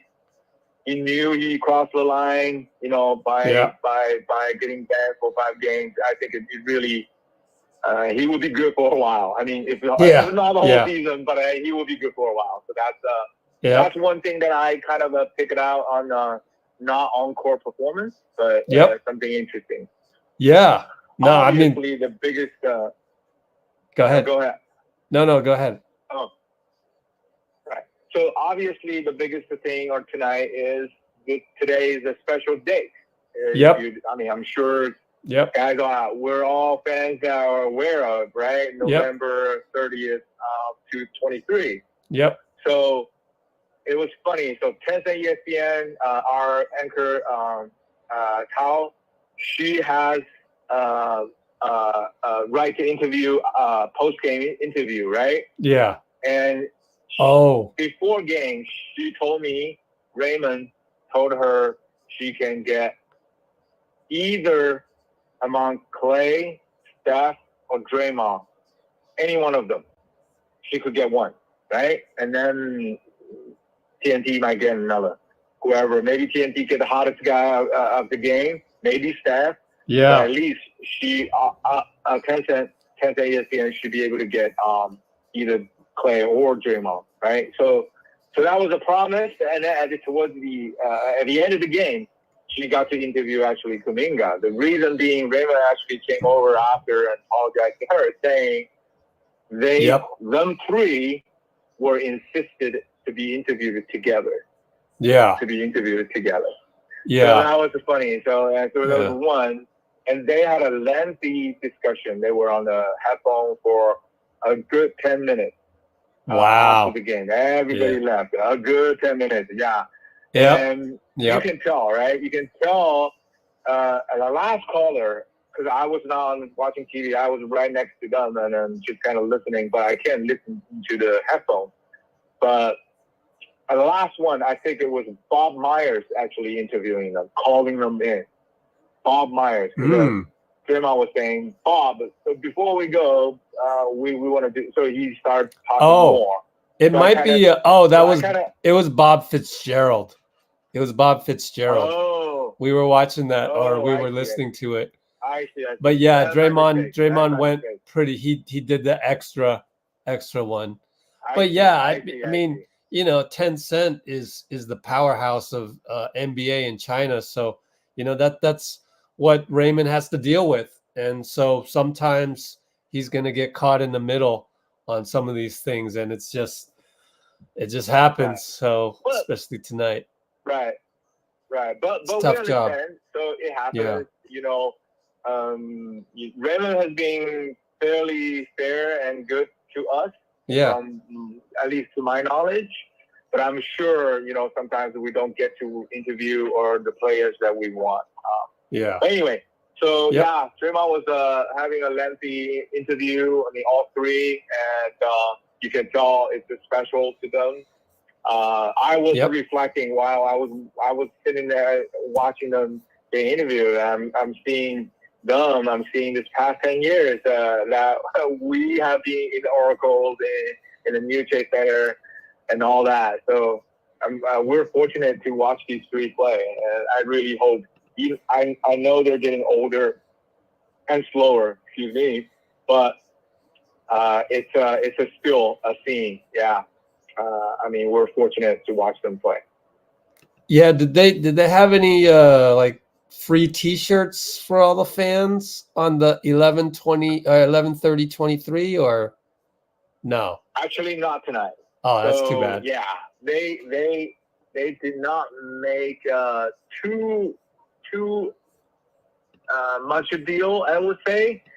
Before that, even during the game, there's not too much talk about, you know, all today's, because I think it's kind of a little special for the fans and things, but maybe they don't want to take it away from the game, so they will still try to focus on the game before making a big deal out of this particular date. Other than that, I mean, only I believe they gave out some newsworthy or newsletter in the media room. So all the media member got a piece of the newsletter talking about, talking about these three guys. Today's a special day. We want to make it for them. So I think they saved it for this after game interview. And luckily, I mean, at least we won, right? So all three were doing the interview with a bit of a good mood. Yeah, they were laughing. They were chit-chatting with the fans around by. It was fun. Yeah, it was. Oh, that's good. It was great. Yeah, Draymond after that, he ran over to his daughter. Oh, he yeah. did the helicopter and then swings with his daughter for quite a while. They showed that on TV as well. They showed that on the post game NBC of him with his daughter. So that was nice to see. Right? If they stay on the court, usually the TV will caught them. Yeah. We'll catch them. Those. But yeah, like I said, you know, guys getting older, but yeah, it's more sentimental now. Yep. Cool. Well, anything else you want to add? Well, other than one more win, I think we still have Yeah. a long way to go. Yeah. So, one thing about Gary, so he was on the bench, right? Okay, yeah. So, torn calf, down pretty bad. He was not on any crutches, on any boots. He was in the regular street clothing, street clothes. And from what I see, he was a little bit loosey, joggers and pants. It doesn't look like he was wearing anything underneath, maybe just some leg warmer or a compressor or something like that. Yeah, and he was walking fine. Okay, good. He was walking fine. His dad was there. Obviously, he didn't jump up and down too obvious, but he was, he was not definitely like you're injured. If you're seriously injured, you're not even showing up on the bench, right? You're resting. Right. So, but he was there. So he was in the huddle when it's timeout. He stood up. He even threw a free T-shirt at that fourth quarter. There was always one during maybe a second timeout. It's always a free T-shirt tossing event. Every game they do this to the fans. Yeah. And Gary actually took a couple of T-shirts and tossed up to the audience. So he looks. I mean, obviously he's injured, but he's not too far away. So people were speculating. I don't think Warriors gave out any official notice. I think he may be out for a month. That's what I think maybe he's on Twitter and things like that. They're speculating it. Anyway, so at least he looks not too bad. Not too bad. That's Paul good. was there too. Chris Paul was there. Yeah. And then there was one foul on the fourth quarter. Funny, there was one foul on the fourth quarter. I believe it was a hard and push Vezenkov down to the floor, and then it was a charging foul, and then they call it, and then Chris Paul was like jumping out of his seat and running to the referee with the staff. They were hitting each other, so they were trying to yelling at the ref, saying that was a foul, and then blah blah blah. And so he looks like he can move. He can move. So, good. So these kind of my themes. Attendance is still pretty full. Good. Even I know the pricing of the game are coming down a bit. Yeah, I think the Club 200 on the second floor, I think now it's like $60-$70 you can get in with a seat. Wow. So not too bad. Yeah. I mean, for a Clippers game, I looked it up actually today. Yeah, $60-something. You can actually get into the arena. Yeah, so that's not pretty too cheap. bad. Yeah. Yeah, it's considerably cheap. Yeah. So interesting. and then it was pretty full in the stadium too. Still pretty full stadium. Great. Well, awesome, man. Thanks for chiming in here. Really appreciate that. Hey, no problem. Anytime, man. I mean, I actually don't go to the games as often this year due to the busy schedules and rotation.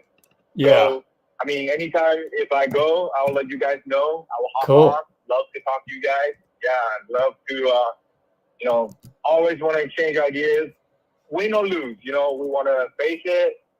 I mean, to me, as a longtime fan, not just lucky to be able to cover the Warriors up close, but as a fan to watch, 2009 Steph coming in as just a kid, right? Like really, he looks like just a kid. Same as when Klay joined, when Draymond joined, and they look so young. So now, they are, fathers of the kid, already become a father, and then getting older, getting wrinkles on the face. You can tell they got some mileage. Draymond's get like this, wide beard. So yeah, time has passed. Time has passed. So sometimes even they're having a horrible loss, Klay dribbled the ball off his foot, but I feel it, you know. I play a little bit as well. Yeah. I knew that feeling. I knew that when your mind thinks you can do it, but your arm, your leg are just one pat slower. It happens. It happens at that NBA level. So anyway, I mean, really appreciate it. Still, we were able to watch them, you know, go through this this run, this dynasty. Definitely. I mean, they're struggling right now, but it's inevitable. And then I'm gonna ride with them. Oh, one last question for you is, well, we learned that we lost Austin Scott from KNBR. He was part of the layoffs from KNBR. Did you notice any other people? Because I think there may have been cuts from KNBR. I'm not sure if there was from 95.7, but I heard there might be. Oh, I did not know, but I saw John Dickinson. Yeah, he switched. I don't know John. He went to KNBR. Yeah, he switched. Yeah. Right. Oh, he went to KNBR. No wonder. Yeah. So, but he's still sitting at a 95.7 seat. It's funny. Okay. So they didn't move. So he's still they just right next to Whitley. switch the name. But anyway, yeah. Okay. Yeah. So well, next time look out. It's normal. Next time check it out and let me know if there's less people from KNBR and 95.7. I mean, I'll ask Dickinson what the deal is, but it'd be great to still have a Austin Scott if he has a replacement, but he might not. So that might be it, unfortunately. But anyways, I mean, next time I go, you know, at the media room, there's a TV, there's a display every time right next to the entrance. Yeah. And it shows the seating chart. I'll take a photo, send it to you, that you can take a look at who's on, who's sitting where, who are there, who are not, right? So, yeah, I'll do that. All right. Well, thanks and drive safe. Cool. All right. No problem. Yeah, I'm almost home. Yeah, that's a long drive for me, but at least we won. It was a happy drive. Yep. All right, then. Take care. Appreciate you. All right. You too. All right. Let's go to Draymond post-game podium. I think he was the last one. Draymond post-game audio now on. I forgot to say on that. Whoops. But let's go ahead and do that.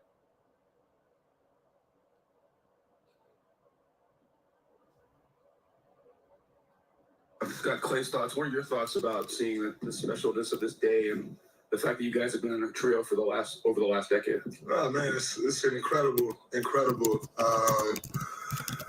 feeling, blessing to play with two guys like that for 12 years. The success we've had is great. The downs we've had is great. You know, they bring us closer and we stick together through those. The journey has been incredible. Very thankful to our organization for making this happen. I think, you know, most people get their flowers when they die, right? In our case, it wouldn't be dying, but you get your flowers after you're done, you know, and for the organization to honor us and make it a point. Like, we didn't have to have a game today, you know, just to make it a point to get it done. Very appreciative. You know, it's a great night, great moment, but a lot more work to be done. Yeah, Steph was saying that you guys feel like, you know, obviously you've done a lot over these last 12 years, but you feel like, you know, you want to prove to people that you can still do some things. How important that and what does it mean that you guys have had two really horrible losses and came back to win the next game? The one last night and 2 nights ago, and then the OKC loss where you guys came back and won. I think, we got a resilient group. You know, things aren't going to always be perfect, but I think, you know, the true test is, can you bounce back? And, you know, for us to bounce back the way we did, I think it was great and says a lot about this team. Even missing Chris and Wiggs and GP.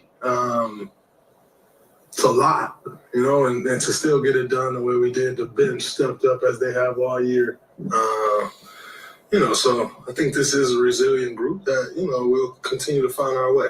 Klay put up 10 points in 90 seconds in the fourth quarter there. What was it like to watch that? It was beautiful to watch, and it all started with Jonathan Kuminga giving him a handoff in the corner.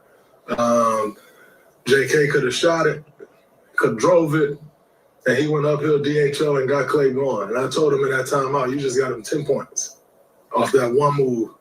And no one will celebrate you for it. No one will acknowledge you for it, but I will. You just got him going. And that is incredible. That is growth on JK's part. Obviously, we all know what Klay's capable of, and he's starting to play a lot better over the course of these last 5 games. But for JK to get him going like that, that was special. And like I said, it shows the growth in JK's game.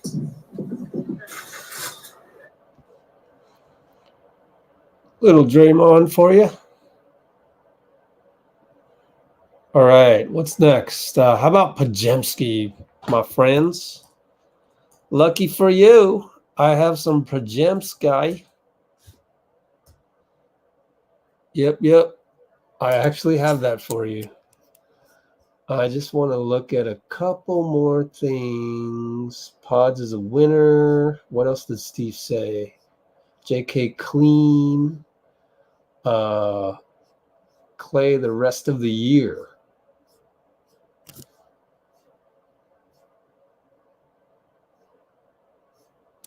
Okay.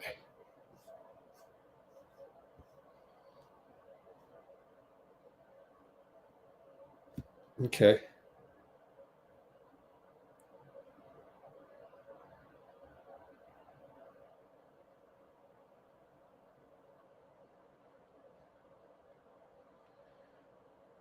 So I just got to finish this. But why don't we just, you want to see all of Steve, huh? Let's throw up all of Steve. Where is it at? Delete those and throw up some Steve Kerr.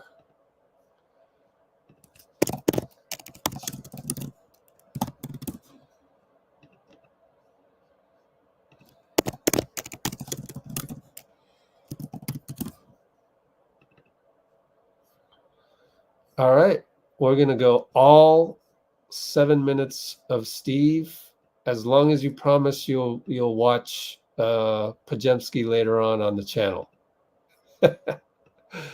Oh, I'm kidding. You came onto this live, which is different than 99% of other visitors to our channel.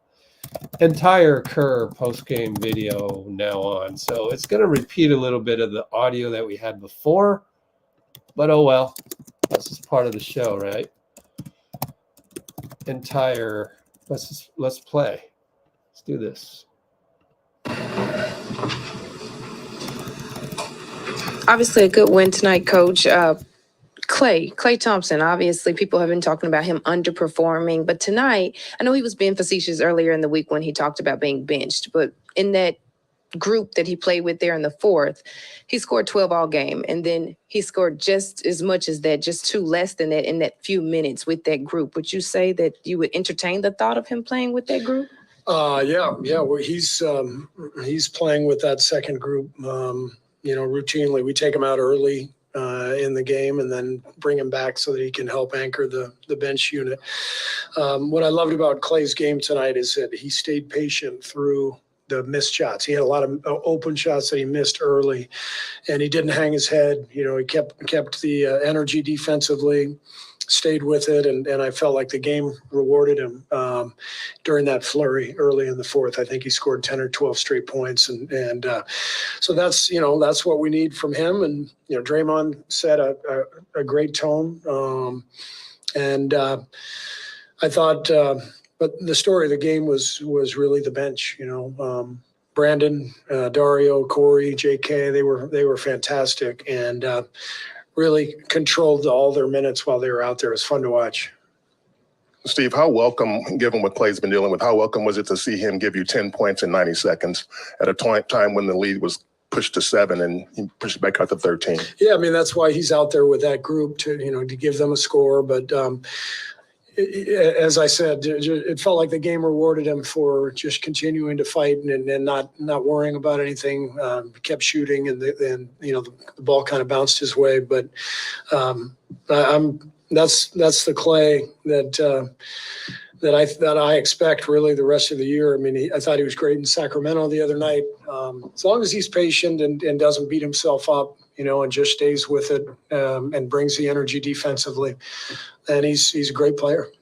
Is that one of your better defensive performances team-wide of the season? It felt good because we didn't foul a ton. It felt cleaner than a lot of the games recently. And we took care of the ball. So it's so much easier to guard when you're not turning it over. You're able to set your defense over and over again. So did a good job, followed the game plan well, didn't have many breakdowns. And, they were playing on a back-to-back, so they were a little tired. So I thought our guys took advantage of that and really kept the pressure on them and stayed solid. Beyond just hitting shots, what did you think of Kuminga's overall night? It was great. He didn't foul, not one foul. And he's out there guarding Kawhi and Paul George and, really tough matchups, and used his athleticism, had 5 rebounds in the first half, dove to the rim, and then took the 3 when it was there. The game just felt really clean to me for JK. Like he kept it simple, and that's what we've been harping on, and very happy for him because JK's a great young guy. He wants this so bad, but he gets frustrated at times, like a lot of young players. And things haven't gone his way lately, and he really stayed with it. So the approach paid off, and I'm really happy for him. I think you've mentioned that you'd like to see Brandon Podziemski shoot more, but what do you think about his shot choices and the way that he attacked? Brandon's just a winner. I mean, he makes plays out there. He makes every kind of little play that you may or may not notice, deflections and boxing out. And, he made a really good kind of double switch on their last time out when they tried to run their play. Brandon blew it up. So he's going to be on the floor late game for us, the way he recognizes stuff. If we need to keep a team from getting a 3, I got Brandon on the floor now because he sees all that stuff and he anticipates. And he's also fearless. He just attacks. He wants to be out there and not afraid of anything. You mentioned before the lack of fouling and also taking care of the ball. How do you harness whatever it was that led to that for you tonight, moving on, against the Clippers again on Saturday and other games where it might not be as settled and complete? Great question.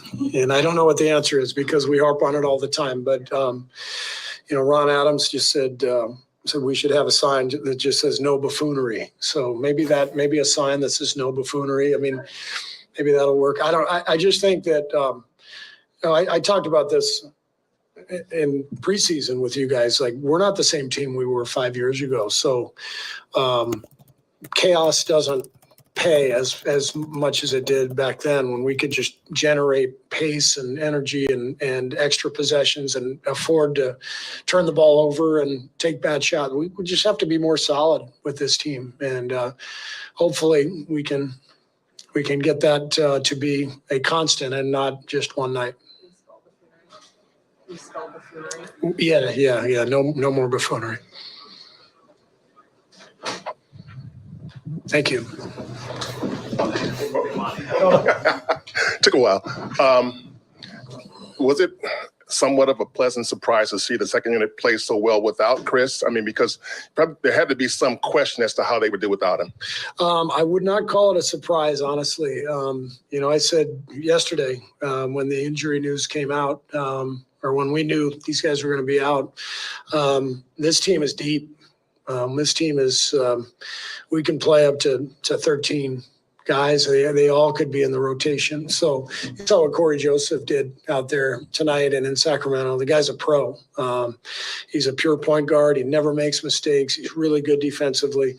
And you know, the numbers don't show it, but he was fantastic tonight. So, you know, these injuries to Gary and Chris and Wiggs tonight gave Brandon a chance. You see what he's capable of. So, you know, JK, I thought, had his best game of the season tonight. So you look at all this, and you know, we were missing 3 main guys, but we got lots of guys who can fill in and really step up and play. Thanks.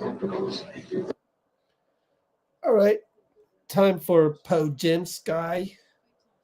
As I literally just put the whole video on the channel, so why don't we just click on that one? Be honest with you. Let's do that.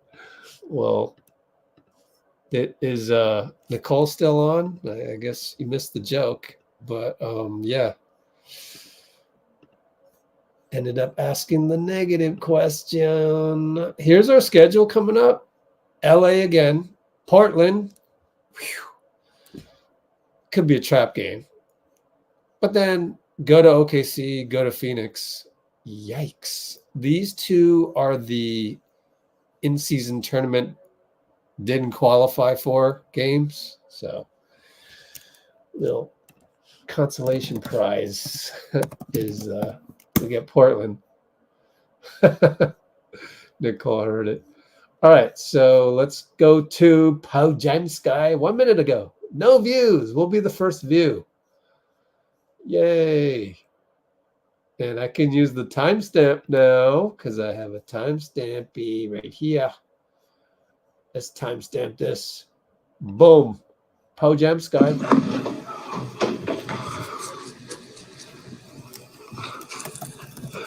Brent, are we up? Here we go. Tested. Okay, here we go.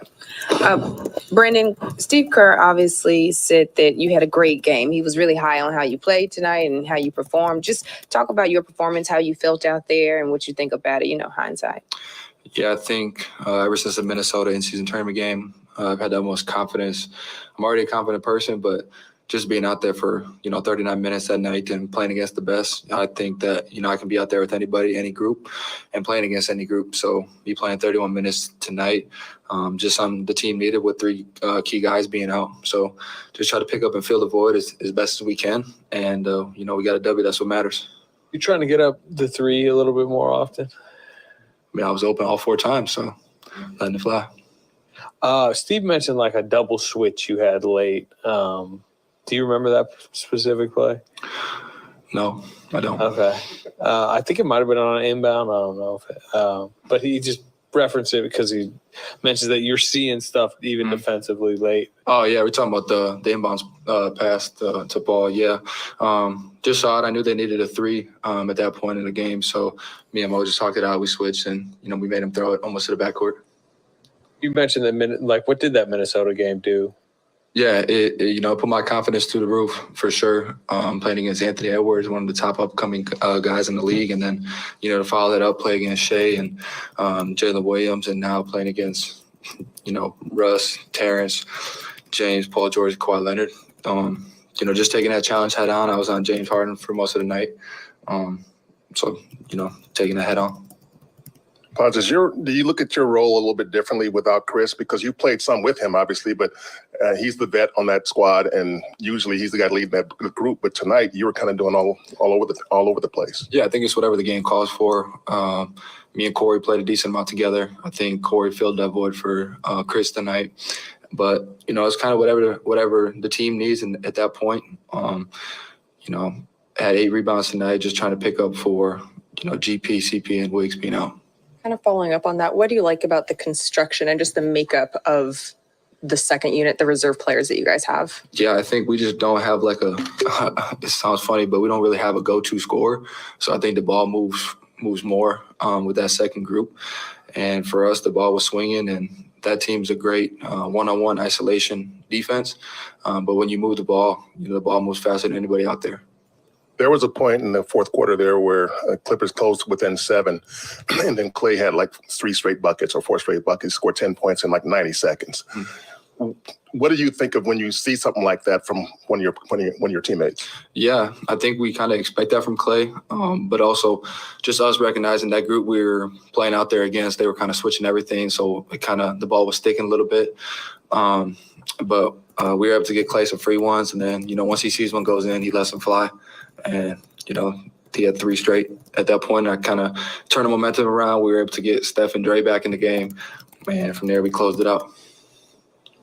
When it comes to Klay, he seemed like his confidence was up out there with you guys. He was able to go off for 10, like you just said, in such a short amount of time.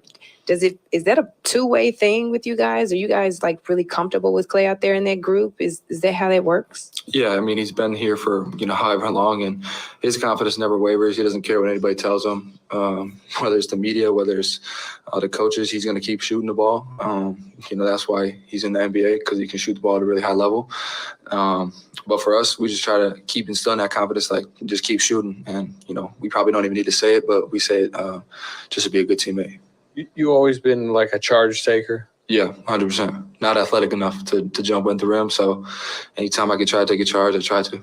Is it even more in the NBA? Because, obviously the athletes are even better, bigger, older. Yeah, it's hard. You got to have kind of a gauge on, like, in college you can kind of get away with moving a little bit, but, now with the replay, as soon as they see you move just a little bit, they're going to, challenge and review it. But I didn't watch the one I had against Russ, but Tre, the ref, said I need to let him land. And I felt like if I let him land, I would be in the R8, and so it would have been a block regardless. Technically, I guess a charge, but the offensive foul you drew on Harden, I mean, how you seem pretty fired. Yeah, I think going in, just kind of picking him up full court, making him dribble, waste some energy. But then, just stabbing at the ball, kind of getting in his head a little bit. And, he put a shoulder into me, and I took one. Cool. Great. Thanks, guys. Hold on. I am now tweeting to have more of Dub Nation come join us. Listen, there's a good chance somebody's trying to hack your website right down. World Series. Why did they send me that? Okay, whatever. Let's get out of there. Let me retweet and hope more people on Twitter join us. Do I really though? Maybe not. Not Twitter. They'll find a way to complain. Watch. We get somebody from Twitter. Watch. We're gonna get somebody complaining. But let me post it on Instagram as well. So more post-game video coming up. Come join us. I'm so glad I was able to stay on because of just certain circumstances, and really, really happy that I was able to stay on with you guys, because sometimes I got to go and go get my content for the channel in some different ways. But when it's this particular way, it works out perfectly. And so I think we're going to have Steph next, or maybe Klay. So it all works out well, doesn't it? It all works out well. Since they're going to have Steph on cable right now, I'm going to one-up them, and I'm going to go with Steph. Yeah, the whole thing. They ain't going to show his whole thing. Pause. No, but seriously, 12 minutes of Steph and Curry. Why?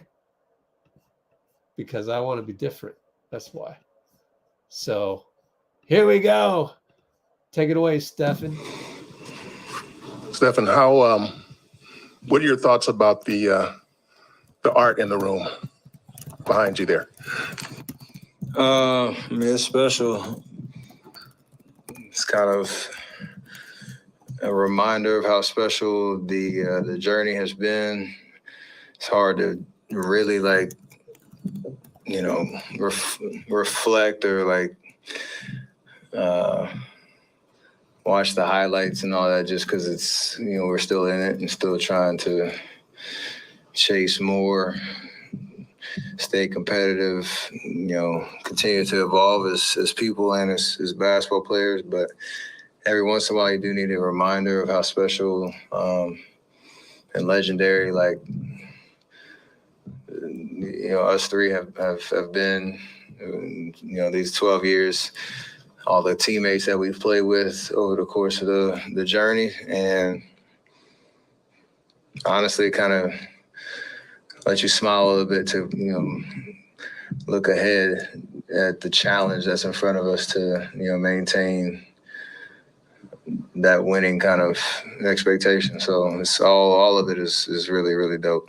Along those lines, Klay went off for 10 points in 90 seconds tonight. Your thoughts?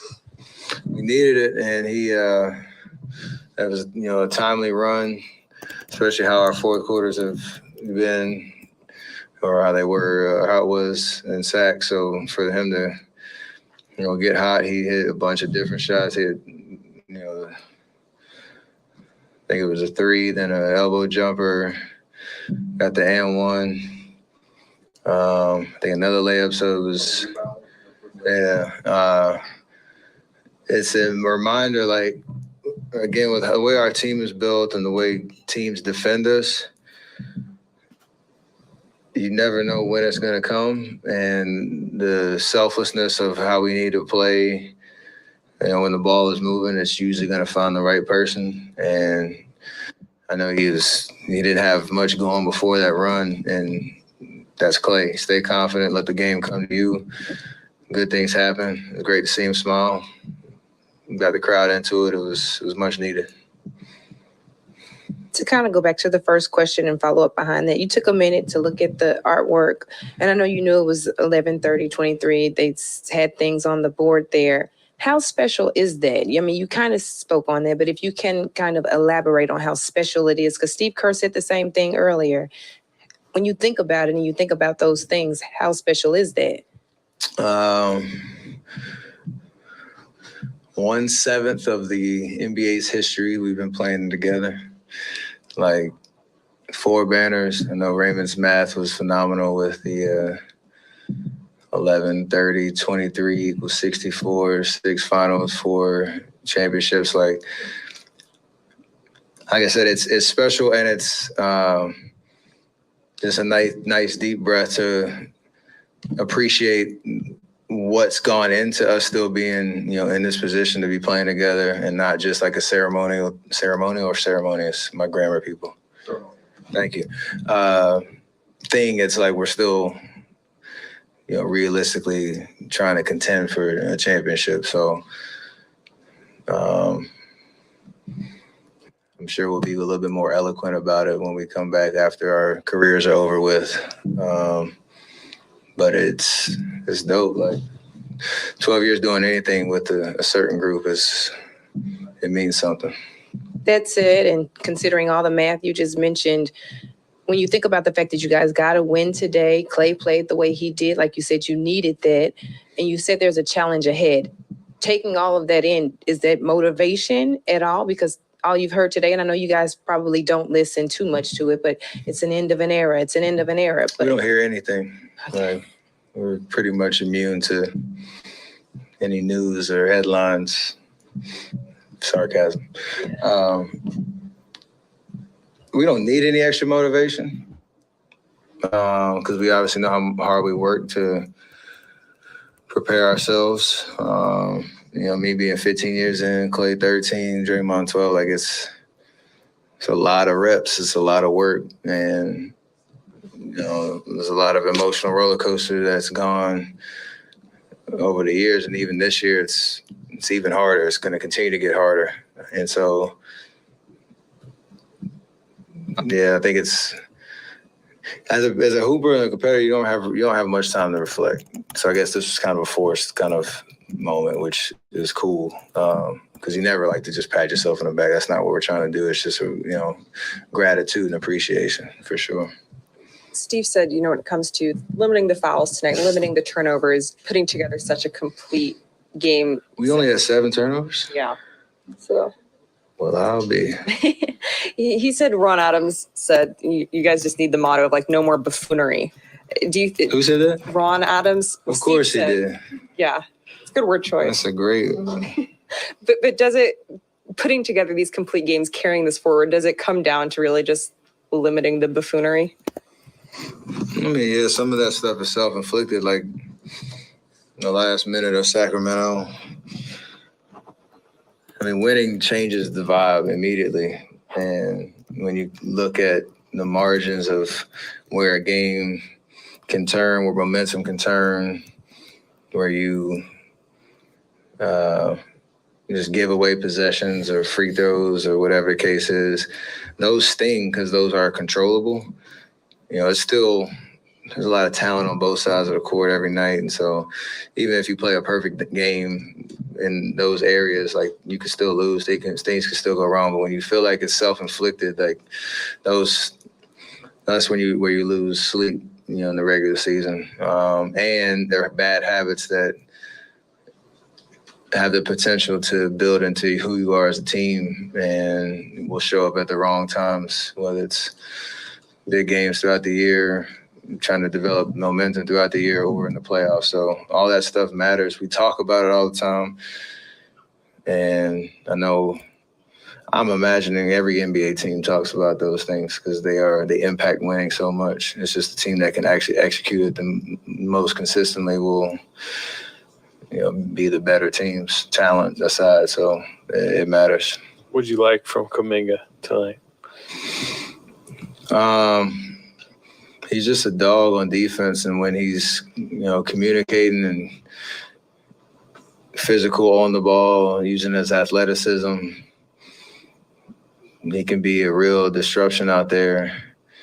And then offensively, we had a certain game plan based on how, you know, the Clippers like to guard us, and he knocked down, you know, shots that were right there for him, ball swinging, him, you know, taking the open ones. I got him in a couple pick and rolls, got downhill. That's the type of game that, you know, he can thrive in when he's taking on an individual matchup, you know, while staying within the structure of our team defense, and then offensively using his gifts to make plays. So it was efficient too. Like, over 24 minutes, and, you know, that stat line is beautiful. Making an impact. You won't have Gary for a while, and, you know, Wiggins and Chris for however long. How important is he in this stretch, particularly, you know, you mentioned it as an individual defender? Huge. Our depth is going to be tested, you know, while those guys are out. So, you know, I know I only played 9 minutes in Sacramento, and got to be ready for whatever, you know, he's called and asked to do, and he did that. So he can plug a lot of holes defensively because he is, you know, everything I just said, is a gifted defender when he's locked in and focused on taking that challenge, but, you know, communicating and being within the strategy that we're doing that night. And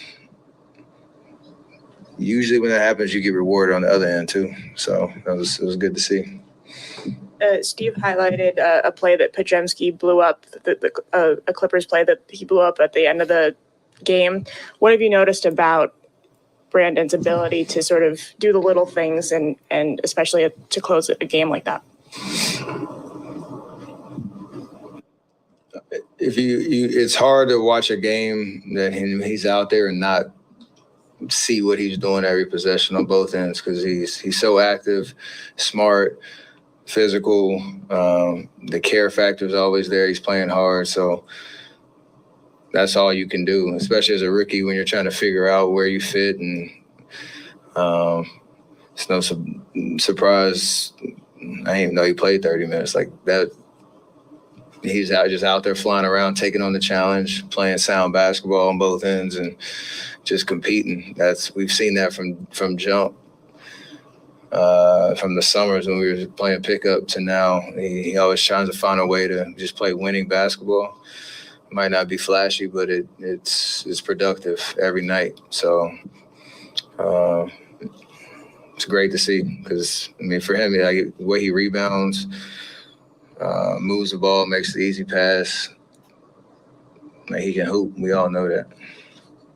Steph, pardon if this has been asked tonight or before, but it's the first time you're getting to see the version of the Clippers team that has James and with Kawhi, with Paul.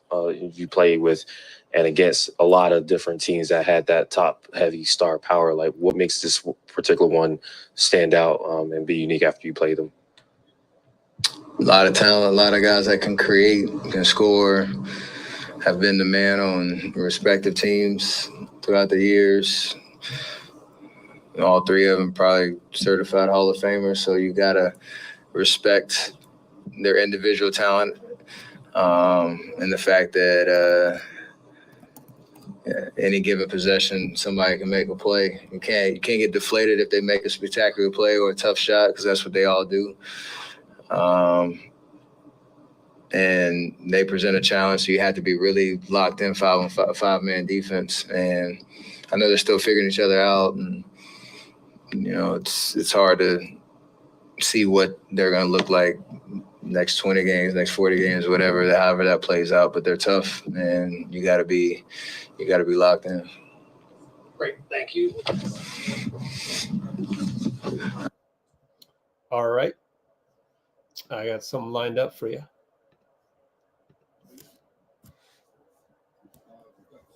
And it's gonna be. I think I'm just gonna go with Tyronn Lue, actually.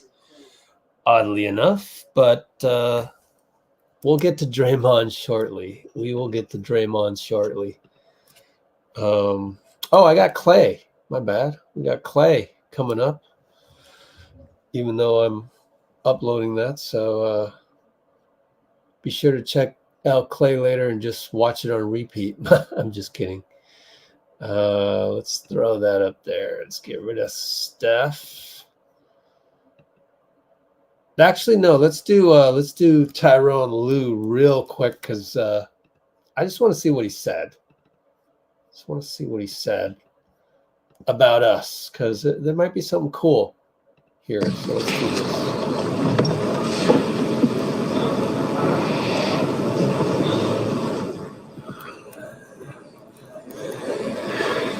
Ty, when are you thinking to use that really small lineup with Bones in that third quarter to kind of maybe get some juice going? Where you at? What'd you say? Well, when did going that really small lineup? Bones really hadn't played rotation minutes in about 3 weeks. I mean, just to get him in there, play really, really small. What were you looking for there? Just some offensive energy, some being able to push the ball, some shooting on the floor, and put him in a tough position. But just thought the game was a little too fast for Kobe tonight, so we wanted to just try to switch it up a little bit. But it is what it is.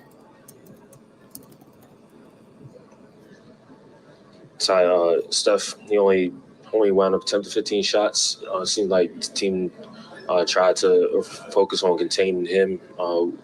What were you trying to just do defensively, and how do you feel like you were able to execute on that end of the floor tonight?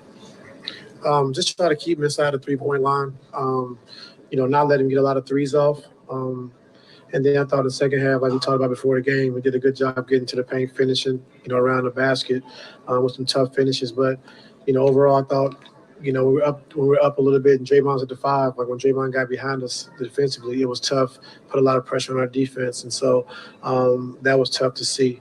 So we just got to, be able to correct those things on Saturday when we play. Hey, Coach, back here. It seemed like Russ made some good cuts tonight, got some baskets, made some extra passes. Has that been a point of emphasis, getting him moving without the ball? Yeah, just put him in positions when teams are going to blitz, James or PG or Kawhi, getting him where he's getting that backdoor cut, for dunks or layups, and then working the baseline, in that short action, which he's done a good job of too as well. Coach, over here to your right. I realize it's a work in progress for you offensively, but when you do get to where you want to be, what is your vision for some of the key tenets of what this team is going to be on the offensive end to be that dominant offense that I think people thought they would be when you guys brought this group together? Yeah, I think last night was really the blueprint of how we want to play. Every night teams are going to play different defensively, so we got to understand that. But I think just being able to play together and understand, the time and score, where guys need the ball on the floor, when guys haven't had a touch, things like that. And then just getting better organized at the makes. We have 3 calls that we want to make, and sometimes we're unorganized. And so we just got to make sure we continue to stay organized and make sure we're getting in something and not playing as much random basketball. How do you feel like Norm came out of this? It was good to see him play, but he hasn't looked like himself even before he got hurt yesterday. He doesn't look like he's gotten the normal volume that you are accustomed to seeing from a player like him. Like, where do you feel like he's at right now? Norm, he always wants to play, regardless of the circumstances. If he can give it a go and it's up to him, he's going to try to play. And so I appreciate him trying to, gut that out and play tonight. And I got to do a better job of just getting him involved. But that's when it comes in when, on made baskets, just make sure we're calling a set, getting in something so we can kind of keep everybody involved in the game. And so if we can't handle that, then I got to do a better job. Just make sure we slow it down and call plays so we're in the right spots and right place. What do you feel like the goal for this team is over the next week and a half, 10 days, going into this new month of December? What's the goal? What would you target as something that you want this team to accomplish in the short term? I think offensively, it's big for me. Just being able to get organized, get into the right spots, get into the right spacing, doing it hard, doing it with some pace. Like we talked about the half-court pace, and I thought tonight our half-court pace was slow. I thought our calls were a little slow getting into it, so guys were out of place and having to run at different spots. And so just getting our play calls in a little earlier and understanding what we're trying to do. A couple of games ago, you mentioned that with James, you were hoping that he could make those calls really, really early after when he would start a possession. How's that gone? With that organization you're talking about? Yeah, like I thought, yesterday I did more of that. So I just got to just keep helping him along until he gets comfortable. Like I said, just, making sure he gets comfortable is the main thing, and just continue to keep getting better with it. It felt like when we left San Antonio, all the guys were acknowledging that this 5 and 7 was really going to test you guys. What do you feel like you learned about this group over the last week? More so than anything, just I think tested us mentally. I just think that understand that we can do it. Guys have fought through it. And I told PG, he's been playing a lot of minutes, and so for him to continue to keep fighting through, playing 30 to 40 minutes the last 5 out of 7 games, that's tough to do, especially when it's 5 and 7. And so like I said, tonight he looked tired to me. A few loose balls that we couldn't get to. His shot was short, and so like I said, that's on me. Just coming off a back-to-back last night where he played 41 minutes. And so, just got to be, smart about it. He said he felt good physically, but you could just see he was tired. And, so we just got to get through Saturday. And then after that, we'll have 4 days off and, kind of come together, work on some things we need to clean up on both sides of the basketball and go from there.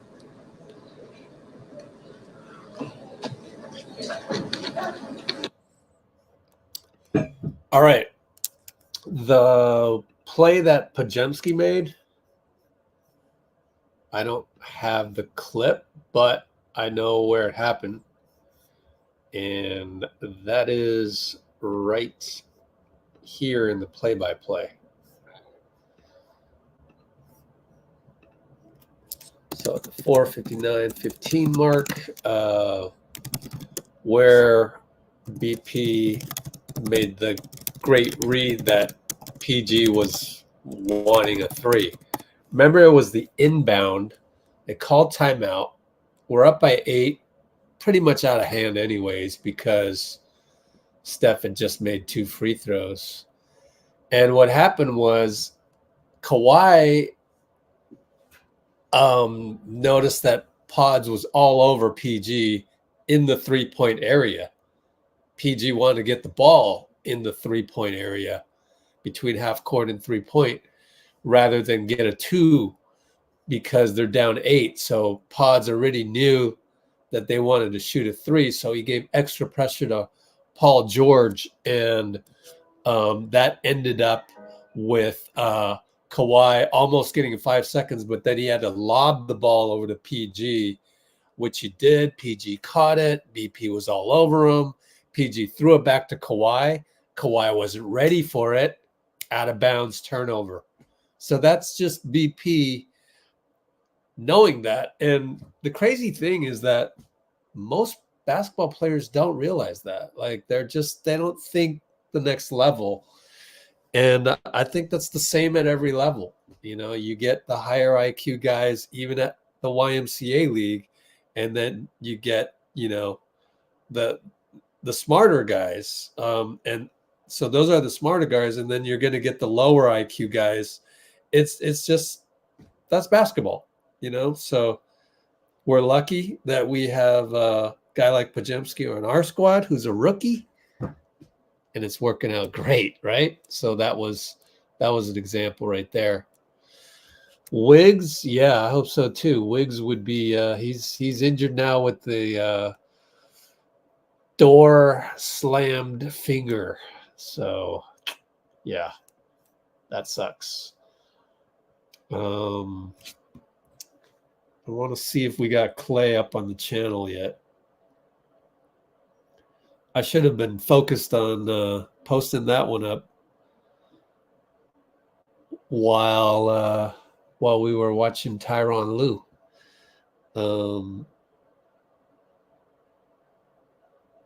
But just give me a moment and I'll be able to get to that. Let me see here. I got to look at some timestamps. 5:10. 5:10. All right. Stay with me, guys. Whew. Put this in there. Got to look for a good quote. So we'll get Klay on next. Klay post-game video coming up soon, but not quite there yet. So hold on. BP. What else you guys want to talk about?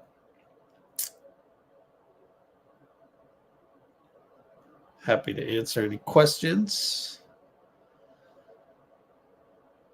I think a very doable schedule coming up. Don't want to get ahead of ourselves, but you know, you got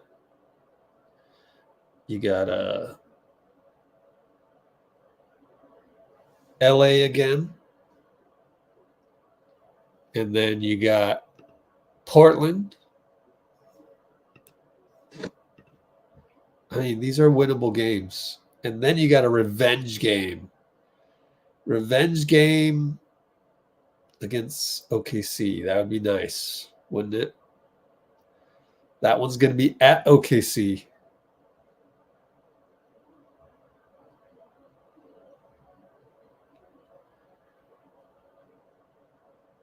And then the game coming up against the Clippers again, that is going to be in LA, middle of the day. I believe a 1:30 tip-off, maybe 1 o'clock. Let me check.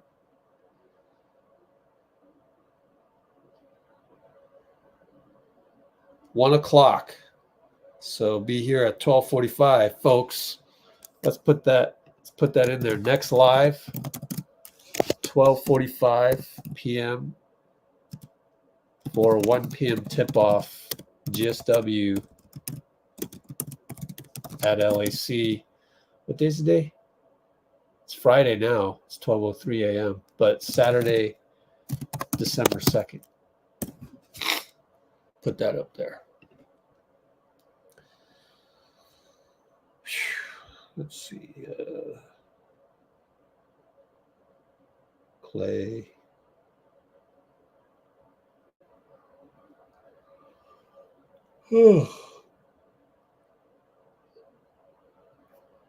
There we go.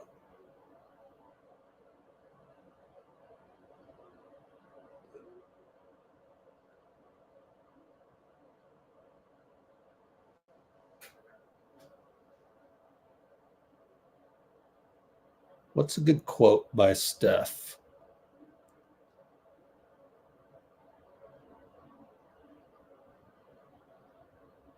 Oh, Klay was doing a paper airplane.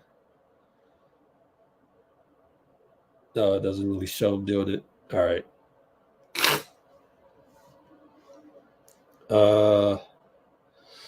I want to go look at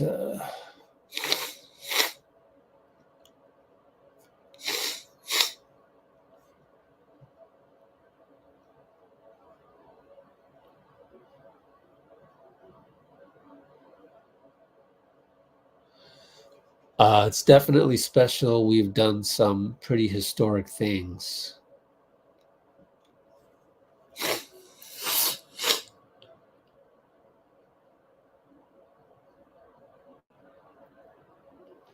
Let's see what Steph said about that. Maybe go back here and go to 95.7. Oh, crap. Don't have it. Here it is.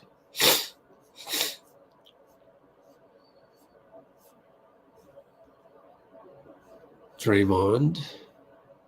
Stefan Kuminga. Took a long look at it. Steph again, picture. They didn't have it. So now we got to go back.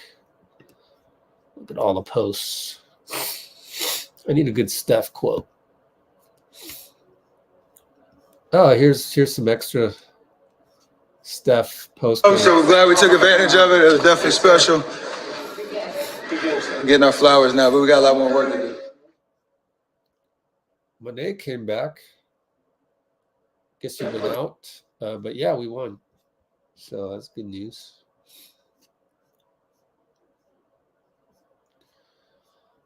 What else? Oh, that's my own tweet. Yay. Draymond, JK can be a monster on defense. Here's the 11:30:23 video right before they went on TV. Draymond Green still have the same belief we had before. We're still in the phase of building continuity.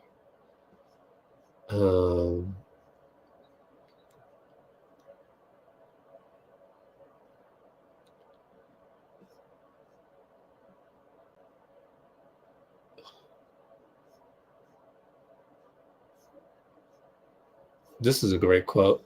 Rookies don't blow up plays. Rookies F up plays. He doesn't.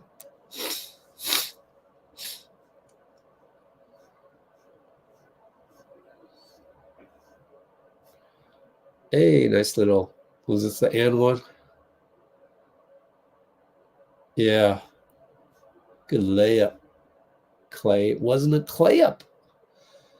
Incredible feeling. 12 years. Draymond. Said he's just a dog. DAWG dog.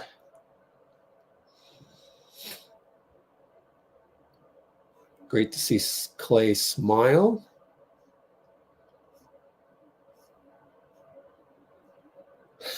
We only had 7 turnovers. Funny. I want a Steph 11:30:23 quote is what I'm looking for. Got anything? Great to see Klay smile. Slater.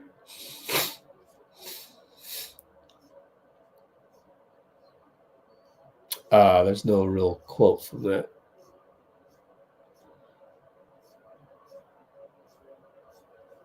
All right. I'll come back to that.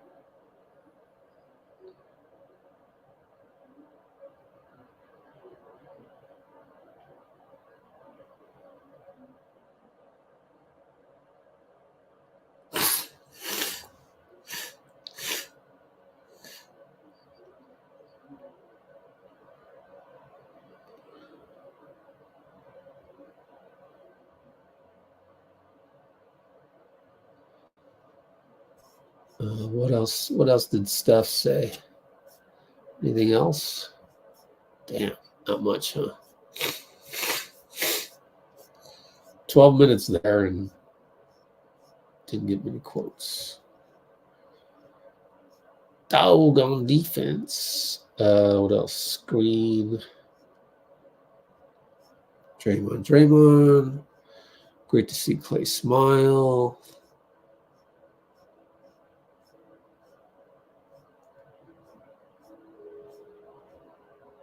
All right.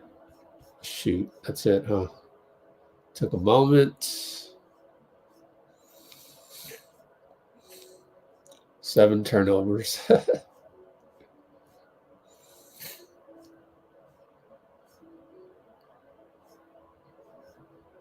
They all posted the same thing.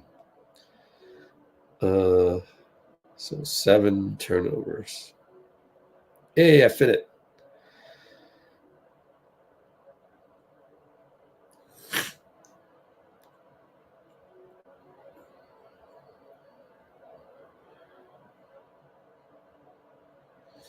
Oh, what else did Klay say? Is he in here? I want to get a good quote from Klay too. And then we'll just play the entire Klay post game if possible. Here we go. Definitely a special. Done some pretty historic things. One of the better trios. Still a little stuffed up here, Amy.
All right. About to get Klay. Hold on. Do a couple final things and we're good.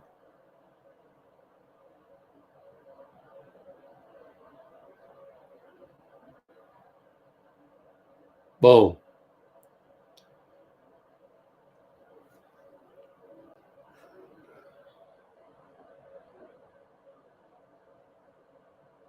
All right, we're all good. Here we go with Klay. Klay feels overshadowed from Steph. Oh my God. No. Come on. I'm deleting that. It's an opinion, but it's a bad opinion. Just give it some time. What are we? NBA.com standings. I mean, what? Are you going to say, oh, Paul George and Kawhi's chemistry just isn't there anymore? I mean, it's just so early in the season, like 20 games max. And we've played 19. Clippers have played 18. You can see when they took the pick for the day. Nope. Stop spreading lies. Come on, man. What the heck is this? Your first comment ever on this YouTube channel is not in the spirit of actual Let's Go Warriors. I mean, what did you think when you came here? Come on, man.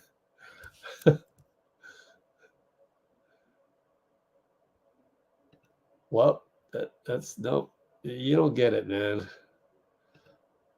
It's not negative, but it's not positive, and it's not true. So there you go. That right there should have been your first comment. And you should have asked it in a question, you know?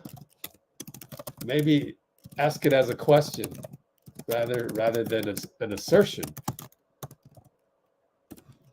Let me put it this way. Understanding instead of judgment. Plain and simple. That's what we do here. We try and understand the team rather than judge them all day. Curiosity instead of outrage. But we're just appreciate it. We're just introducing you to how our culture the first time. But I do appreciate that. But yeah, it's still early. I mean, we had the blueprint. Don't forget, we had the blueprint. First half Sacramento. We did blueprint prime tonight because of no CP, no GP, no Wiggs. The blueprint for tonight was to come out, focus, and execute game plan because we're missing a lot of pieces. Gonna have to do that again on Saturday, but that's also part of the blueprint, which is bring your A game, right? No more of this buffoonery a la as they had Steph on the podium talking about. I just killed the wrong screen. So let's go to Klay. Your reward for sticking it out with us is you get Klay nowhere else. What's the formula? We talked about it earlier, but that was a 1 in 82 aberration. You know, Steph won't throw the ball to the other team up 4 with 44 seconds to go again for a while, right? That was 1 of 82. Are we really going to do the, I hope Kerr plays these guys X, Y, and Z more.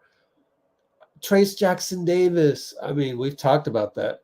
Look, he basically said on the podium, Podziemski's going to close out games now, especially with CP and GP and maybe Wiggs out for a while. So they're going to play more regardless because, you know, there's more minutes available now.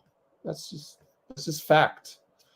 So yeah, you're gonna get your wish, but once we're full squad, then we'll see. You know, maybe Podziemski overtakes Corey Joseph.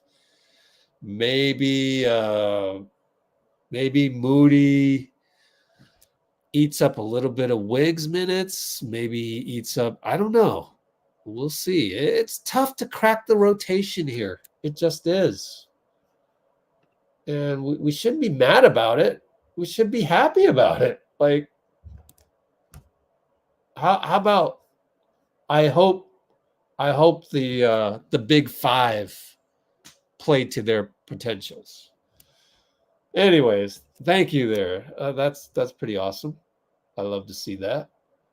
And why don't we go ahead and play Klay and get this off the ground, except for the ad. Let's get this off the ground. Let's go to, oh, Klay starts. Okay. Boom.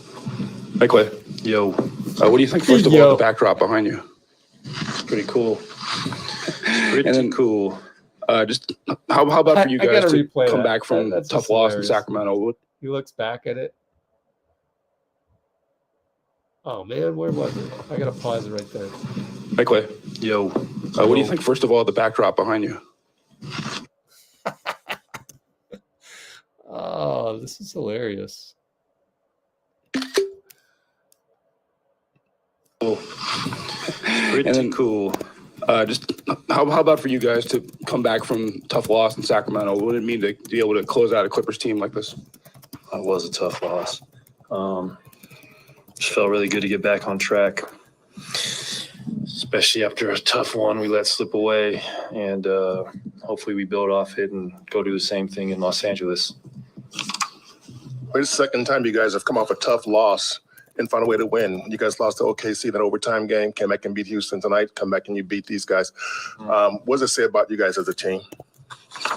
That we're still figuring it out, and we have the ability to bounce forward.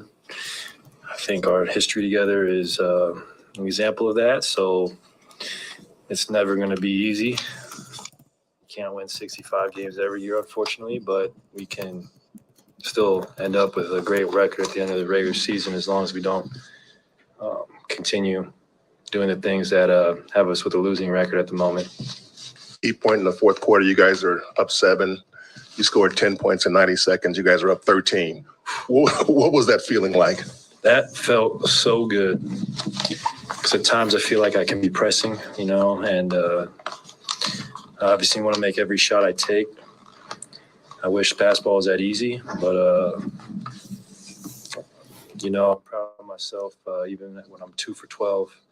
Whatever I was, not getting discouraged. I would have been very disappointed if I ended that way. Instead, I kept hunting good shots and stayed positive, and it worked out for me. It felt great. I wanted to kind of ask you about a specific play that started that stretch. Ball got to Kuminga in the corner. He kind of gave you a little DHO in the corner. What does that show about him and kind of the way he played tonight and his growth to recognize that, execute? Shows that he trusts me, and JK is sky's the limit for his career. He can do things you can't teach, especially his ability to elevate above the rim. And his jumper looked great tonight. It was smooth and great backspin. And he took great shots, and he played very good defense on some of the best players in the world. And it's just a joy to see him grow. Sometimes we forget he's only 21 years old, and he's got so much basketball ahead of him. You spoke about the graphic. You said it was cool. It's 11/30/23 day. So yourself, Steph, and Dray day. And then you have the game that you have. It's the fourth quarter that you have. You flex on them a little bit, and you stay pretty even keel most times. So that being said, I know you said it's cool, but Steph said it's special to be able to look at something like that. Do you have any type of feelings like that about it? Is it special? Is it a reflecting moment? Yeah. No, it's definitely special. It's very rare in pro sports that you get to be teammates with guys for over a decade. And we've done some pretty historic things together. Not satisfied, but when you're going to look, when our careers are done, you look back on what we were able to do, you can say it's one of the better trios to play in the NBA. So just to be even in that conversation with some of the greatest to ever play is incredibly cool. And I'm a big basketball historian, and, to look at us three and think that we've won championships, in the same realm as guys like Mikhail, Bird, and Parrish, or Manu, Tim, and Tony. Hopefully Steph, Klay, and Dray will leave a legacy like they did. Hey, Klay, you got to play answer against these guys on the Clippers for the first time.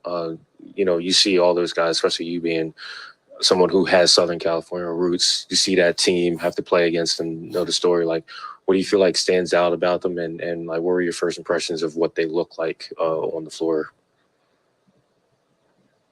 Well, they got to be one of the more talented teams in the world, and I think they're still trying to figure it out. I mean, they all, went to high school in SoCal. I played against James Harden in high school. I played with Paul George on my AU team. So it's just an honor to be playing against these guys still. And we're doing it at a high level, too, in our 30s. It's pretty special. And I think they'll be a threat come playoff time. They got a lot of talent, and Ty Lue's got a lot of experience. In a world where women's sports. Oops. Sorry about that. Skip. That's it. Cool. Great. Oh, that's a good one. Oh, sorry. And then it's Steph, which we just saw. I got Draymond for you if you can just wait a little bit. Just give me a moment.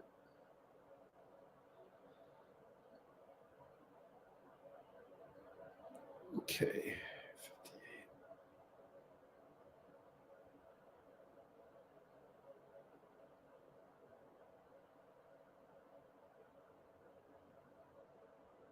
Okay. Not yet.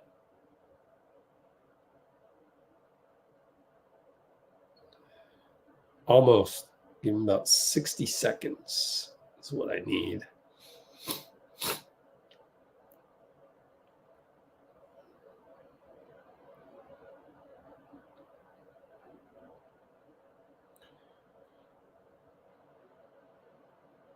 All right, let's see.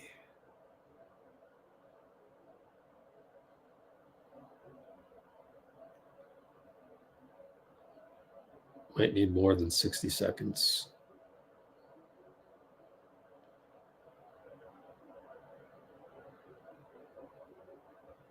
Okay, yeah.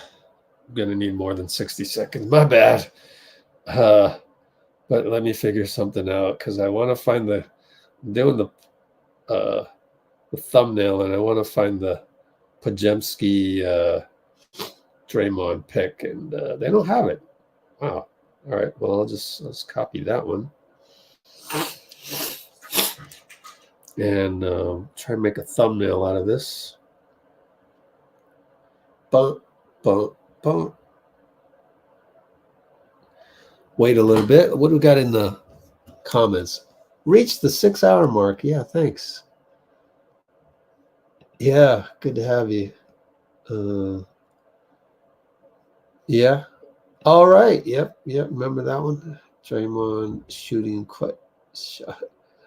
Yeah, they let him shoot, so he had to shoot those. So that was good. Let me take a quick peek at Twitter and see what else we got going on. I kind of want to go look at that awesome quote on Pajemski from Draymond. Ooh, Deion Sanders. Sports Person of the Year? Wow. Congrats, bro. Breaking news.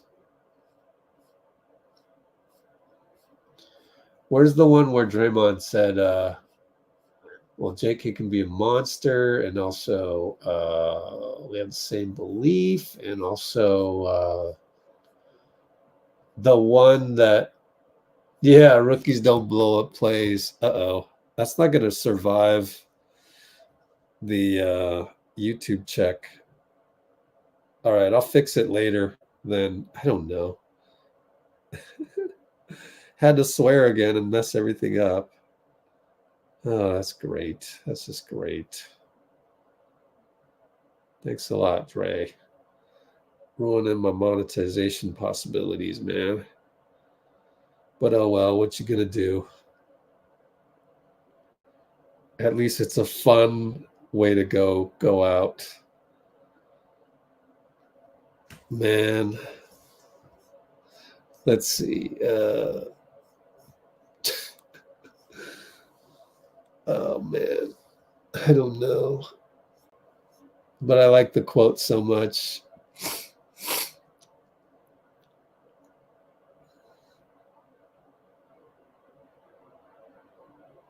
I'm just waiting for this little thumbnail device, this little thumbnail app. This is PhotoGrid, really. But I have to wait for the ads to clear out, and unwilling to pay for this app.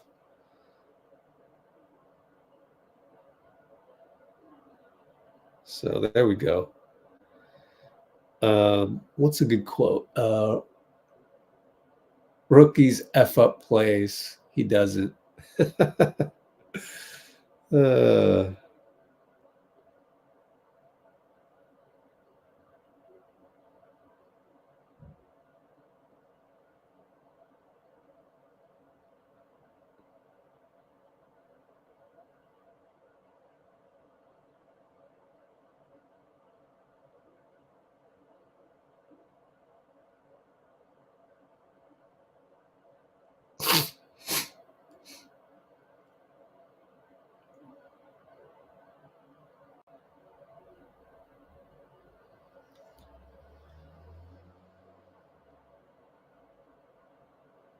All right, almost done with that.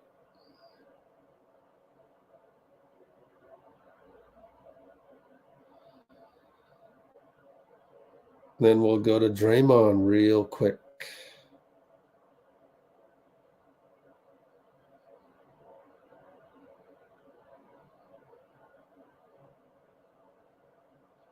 Draymond on Pajemski.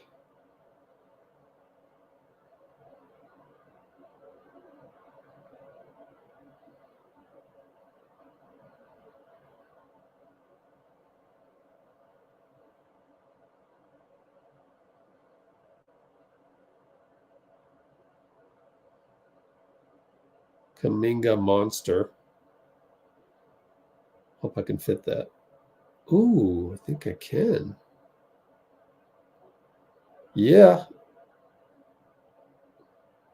Pat myself on the back.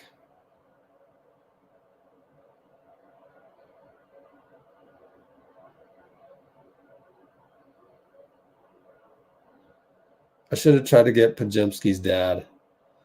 But he's hard to get, obviously. He's going to go talk to his son on the phone. Boom. Draymond's on the channel, and we will go there right now. Actually, give me 5 more seconds.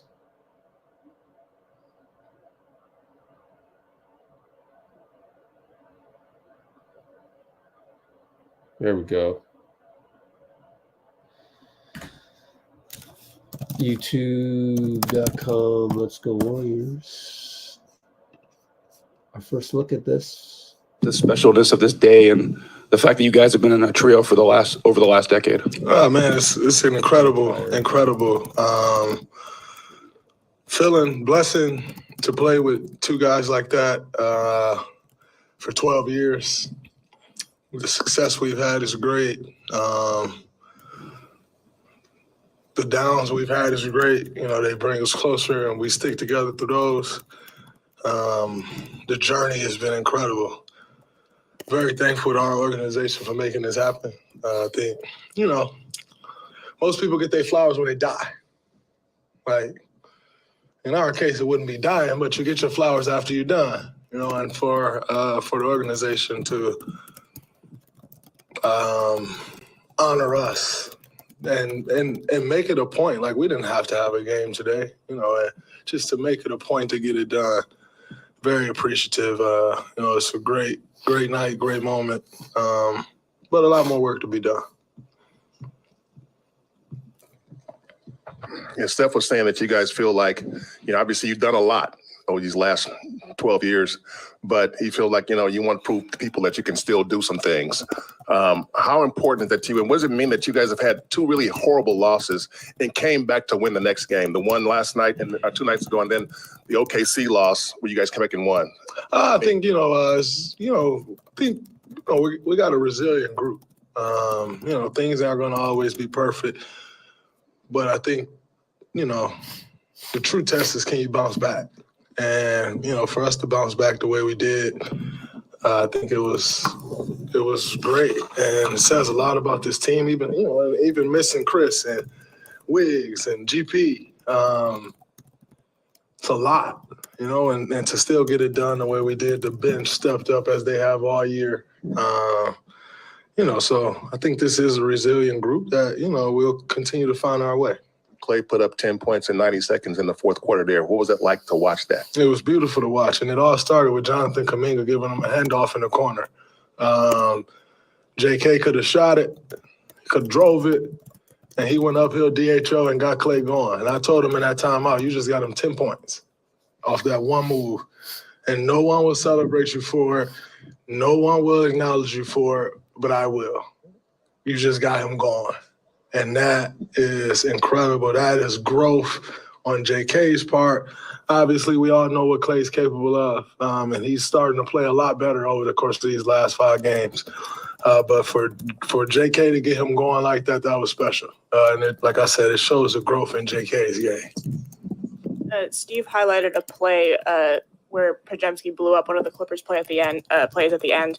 What do you notice about what he's able to do sort of in terms of little things, not just scoring? He's a gamer. He's a competitor, and he's smart. And, he's a student of the game. He asks a million questions, whether it's to CP, whether it's me or coach. He's always asking questions. He'll come just sit next to you and listen. And, it shows up when he plays. But, BP is one of those guys that we knew right away coming into not even training camp. We knew right away when we did the mini camp, like, this kid can play. Like, he's going to shock a lot of people because, if you look at our roster, I'm certain expectation was that he'd spend a bunch of time in Santa Cruz. And you saw him play once, and you're like, oh, man, this kid play. Then you see him play again, you like, and I actually told my friends, I said, I know everybody's thinking BP's going to spend a bunch of time in Santa Cruz. Watch him end up being a part of the rotation. And it's unfortunate that we got guys out, but when you do have guys out, that's your opportunity to step up. And every time his number's been called, he stepped up. And so it's good to see him having the success he's had and having. It's great for us, great for him, and he'll continue to grow because he loves 8 rebounds. Like, I couldn't even get 8 rebounds tonight. Like that, he's all over the place. He reads the game. He's solid, doesn't make mistakes. And that shows in him blowing up a play. That's a rookie. Rookies don't blow up plays. Like, rookies fuck up plays. And he doesn't. Dre, you speak about, being with that group for 12 years, looking at the Clippers and the 4 guys that they have together now that James is on that team. What were your thoughts when those guys got together and after playing them, what do you feel like stands out about that group compared to some of the other top-heavy teams that you've seen and played it with and against? Oh, well, I think it's, it's obviously an experiment. Anytime you make a move like bringing in a James Harden to a team like that, you're experimenting. Ultimately thinking that it's going to be great. And, they're very early into their experiment. They're still figuring out rotations. Russell played 26 minutes tonight. I saw the other day played 18, and so they're still figuring everything out. They're figuring out what system they'll run with that group. And, I think overall they're good. A really good team. But, it's as someone who's played on a team like that, with a bunch of superstars, all-stars, it takes time for it to come together, and so I'm not really one to sit and judge them on how they look right now, what they're doing great, what they're doing not so great, because the reality is something that they're doing great right now could actually be in a way. Like, you just don't know, You could look up 2 weeks from now and what you thought they were doing great is just totally goes away because they found this, and so I think still got to give it more time for them to figure out, work out the kinks, and also learn how to play together. That matters in this league. Continuity matters. And so, like I said before, you look at it on paper and it's beautiful to have all those guys who we know what they're capable of doing. But I also know that it does take time for it to come together and figure it out. And, they've been playing better as of late. There's a lot of talk from you guys early in the season, just the improved chemistry, the improved feel around the team. You were 6-2, but that's obviously usually tested, through losing streaks, injuries, all that. What's kind of just your updated take on, where this team from a chemistry standpoint is at, at 9-10 going through a lot of stuff? I think, we still have the same belief we had before, which is this team can win a championship. We've shown flashes of being that group. And at times we haven't, but this is a different team, and you have to build, just as I said about the Clippers, you have to build consistency and continuity. And we're still in that phase as well. But this is a team that we all believe in. We know what we think this team is capable of, and we know what it takes to win a championship. And we think we have all those pieces and the things that it takes to win a championship. Not ideal to be 9-10. Fortunately enough, let's see if I got good math. We got 63 games left. Is that right? Perfect. What do you? I mean, Gary's out probably a while. Who knows with Wiggins and Chris? What do you need from Kuminga from a defensive standpoint? We need him to just compete on the defensive end. His physical attributes can be overbearing on the defensive end as it is. You add the effort and the want to play defense and turns into a monster. He was incredible tonight on both ends of the floor. And so I don't just view it as defensively. We need his offense as well. JK brings something to this team that no one else brings with his slashing, his athletic ability in the paint, ability to finish in the paint. And, when he's knocking shots down the way he knocked shots down tonight, it's a bonus, But he was really special on both ends of the court tonight and a huge reason why we won this game. Plus 13, second highest plus minus on this team. And it showed, you could see it as the game was going on. He was brilliant.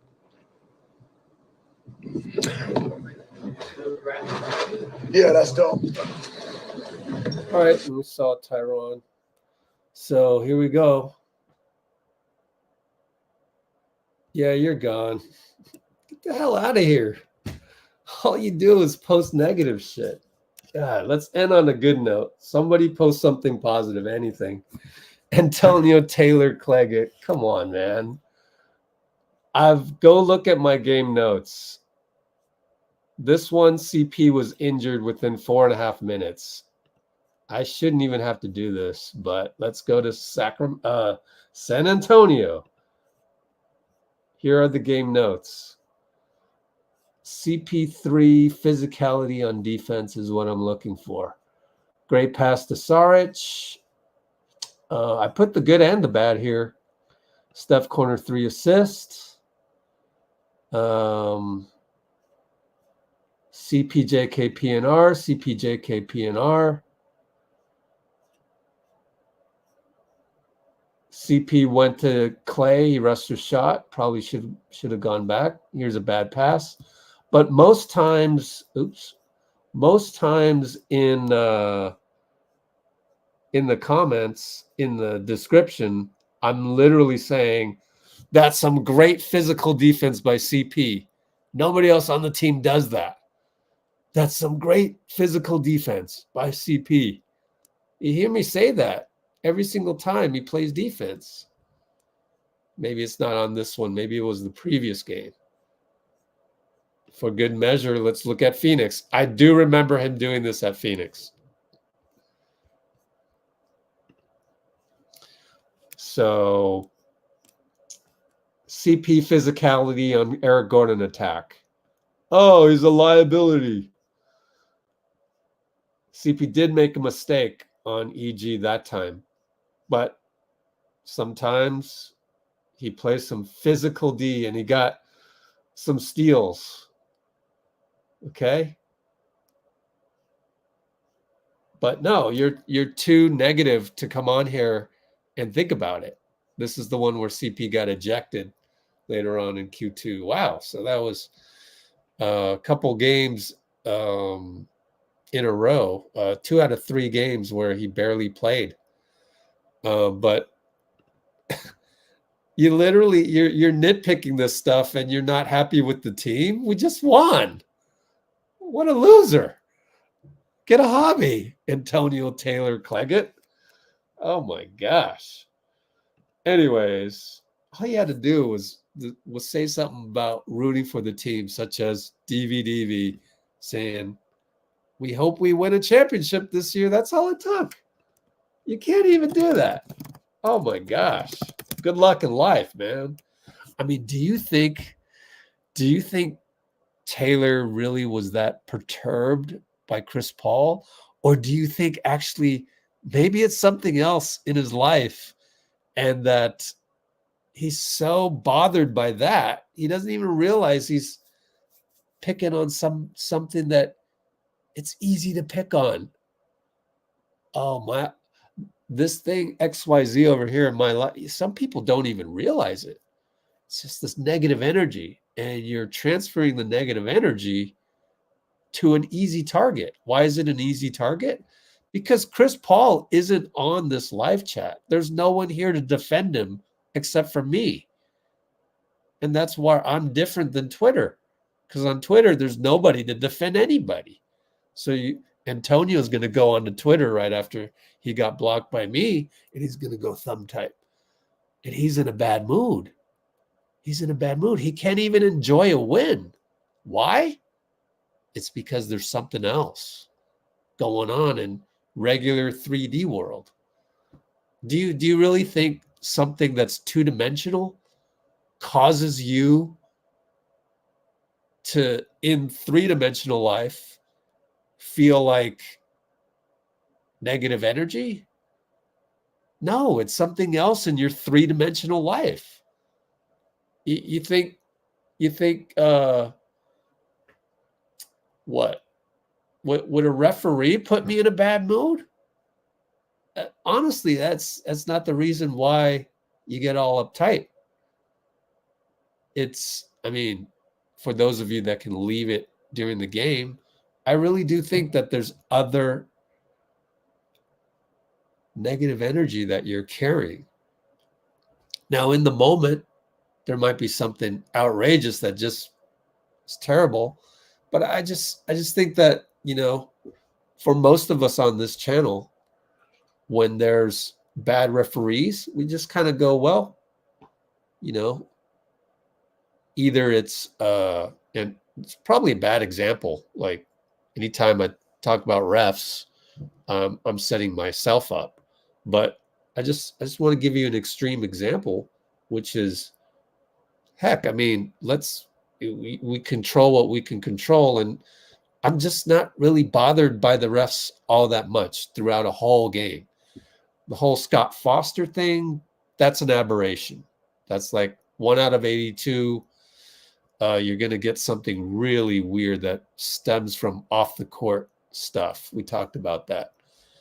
But all in all, you know, I'm not really, I don't really have any negative energy about referees. Like, it doesn't bother me in real life. Like, I'm going to log off here, and the subject of referees isn't really going to bother me until the next bad call. And then if there are several bad calls in the same game, then we talk about, oh, it's rigged, or, you know, that's extreme, I think. But I just say it's bad refereeing, and you're going to throw the dice every single time. You're going to do a crapshoot every single time with certain bad refs. You can't depend on them to make the right call. So it's a crapshoot every single time, but it doesn't really like carry over.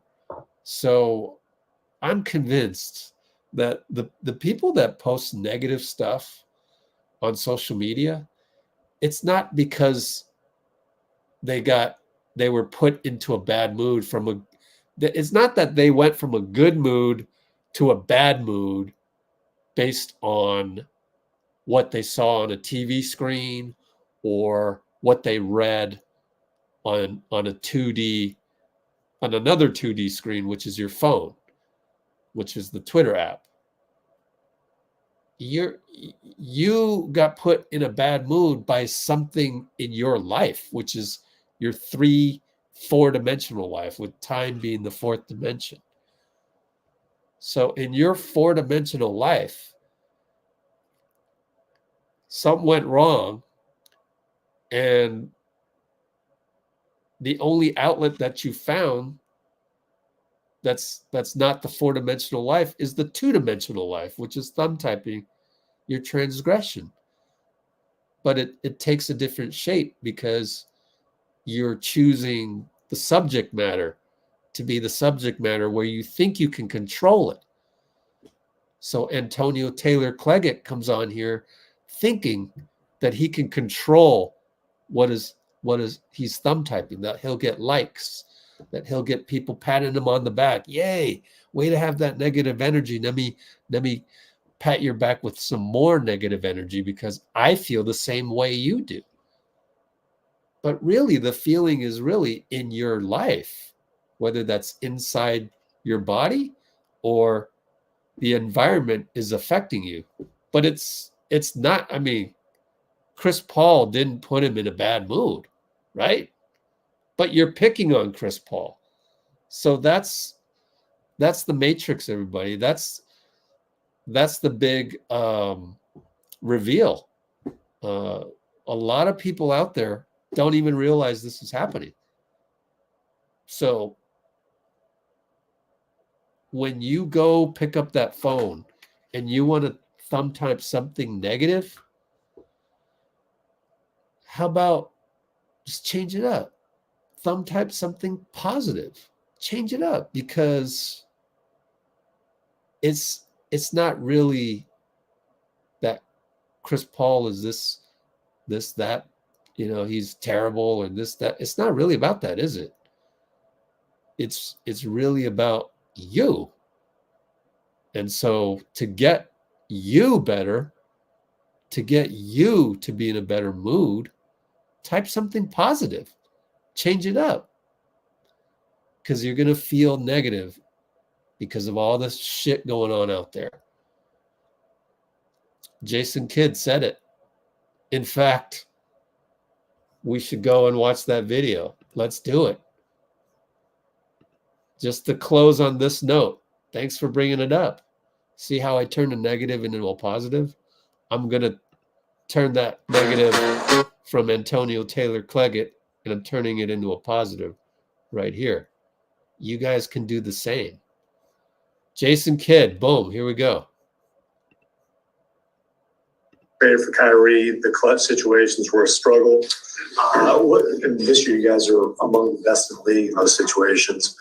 What have you seen the difference in the dynamic, specifically with Luka and Kyrie when you're closing games? All right, I'm going to pause it right there. You've only got a minute. Hold on. Let me get past me. So from Jason Kidd, so don't worry. This stuff. There we go. For a pro athlete, because you can get better and learn from it. And those two are the best in the world. And we feel very comfortable with. He started it by saying there's no failures to having the ball. Sometimes it goes in, sometimes it doesn't. But we learn from it. And I think they've answered that question from day one. As you just mentioned, they're one of the best, if not the best, in clutch time. But that was a big thing you guys wanted to make a big deal about last year. But you're not making a big deal about it this year because shit's going good, right? So write some positive shit. I just asked you a question. And I'm giving you a fucking answer. Like, you guys, there's all right to write positive stuff. People will read your positive. You don't always have to be negative, right? Like, it's just the world's already negative enough, right? So let's see some positive stuff on some positive people that are doing their job on a nightly basis. Make it a lot easier to do that this year. Well, we're only into this year. We can't go back to last year, right? Like, that's the problem. Have a good night. You know everything. All right. Yeah, he was pretty pissed about that. Also, then there's Moody. We should put Moody up here. A lot of guys that like you just in this situation, there's positive in every situation. So me being able to value the 17 to 20 minutes I get, just being able to appreciate those and maximize those is something that I can learn from, and that's like a challenge that I can learn right now. Rather than if I could sit up here and be mad about my 15 minutes and then I get 30 minutes next year. Well, since I was in here pouting all year, now I'm not ready for those 30 minutes, and I don't know how to maximize 30 minutes. If you can't maximize 15 minutes, then this is going to be the same when you get 30. So just taking every obstacle and learn and seeing the lesson that's in front of you. Something I seen a while back that I really like was a fool looks for happiness in the distance, while a wise man grows it under his feet. So instead of just saying it's going to be better in the future, like, oh, it's bad right now, but it's going to be better. It's going to be better. You can always say that for the rest of your life. But a wise man is going to sit here, look at the situation that he's in, and make the best out of that. So that's something I try to live on. Wow. Boom. That's it. Just us time. Oops. Damn it. Screwed that up. Got a few ad plays, though, I guess, out of it. But am I not getting this? Mute? I better refresh. Oh, here.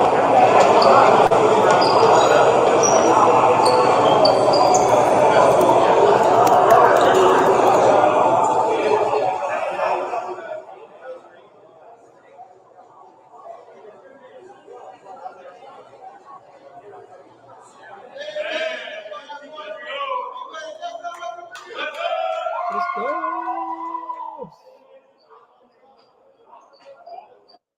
Well, I didn't reach the 6-hour mark, but that's okay.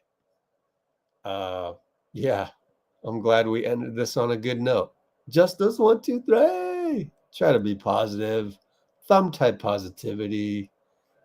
Don't thumb type your negative energy right back. Don't use it as a mirror.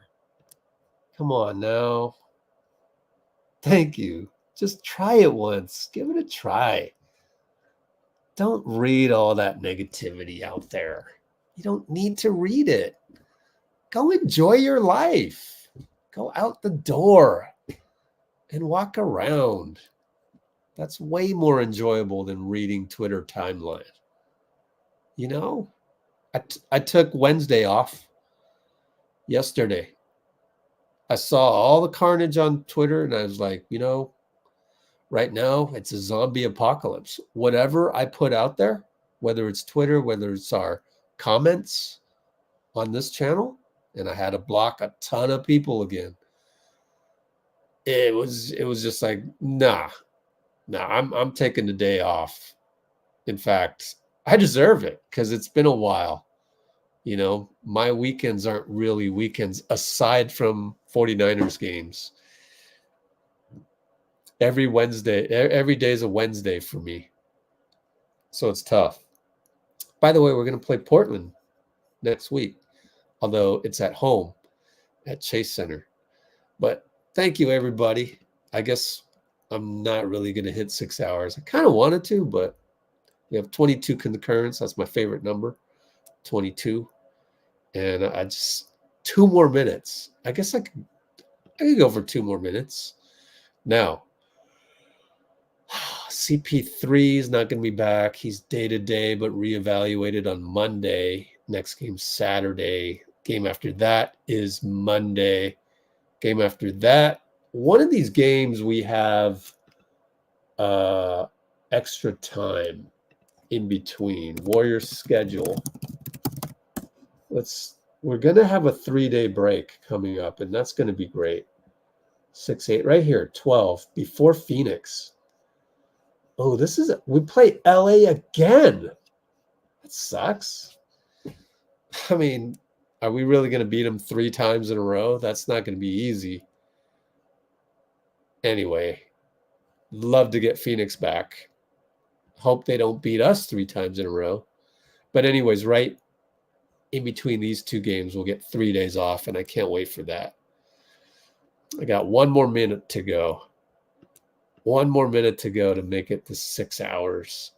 Then we got Brooklyn at home. We'll get CJ Holmes coming back. Let's try to get CJ on the live stream for that one, huh? Then we get Portland again. Yay. Oh, and then it's the Celtics at home. Oh, and then we kind of have a homestand, little bit of. Right here is a long homestand. Steph talked about it after the Sacramento loss. Talking about this homestand. Got the Nuggets. Oops, right here. Ooh, can't wait for that. Dallas is going to be great. Miami. Oh, this is tough. And we got the Nuggets again. But we got a couple, Portland Trailblazer games that might help out. Orlando's better. What's their standings right now? Standings. I thought Orlando's doing pretty well. Oh my gosh, they're second in the East at 13-5, 9-1. Oh my gosh, 6 hours. Yeah, they're all trap games. All right, thanks everybody. We'll see you in